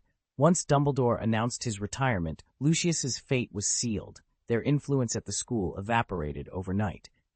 "How so?" Ron asked, leaning forward in his armchair. Sherlock folded his hands thoughtfully. "Dumbledore didn't just step down quietly. Before leaving, he personally warned Lucius Malfoy, 'Cease dredging up the old rumors about Voldemort's school days, or else.' And 'or else' certainly doesn't mean a simple dismissal." Ron grinned and slapped his thigh. "Well done, Professor. But what about that little creature, Dobby?" I gave a small, rueful smile. "House elves are bound by magic. If Malfoy issues new orders, Dobby must obey, no matter how much he may resent it. The moment Lucius speaks, Dobby follows. Heart or no heart." Ron sighed, exchanging a glance with Sherlock. "Then our work isn't over yet." Outside, the storm gathered strength, tossing branches against the tower windows. Within the common room's warmth, we plotted our next move. Because in the world of magic, the real tempest sometimes starts far from the eye of the storm and far from Hogwarts's battlements. "That's why it's still being kept here at Hogwarts," Professor McGonagall concluded. Hermione spoke up. "And frankly, it was indispensable in helping us solve the Chamber of Secrets mystery this term." "Objectively, she's right," Ron admitted. "But by intercepting our letters and outright preventing Harry from coming back to school, it caused him far more headaches than it solved." Harry nodded vigorously. Apart from Voldemort himself, the chief architects of his misery this semester had been Dobby the house elf, Colin Creevey, and Professor Gilderoy Lockhart. Thankfully, Dobby was now confined, Lockhart lay unconscious, and Colin wouldn't trouble him again for quite some time. Harry already felt a weight lifting from his shoulders. With every loose end from the Chamber of Secrets tied up, Luna turned to Sherlock. Please tell us more about your work as Hogwarts's consulting detective. Sherlock smiled and launched into tale after tale, cases so secret that even Harry and Ron, whose dormitories were next door, had never heard of them. One by one, the students leaned forward, utterly captivated. As the night wore on and Sherlock's stories unfolded, the friendships around the table deepened, and Hogwarts felt more like home than ever. Sherlock sank into the corner of the compartment with a small, rueful smile. My only regret, he confessed, is that I never got to face a boggart. Cho Chang gave him an encouraging nod. That's all right. She turned to him, eyes bright. Actually, learning about and defeating boggarts is part of the second-year Defense Against the Dark Arts curriculum. Professor Quirrell covered it with us last year. Sherlock raised an eyebrow. He taught you? In theory, Cho admitted, rubbing the back of her neck. That was the term Voldemort was latched to the back of Quirrell's head. If Voldemort had let the professor actually teach, like he did with Lockhart, maybe we'd have had a practical lesson too. But as it stood, we only had the lectures. Anyway, she continued more brightly, since you didn't cover it this semester, the next Dada professor will almost certainly include boggarts in the syllabus. Ron let out a low groan. That all depends on whom Dumbledore hires, won't it? After Quirrell, and then Lockhart, I've got zero faith left in this subject. Now, Ron, Ginny chided softly, don't be so harsh on Gilderoy. Lockhart did a lot of good, if you don't count you-know-who pulling his strings. Hermione folded her arms and shook her head. Even with you-know-who behind him, Lockhart was still leagues better than Quirrell. At that, every face in the compartment brightened in agreement. The prospect of next year's lessons suddenly seemed a little less daunting. Everyone fell silent for a moment, picturing the sheer power behind the lessons they'd just reviewed. Lessons that, in their own way, felt as formidable as if the Dark Wizard himself had taught them. Then chatter resumed. Ron, wait, you didn't know Luna's family lives near us? Harry asked. Ron blinked. Why would I? I know the Diggories and the Fawcett's, but I haven't exchanged more than a dozen words with them at school. But Luna's different. She's my friend, Harry protested. Okay, Ron grumbled. I get it now. Hermione rolled her eyes. Honestly, Ron, if you don't pay attention to who's in Ottery St. Catchpole, you're going to miss things. Luna and I are in the same house, and I only just found out today that she lives there, too. With that cleared up, Hermione tapped her wand on her palm. We still have a few hours before the holidays officially begin. Magic's allowed until dinner. Let's use the time to drill our spells. We'll focus on offense first, then Arceal back to defense. They trooped down to one of the practice enclosures. Hermione reminded them of the essentials, the sweeping wrist motion for Expelliarmus, courtesy of Lockhart, and Professor Snape's more advanced jinxes, Stupefy, Rictusempra, and the like. Harry stepped forward with confidence. Expelliarmus had become second nature to him. He could fire off the disarming charm faster than most sixth years. Next on Hermione's list was the Impedimenta curse, a defensive charm meant to slow or halt an attacker. Harry raised his wand and gave it a try. His motion was hesitant, the curse sputtering out as a weak shower of sparks. Again, Hermione prompted. Harry adjusted his stance, then changed his grip entirely. The result was the same, a feeble shimmer instead of a solid jet of blue light. Ginny stepped in to observe. Harry, why do your wand movements keep changing?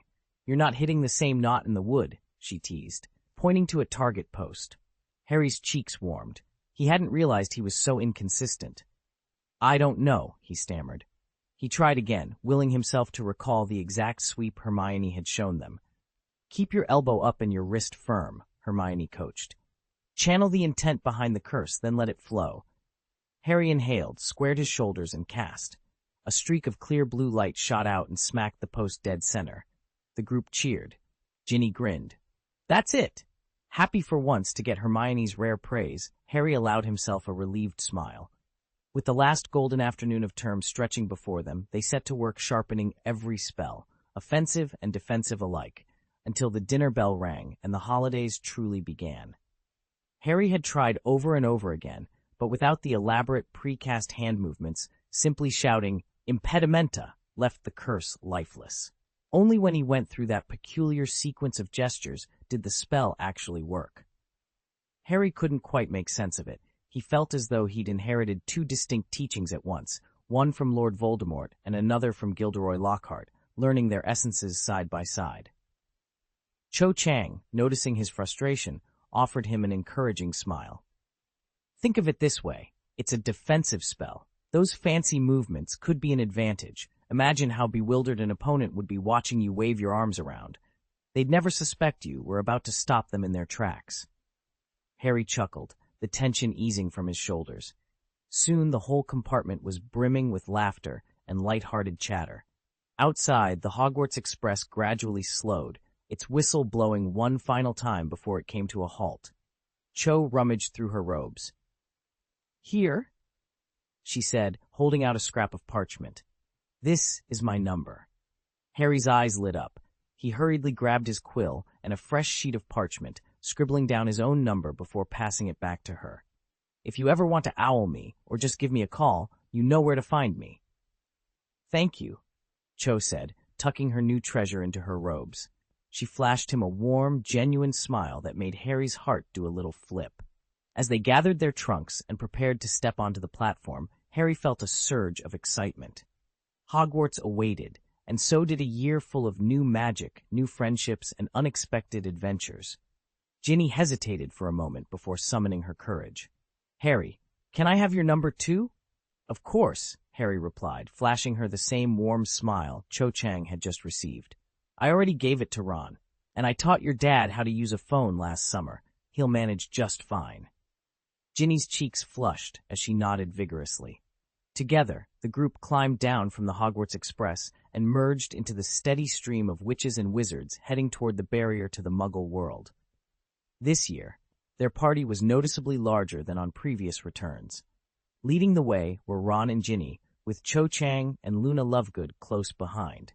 At the rear walked Sherlock, Rory, and Hermione, all careful to pass through the enchanted wall in small clusters so as not to draw any unwanted Muggle attention. On the other side of the barrier, proud parents were already waiting at King's Cross Station. To the casual observer, these young witches and wizards were indistinguishable from ordinary teenagers, especially those from Muggle-born or half-blood families.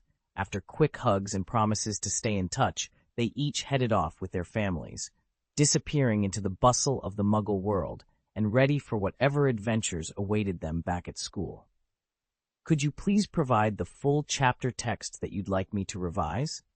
Once I have the complete passage, I'll be happy to rewrite it into smooth, idiomatic English while preserving all the plot details and character moments." Chapter 258, The Fairest of All.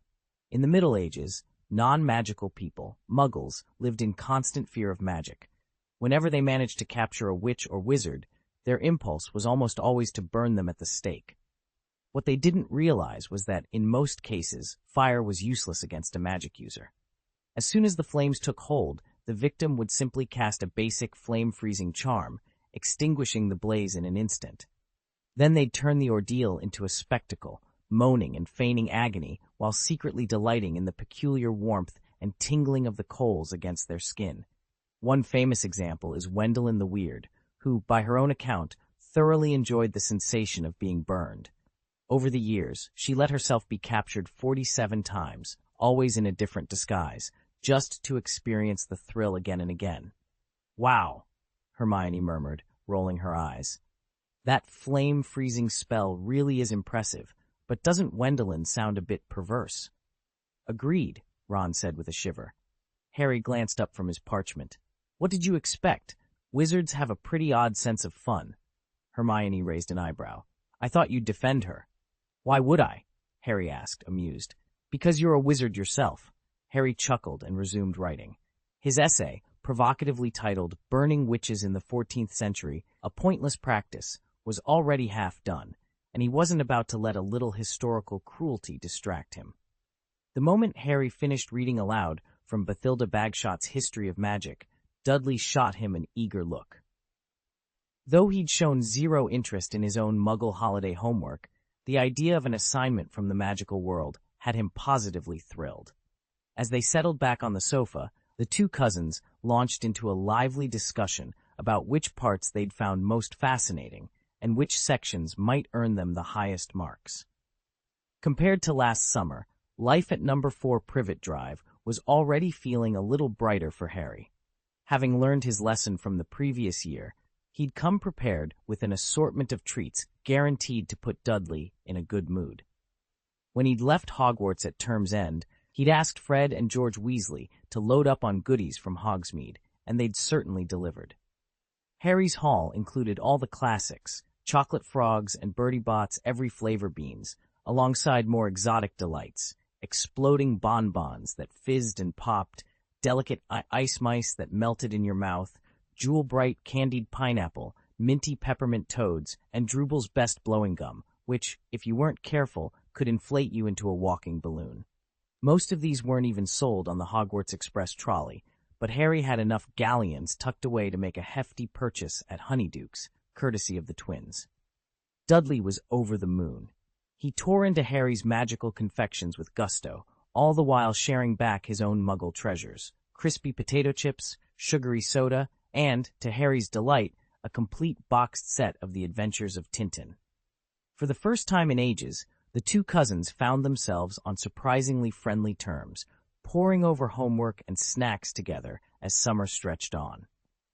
Seeing that Harry and Sherlock were finally getting along like brothers, and that her once overweight nephew had slimmed down noticeably thanks to the special weight loss draught, Aunt Petunia found herself ready to let go of her long-held resentments.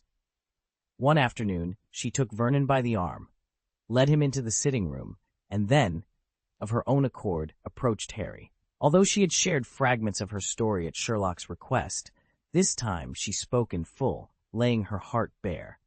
Harry and Vernon listened in astonishment as Petunia recounted the childhood she'd never before fully revealed. Despite her lifelong disdain for magic, she admitted she had once longed more than anything to belong to the wizarding world. Petunia began with herself and her younger sister, Lily Evans. As the firstborn F. Mr. and Mrs. Evans, sturdy, unremarkable muggles, Petunia and Lily had been inseparable. But as Lily approached her adolescence, she began to display uncanny talents. Flowers would bloom in her palm without a touch, their petals folding open and closed at her whim. Their parents showered Lily with praise for these strange gifts, and Petunia, already determined to do everything as well as her sister, found her admiration twisting into jealousy. At that time, neither Petunia nor Lily understood what lay behind those marvels. To gentle Lily, it was simply who she was. To Petunia, it was a maddening mystery. Though hurt and envious, she loved her sister dearly, and the rift between them never became a chasm, yet neither did it heal.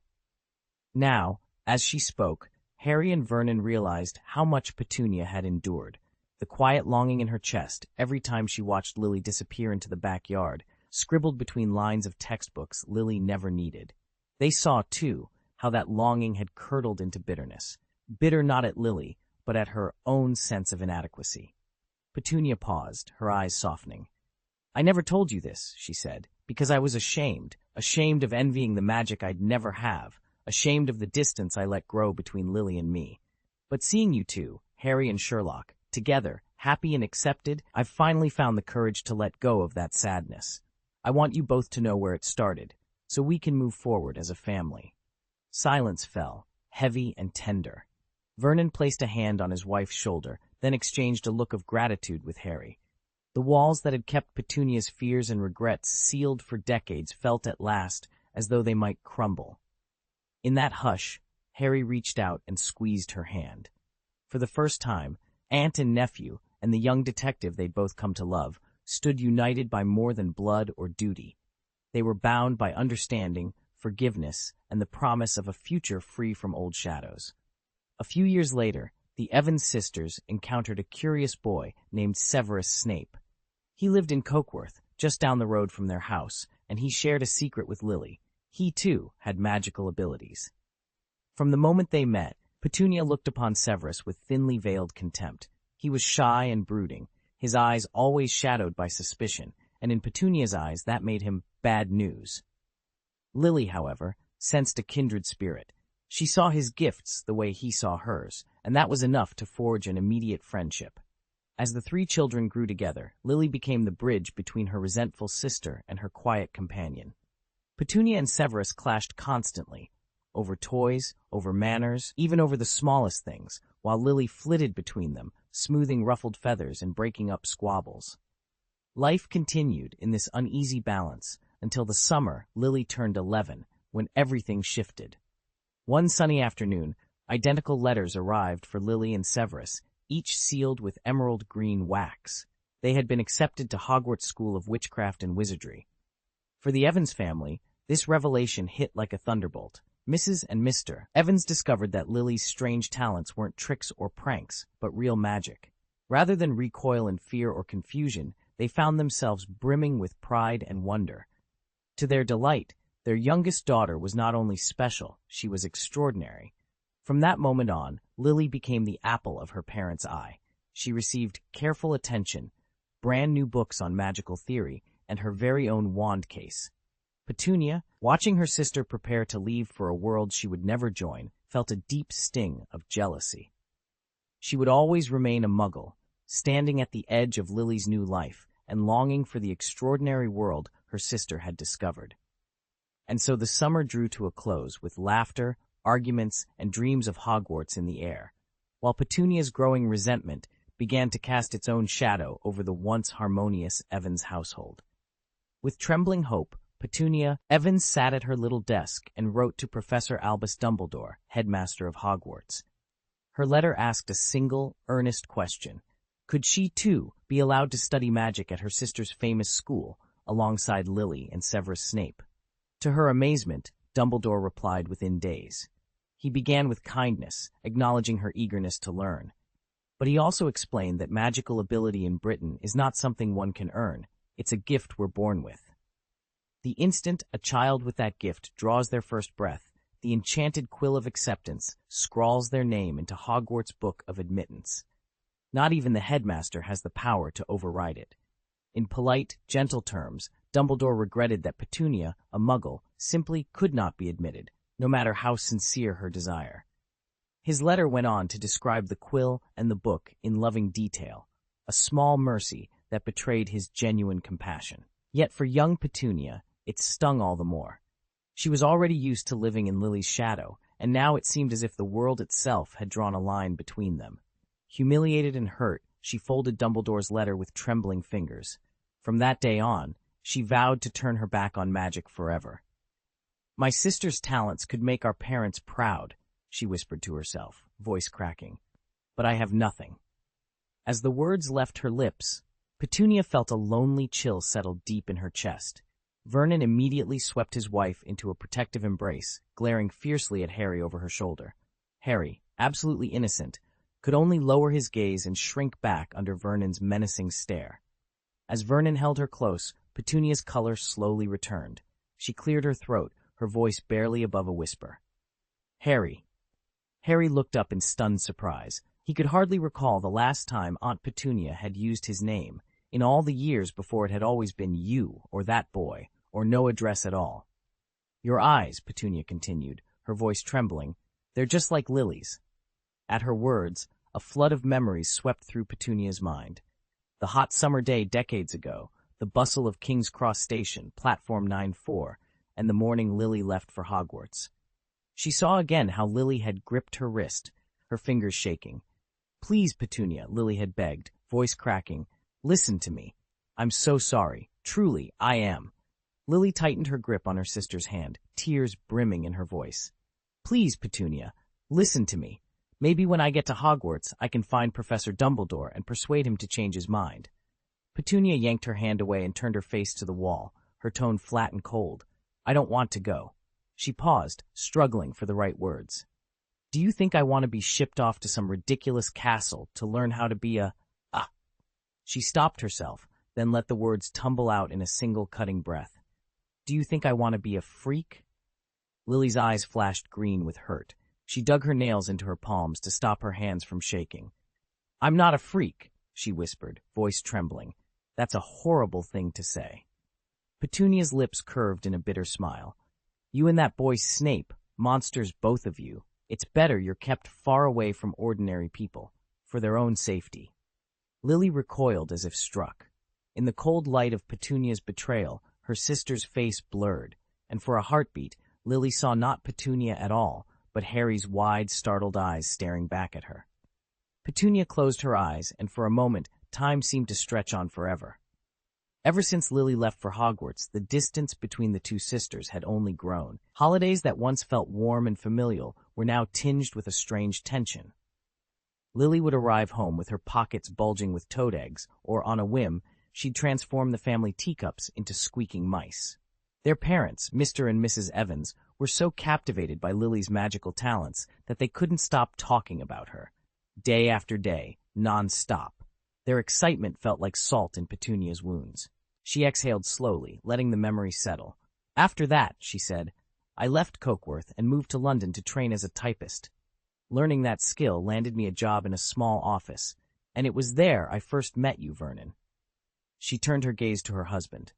You were the manager, and we went out a few times, until you proposed. Vernon's pulse quickened, remembering those early days. She continued, voice steady but soft. After our very first date, I finally found the courage to tell you that Lily was a witch. Your face went pale. You were taken completely by surprise. But you promised me then that my sister's magic would never come between us. He reached for her hand. In that moment, all thoughts of frogs and teacups vanished, replaced by the memory of that evening when he'd bought her a plate of fried sausages and assured her that nothing, neither spells nor family tensions, could drive them apart. Later that evening, Vernon and Petunia sat in the car, the engine idling as they stared at the little roadside stall where they'd just bought fried sausages. Petunia exhaled shakily, her fingers twisting the edge of her coat. I need to tell you something about my sister, she began. Vernon turned to her, eyebrows raised.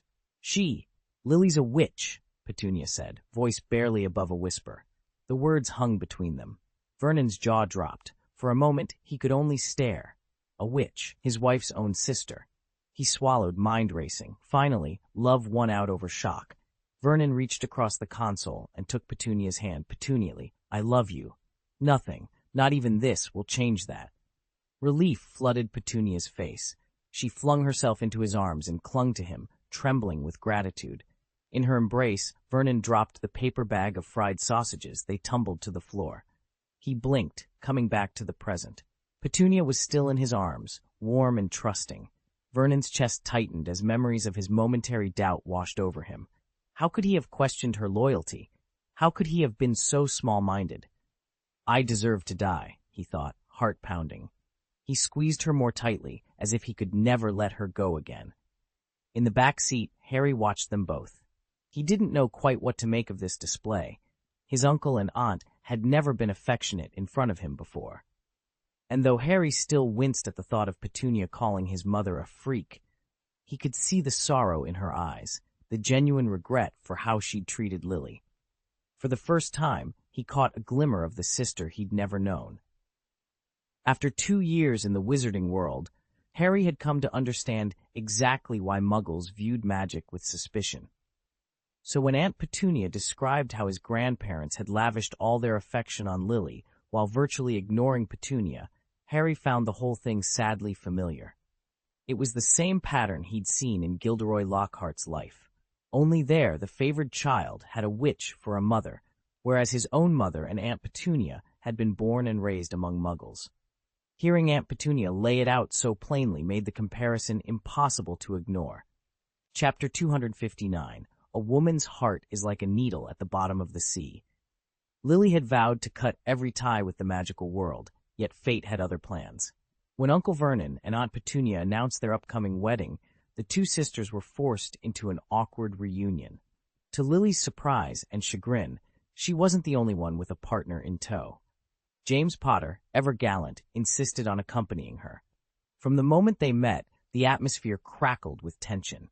Uncle Vernon was determined to make an impression on his brother-in-law-to-be. With unmistakable pride, he led James outside to showcase his brand-new car. Slick black paint, gleaming hubcaps, the whole Muggle-engineered spectacle.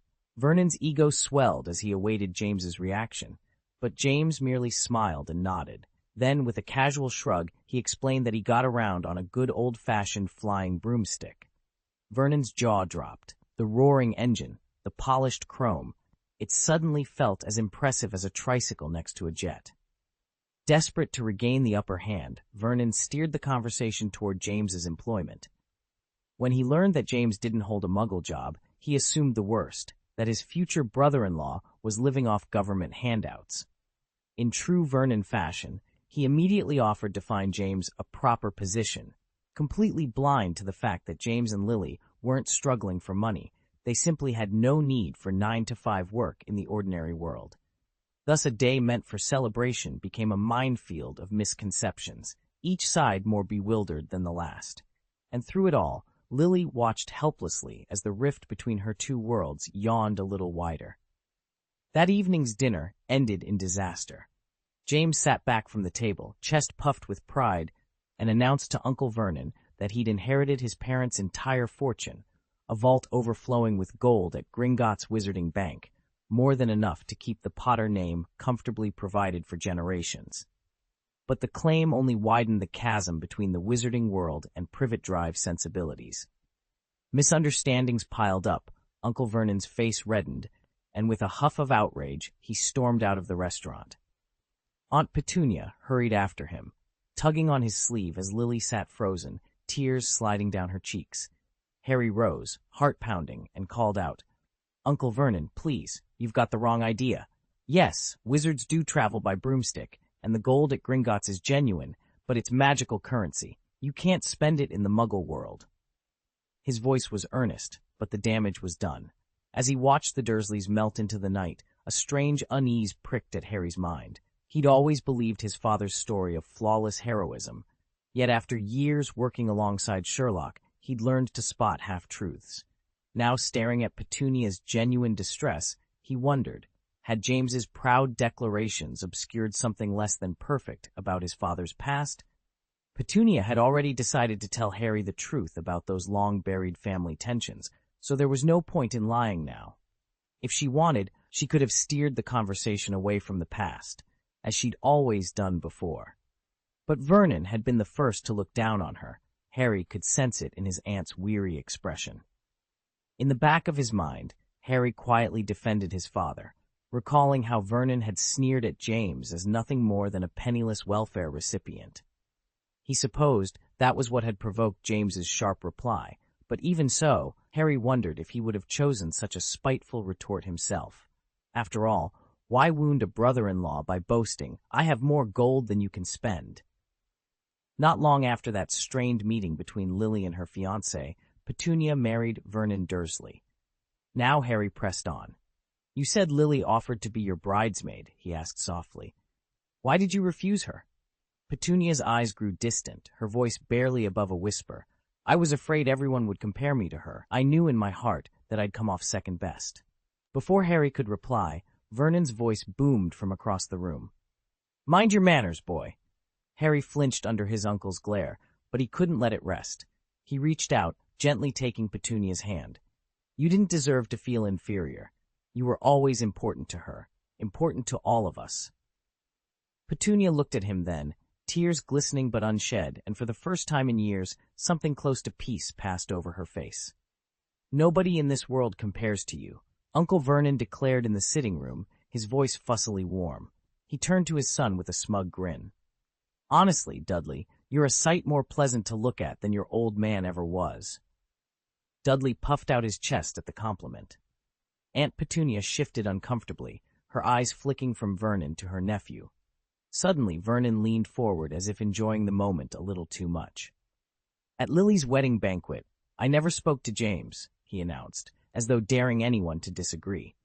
"When people asked who the groom was, I simply told them he was a magician." Petunia's teacup rattled on its saucer. Harry Potter said nothing. After all, to most muggles, the words magician and wizard were virtually interchangeable. Finally, Aunt Petunia reached out and pressed Vernon's arm. "Let me speak, dear," she murmured. "All right, I'm listening," Vernon replied immediately, giving her an affectionate glance. Harry let out a quiet breath, wishing he could vanish. After their marriage, Aunt Petunia and Uncle Vernon settled at 4 Privet Drive in Little Winging, Surrey, the very house Harry had known all his life. With a family of their own to raise, Petunia and her sister Lily had little reason to stay in touch. Neither she nor Vernon had even attended James and Lily Potter's wedding. On June 23, 1980, Petunia gave birth to their son, Dudley. Barely a month later, she received the last letter Lily would ever send. In it was a single, startling revelation. On July 31, 1980, Lily had given birth to a son named Harry Potter. Uncle Vernon opened his mouth at his wife's words, but found himself unable to speak. He remembered all too well how, not long ago, Petunia had snatched up that Hogwarts letter, given it a cursory glance, and then tossed it aside without a second thought.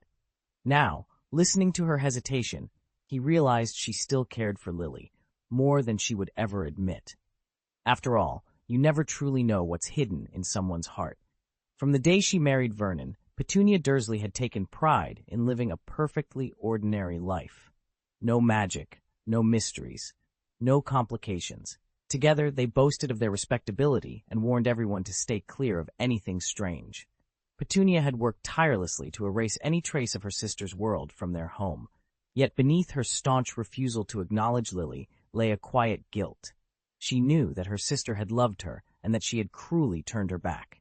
Still, her resentment and jealousy always rose to the surface before her remorse could truly take hold. What Vernon never suspected was that before their marriage, Petunia had once longed for the very magic she now denounced. She had dreamed of a Hogwarts letter arriving at her door, of proving herself alongside Lily and their friend Snape. It was a secret she buried deep, and in return she asked Vernon never to ask questions. In that unspoken agreement lay the fragile peace of their marriage, two people bound by silence, each hiding a part of themselves from the other. Petunia had once believed days like those would last forever, quiet mornings, milk bottles on the doorstep, and Dudley toddling around her feet.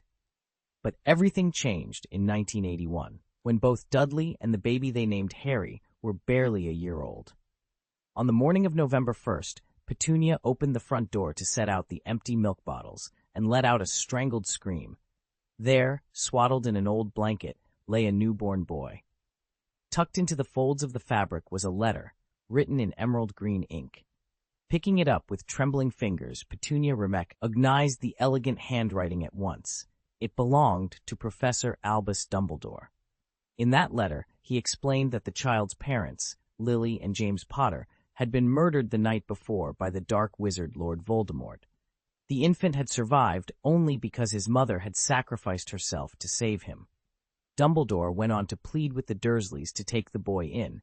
As long as Harry lived under the protection of his mother's blood, her only surviving relative, he would be safe from Voldemort's reach.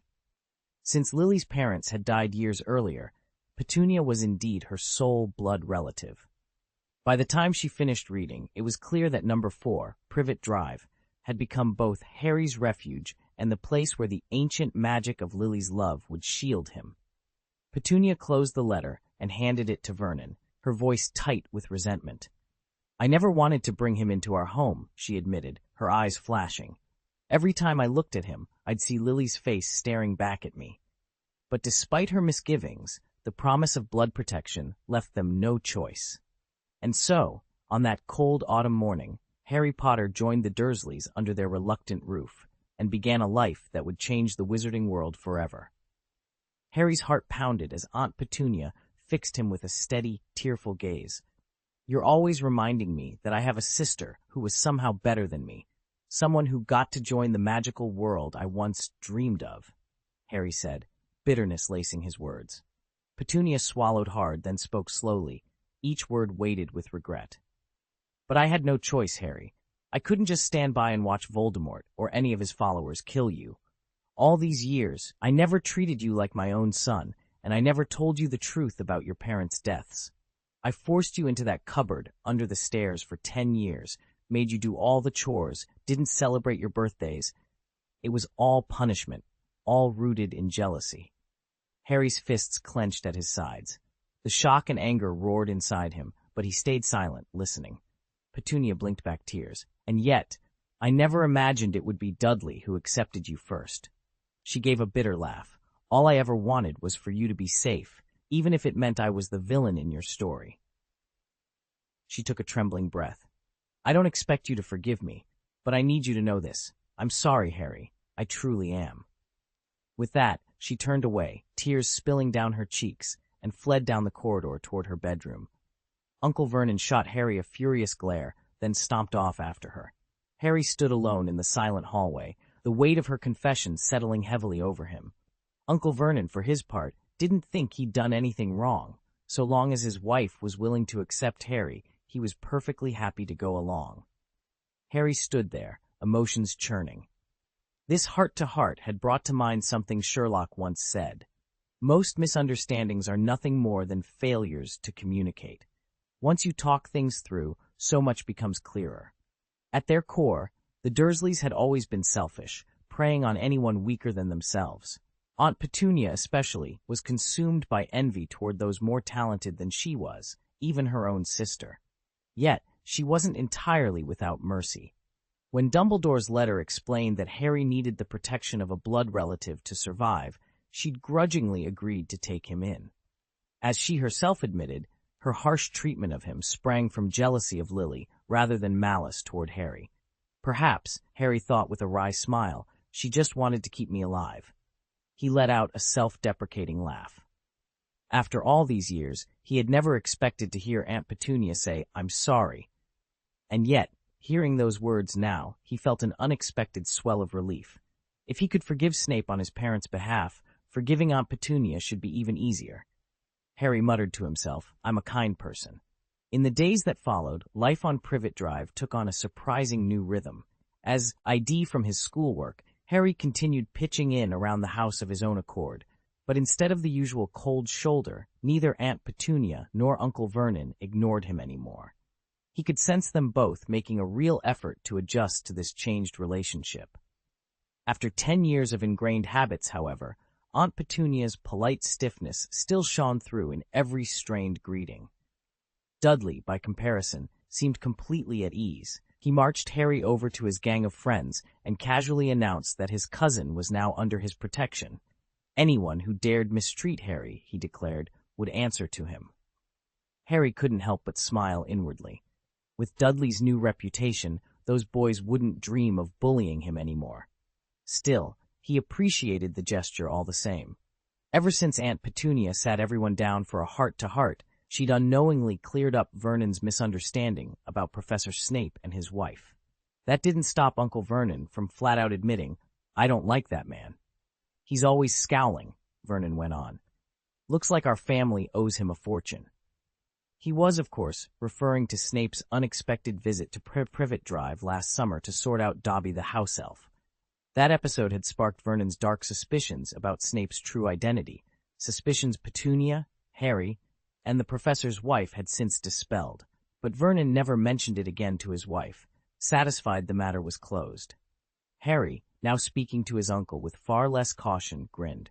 "Not many people at Hogwarts like him either. They've nicknamed him the Old Bat." Uncle Vernon barked out a laugh. "Which bright spark came up with that? Quite fitting, if you ask me." At this rare moment of agreement, Harry decided it was the perfect time to skip the usual lecture on his lessons. Instead, he launched straight into every occasion Snape had singled out Gryffindors, himself most of all, since the first day of term. The two of them finally had something to talk about. Aunt Petunia let out a long, weary sigh and turned to Harry, her eyes troubled. "He still can't let Lily go," she murmured, more to herself than to anyone else. Uncle Vernon frowned. "If that's true, wouldn't he be kinder to Harry? Why does he keep tormenting the boy?" Petunia's gaze drifted back to Harry's striking green eyes. "Vernon, you don't understand. Harry isn't just any child. He's Lily's son, though not by him." Vernon's face went pale. He's Lily's son?" She nodded, her voice softening.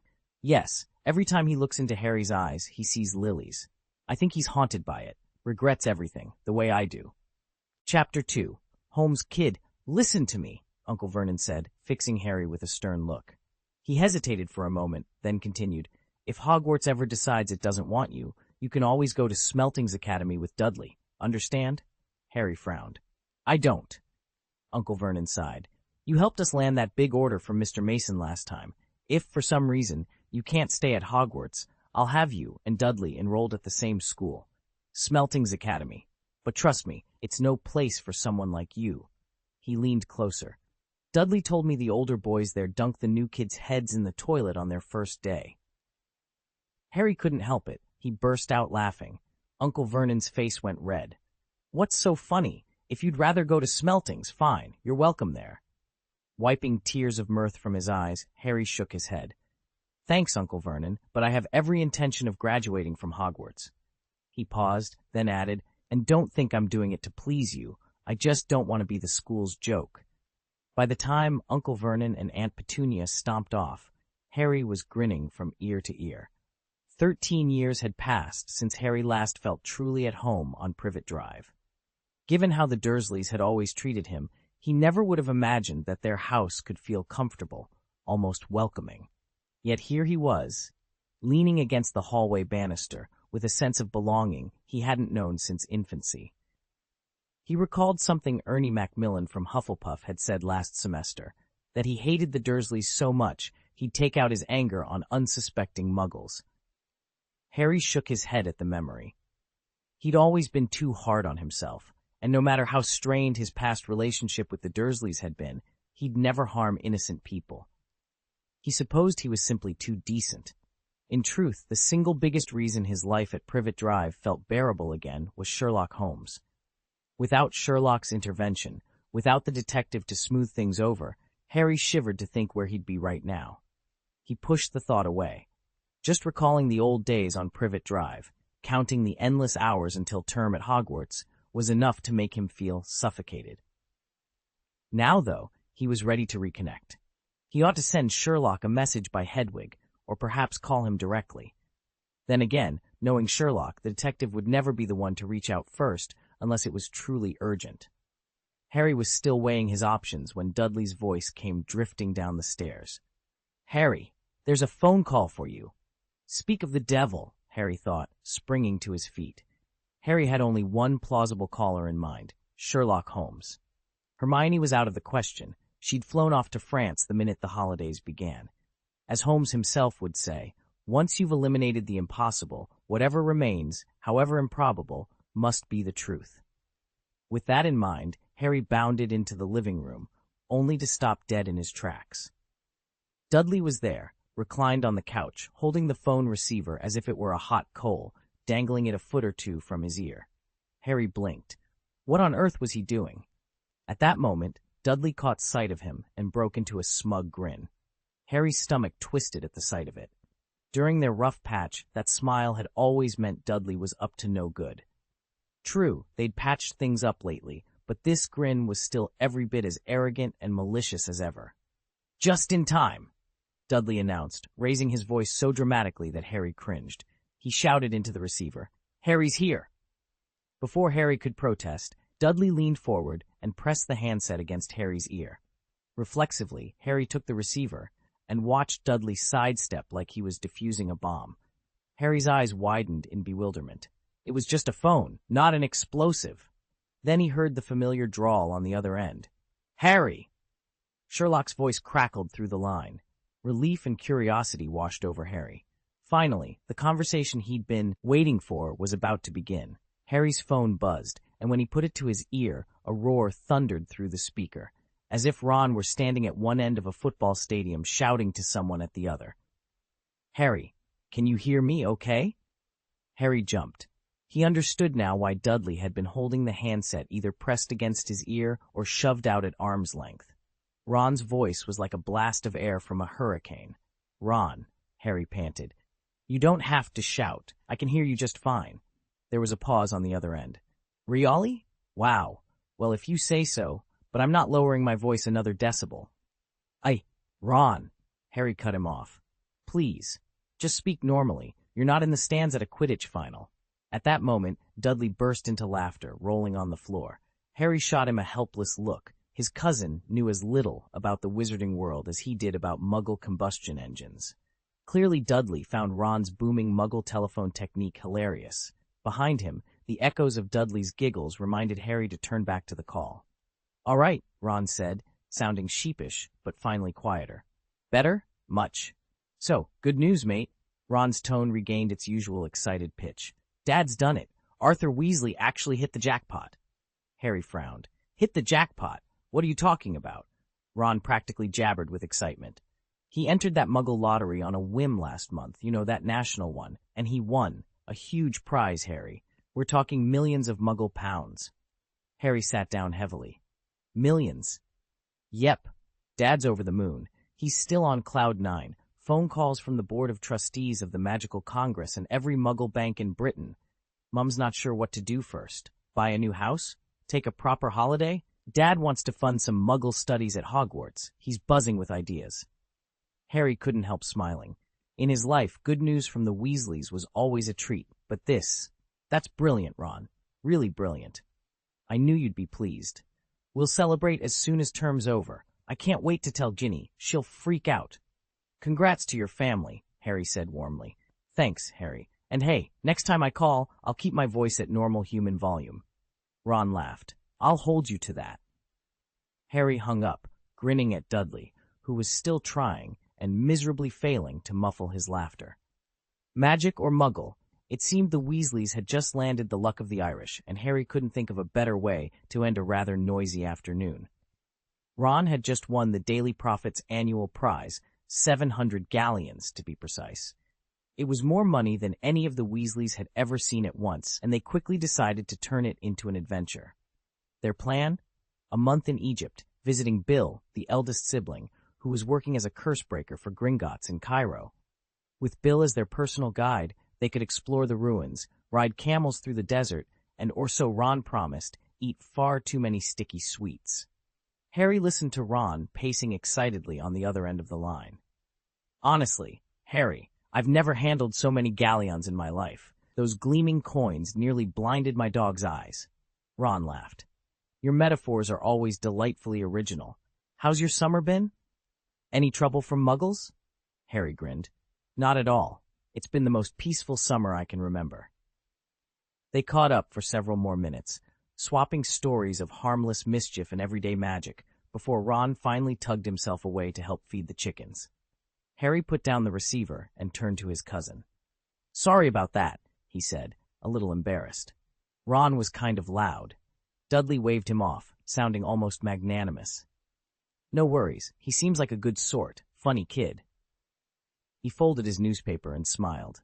Looks like you've got an exciting trip ahead. Harry felt a warm glow at Dudley's words. A month in Egypt with Ron and the rest of the Weasleys and Bill as tour guide sounded like exactly the kind of adventure he needed.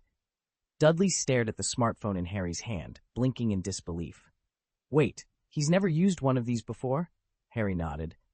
Yep, first time ever. Dudley let out a low whistle. But he's 13, same as us. You're telling me he spent his whole life without even touching a phone? That's unbelievable. Harry bit back the impulse to quip, at least you're self-aware, and forced a smile instead. Dudley's tone was more curious than judgmental, and Harry didn't see the need to rub it in. They spent a few more minutes walking Dudley through the basics of touchscreen navigation and voice commands. Then Dudley's stomach rumbled so loudly, he clutched it and exclaimed, I could eat anything right now. With that, he bolted upstairs to raid his snack stash. Harry had seen Dudley's appetite in action before. He once outsnacked Ron in record time, and he was glad he'd followed Sherlock's instructions to portion the treats. Rather than handing over the entire bag, Harry had given Dudley just a handful. Sure enough, Dudley munched away contentedly instead of demolishing the pantry. Alone in the quiet living room, Harry reached for his own phone. It was time to call Sherlock. As he dialed, he replayed his last deduction in his head and winced. He jumped to conclusions without ruling out all the possibilities, and his solution had been completely off the mark. If Sherlock were here, he wouldn't have made that rookie mistake. Harry paused to consider. It wasn't only Ron who might be calling. Cho Chang or Ginny could be trying to reach him too. But Cho was already halfway around the world in the Far East, so it would be a while before she got in touch. And since Ron had just rung, it seemed unlikely that Ginny would call again so soon. The phone rang a third time before someone at the other end finally picked up. Hello? Hearing a woman's voice, Harry steadied himself. Hello, Mrs. Holmes? This is Harry Potter. Could I speak with Sherlock, please? He'd learned from Ron's blunder and made sure to be both polite and precise. For a moment, only silence answered him, so complete that he could hear his own heartbeat. Had he made some social faux pas again? Then came a soft, teasing laugh over the line. "Mrs. Holmes?" the voice purred. "Mr. Potter, if you're going to call me that, you'll need Sherlock's permission first." Harry jerked upright, eyes widening as he blurted, "Gemma Farley?" He recognized her voice at last and couldn't hide his surprise. From somewhere beyond the doorway, Gemma replied in a deliberately drawn-out tone, a playful lilt in her voice. "Potter, that's hardly polite for a prefect to use my given name, and if we're keeping score, shouldn't I now be called Gemma Holmes?" Harry couldn't see her, but he pictured her draped across Sherlock's sofa, a mischievous smile playing on her lips. He scratched the back of his head, cheeks flushing. "Sorry, Prefect Farley. I mean Holmes. I just wasn't expecting to see you here at Sherlock's." Her laughter rang out, light and teasing. "Surprised I'd drop by Sherlock's place?" He hesitated, then nodded. "Yes, actually." "Fine," she said with a chuckle. "I'll forgive your honesty." She raised her voice down the corridor. "Sherlock, Harry Potter's on the phone for you." Harry couldn't help a wry smile as he stepped into the hallway. She claimed to be forgiving him, but not without one last jab. Typical of girls, he thought. Just then, a soft voice called from the far end of the hall. "Harry?" He paused mid-step, curiosity flickering as he turned toward the sound. When Sherlock's familiar, cool voice came over the phone, Harry straightened in his seat. "It's me, Sherlock. Why is Prefect Gemma at your place?" he blurted out. The moment the words escaped, he cringed inwardly. It sounded just like Hermione scolding Sherlock for vanishing without a trace. "I was about to ask you the same thing," Sherlock replied. Harry could almost see him turning his head, glancing at Gemma, watching him with keen interest, then refocusing on the call. "She says she's here as a guest." Harry was momentarily speechless. He knew Gemma and Sherlock were on good terms, but he hadn't expected her to drop by Sherlock's flat unannounced. Shaking off his surprise, he refocused on the real reason for the call. "Never mind that," he said. "Why did you ring me?"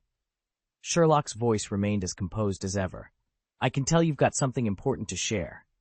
Harry closed his eyes, took a steadying breath, and began his story. Chapter 261. Everyone has their own misfortunes. Sherlock ended the flu call with Harry and leaned back, brows drawn together in thought. The Weasleys had actually won the grand prize, 700 galleons. Unbelievable luck. He remembered how, this time last year, the family had been scrambling to afford school supplies for 5 children. By term start, Ginny was still wearing hand-me-down robes and scrounging second-hand quills, mostly because Gilderoy Lockhart's costly textbooks had eaten up what little they had. They'd hoped for cheaper books this year, but before any lists even arrived, fortune had found them. That old proverb proved true. Misfortune and good fortune are two sides of the same coin. Who can say today's hardship won't turn into tomorrow's blessing? For the Weasleys, 700 galleons was a small fortune, and their plan to spend it all on a family trip to Egypt? Well, everyone's dreams follow their own path. If it had been the Dursleys who won the grand prize, you can bet they'd have spent every penny on themselves. "Your friends seem to be having quite the summer," Gemma teased, stretching out on the sofa with a lazy smile. She'd already caught the tail end of Harry and Sherlock's conversation. First Hermione jets off to France, and now the Weasleys are heading to Egypt. What about you, Sherlock?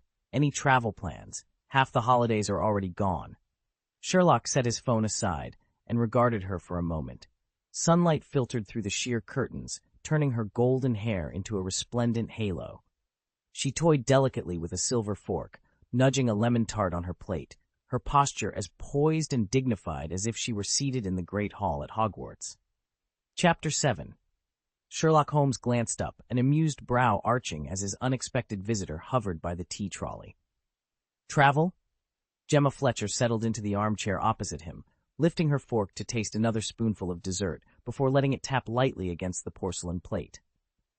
"My dear Sherlock, a prefect's responsibilities don't carry over into the summer holidays." She spoke slowly, deliberately, her drawl as soft as a cat's paw on velvet, and her sea-blue eyes sparkled with calculated mischief. "Besides, knowing your penchant for antiquities, I'm surprised you haven't already booked passage to Egypt to explore those ancient magical ruins." Sherlock folded his hands on the armrest, betraying no impatience. "I do find them fascinating," he conceded, but fascination alone hardly compels me to pack a trunk. Gemma's grin widened. True enough, yet a summer indoors can become painfully dull. I've hardly been confined to these walls, Sherlock replied coolly. I take my morning strolls, I frequent Diagon Alley now and then. He paused, studying her. But let me ask, what exactly prompted this unannounced visit? Outside, the July sun lay heavy in the sky. The term had ended barely a week ago, and Gemma's appearance at Holmes Hall was as startling as a rogue bludger.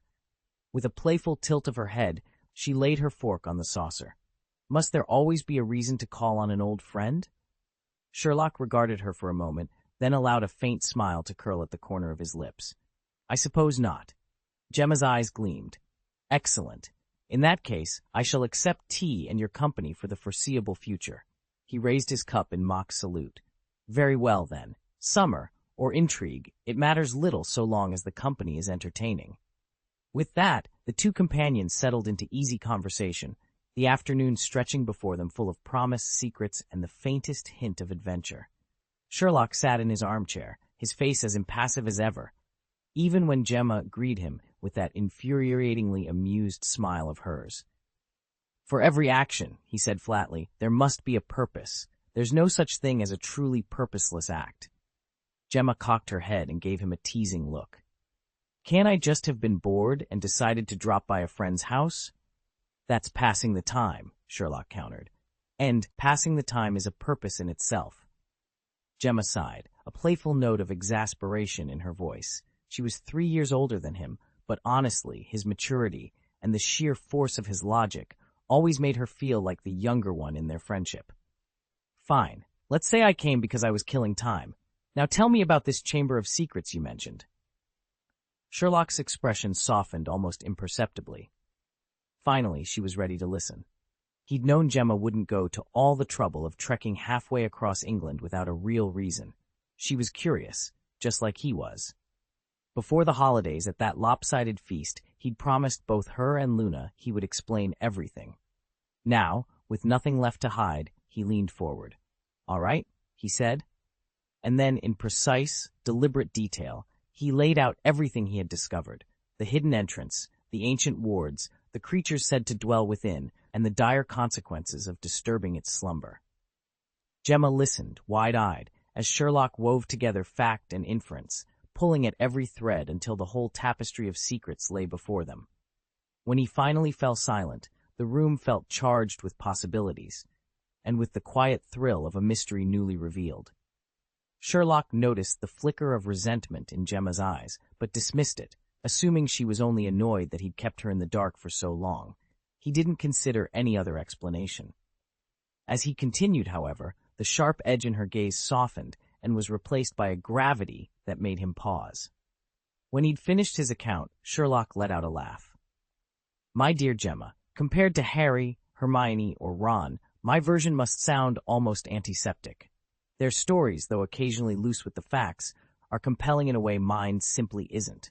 Take those key clues I mentioned, Parseltongue, the water stains, the spiders. I presented them so bluntly. If Harry had been telling the tale, he'd have spun it into something utterly riveting. In fact, on the ride back from the Hogwarts Express, it was Harry's narration that seized everyone's attention and even led me to a few fresh deductions. Gemma paid little heed to Sherlock's praise of his friends. Whispering to herself, she repeated, "He who must not be named, a basilisk." 50 years ago. She hadn't realized the danger, and the history ran so deep. Gemma leaned forward, her curiosity winning out. And what about last year's Professor Quirrell and the Philosopher's Stone, and Lord Voldemort himself? Could you tell me about that? Sherlock met her gaze evenly. Of course, he spoke quietly but clearly, recounting both of his encounters with the Dark Lord. By the time he finished, Gemma sat in stunned silence. There was simply too much to absorb at once. Now, children, don't just sit there talking. Have some tea. Mrs. Holmes called as she entered the room, carrying a tray. Spotting Gemma's empty plate of pastries, she smiled and reached for it. Roused from her trance, Gemma stood up and offered the porcelain dish back to Sherlock's mother. Thank you so much, Mrs. Holmes. You're too kind. Politeness is essential when you have guests, Mrs. Holmes replied, replacing the plate with 2 glasses of freshly squeezed orange juice. She paused at the door, turning to Gemma with a warm smile. "It's almost dinner time. Why don't you stay for supper before you leave?" Gemma's face brightened. "May I?" "Absolutely," Mrs. Holmes said cheerfully. "You're Sherlock's friend. Our home is yours as well." "Then I'll leave this to you," Gemma said, handing the plates back to Mrs. Holmes. Mrs. Holmes carried them into the kitchen, where she immediately began whispering with her husband. From the occasional sidelong glance they shot towards Sherlock and Gemma, it was obvious what they were discussing. Gemma's unexpected visit had surprised Sherlock, but it had practically knocked Mr. and Mrs. Holmes off their feet. They'd always assumed Hermione was the only girl in Sherlock's life. They never dreamed he had another close friend, much less someone as accomplished as Gemma Farley. Frankly, if you judged purely on appearances, Gemma outshone Hermione by miles, though the Holmeses would never say so aloud. Yet when a person has both remarkable talents and striking looks, it really is just 1 + 1 = 2. The only wrinkle in their delight was that Sherlock treated Gemma exactly as he treated Hermione, with that same brilliant, affectionate detachment. Thankfully, their children were still young. There would be plenty of opportunities for more gatherings in the years to come. As Mr. and Mrs. Holmes exchanged another eager look, Gemma felt a twinge of envy. She couldn't help wishing she shared that easy familiarity with Sherlock's parents, and that one day she might. "Your aunt and uncle are wonderful people," Gemma said with a small smile. "My parents get along just as well, but their jobs keep them apart more often than not." "I gathered as much," Sherlock replied, eyes fixed on his notebook. Gemma arched an eyebrow. "Oh, and how exactly did you figure that out?" "Another one of your famous deductions." He looked up, considering her. "Would you like me to explain?" She paused, then gave a decisive nod. Sherlock set down his glass of orange juice and took a slow sip before speaking. "It's really quite simple, and you've already supplied most of the information yourself. You've mentioned more than once that the Christmas gifts your parents sent came from different locations. That suggested they weren't in the same place to shop for, or even wrap them together. But you don't need gifts to give away the situation. Look at the second button on your shirt. The stitching is uneven and a shade darker than the rest. That's a hastily done repair you made yourself. Normally, a mother would sew on a loose button neatly, unless she's rarely home to help. And your haircut, yes, it has a fresh shape, but the ends are slightly split. Your regular stylist hasn't had the opportunity to trim them in a while." Gemma stared at him for a moment, then let out a soft laugh. "Remarkable. You really see everything, don't you?" Sherlock inclined his head, a faint smile playing on his lips. "It's all in the details. Knowing you, I'd say it's impossible for you to miss a detail like that, unless the person who usually does your hair can't meet with you very often. And that watch you're wearing, 3 distinct scratches on the face, but the strap looks practically new. You only swap out a band when the old one's been worn through. Judging by the depth and distribution of those scratches, they must have built up over at least 6 months. Yet you only just replaced the strap, meaning nobody's been there to remind you to look after your things. The most reasonable explanation is that your parents are often away on business and can't oversee every little aspect of your life." Gemma propped her chin on her hand, watching Sherlock as he spoke, admiration shining in her eyes. When he mentioned the watch, she glanced down at her wrist, and a faint smile curved her lips. "Actually," she said, "most wizards, especially pure-blood families, are prejudiced against Muggle items or simply not interested in them. They prefer magical alternatives to keep their ties to our world strong and to avoid adopting Muggle ways. As for the watch you asked about..." Gemma lifted her slender wrist and held it out to Sherlock, her smile growing warmer by the second. "It isn't a timepiece at all, but an anti-theft buzzer, a little magical device that wards off would-be thieves." Sherlock stared at her, his expression unreadable as he tried to process this new information.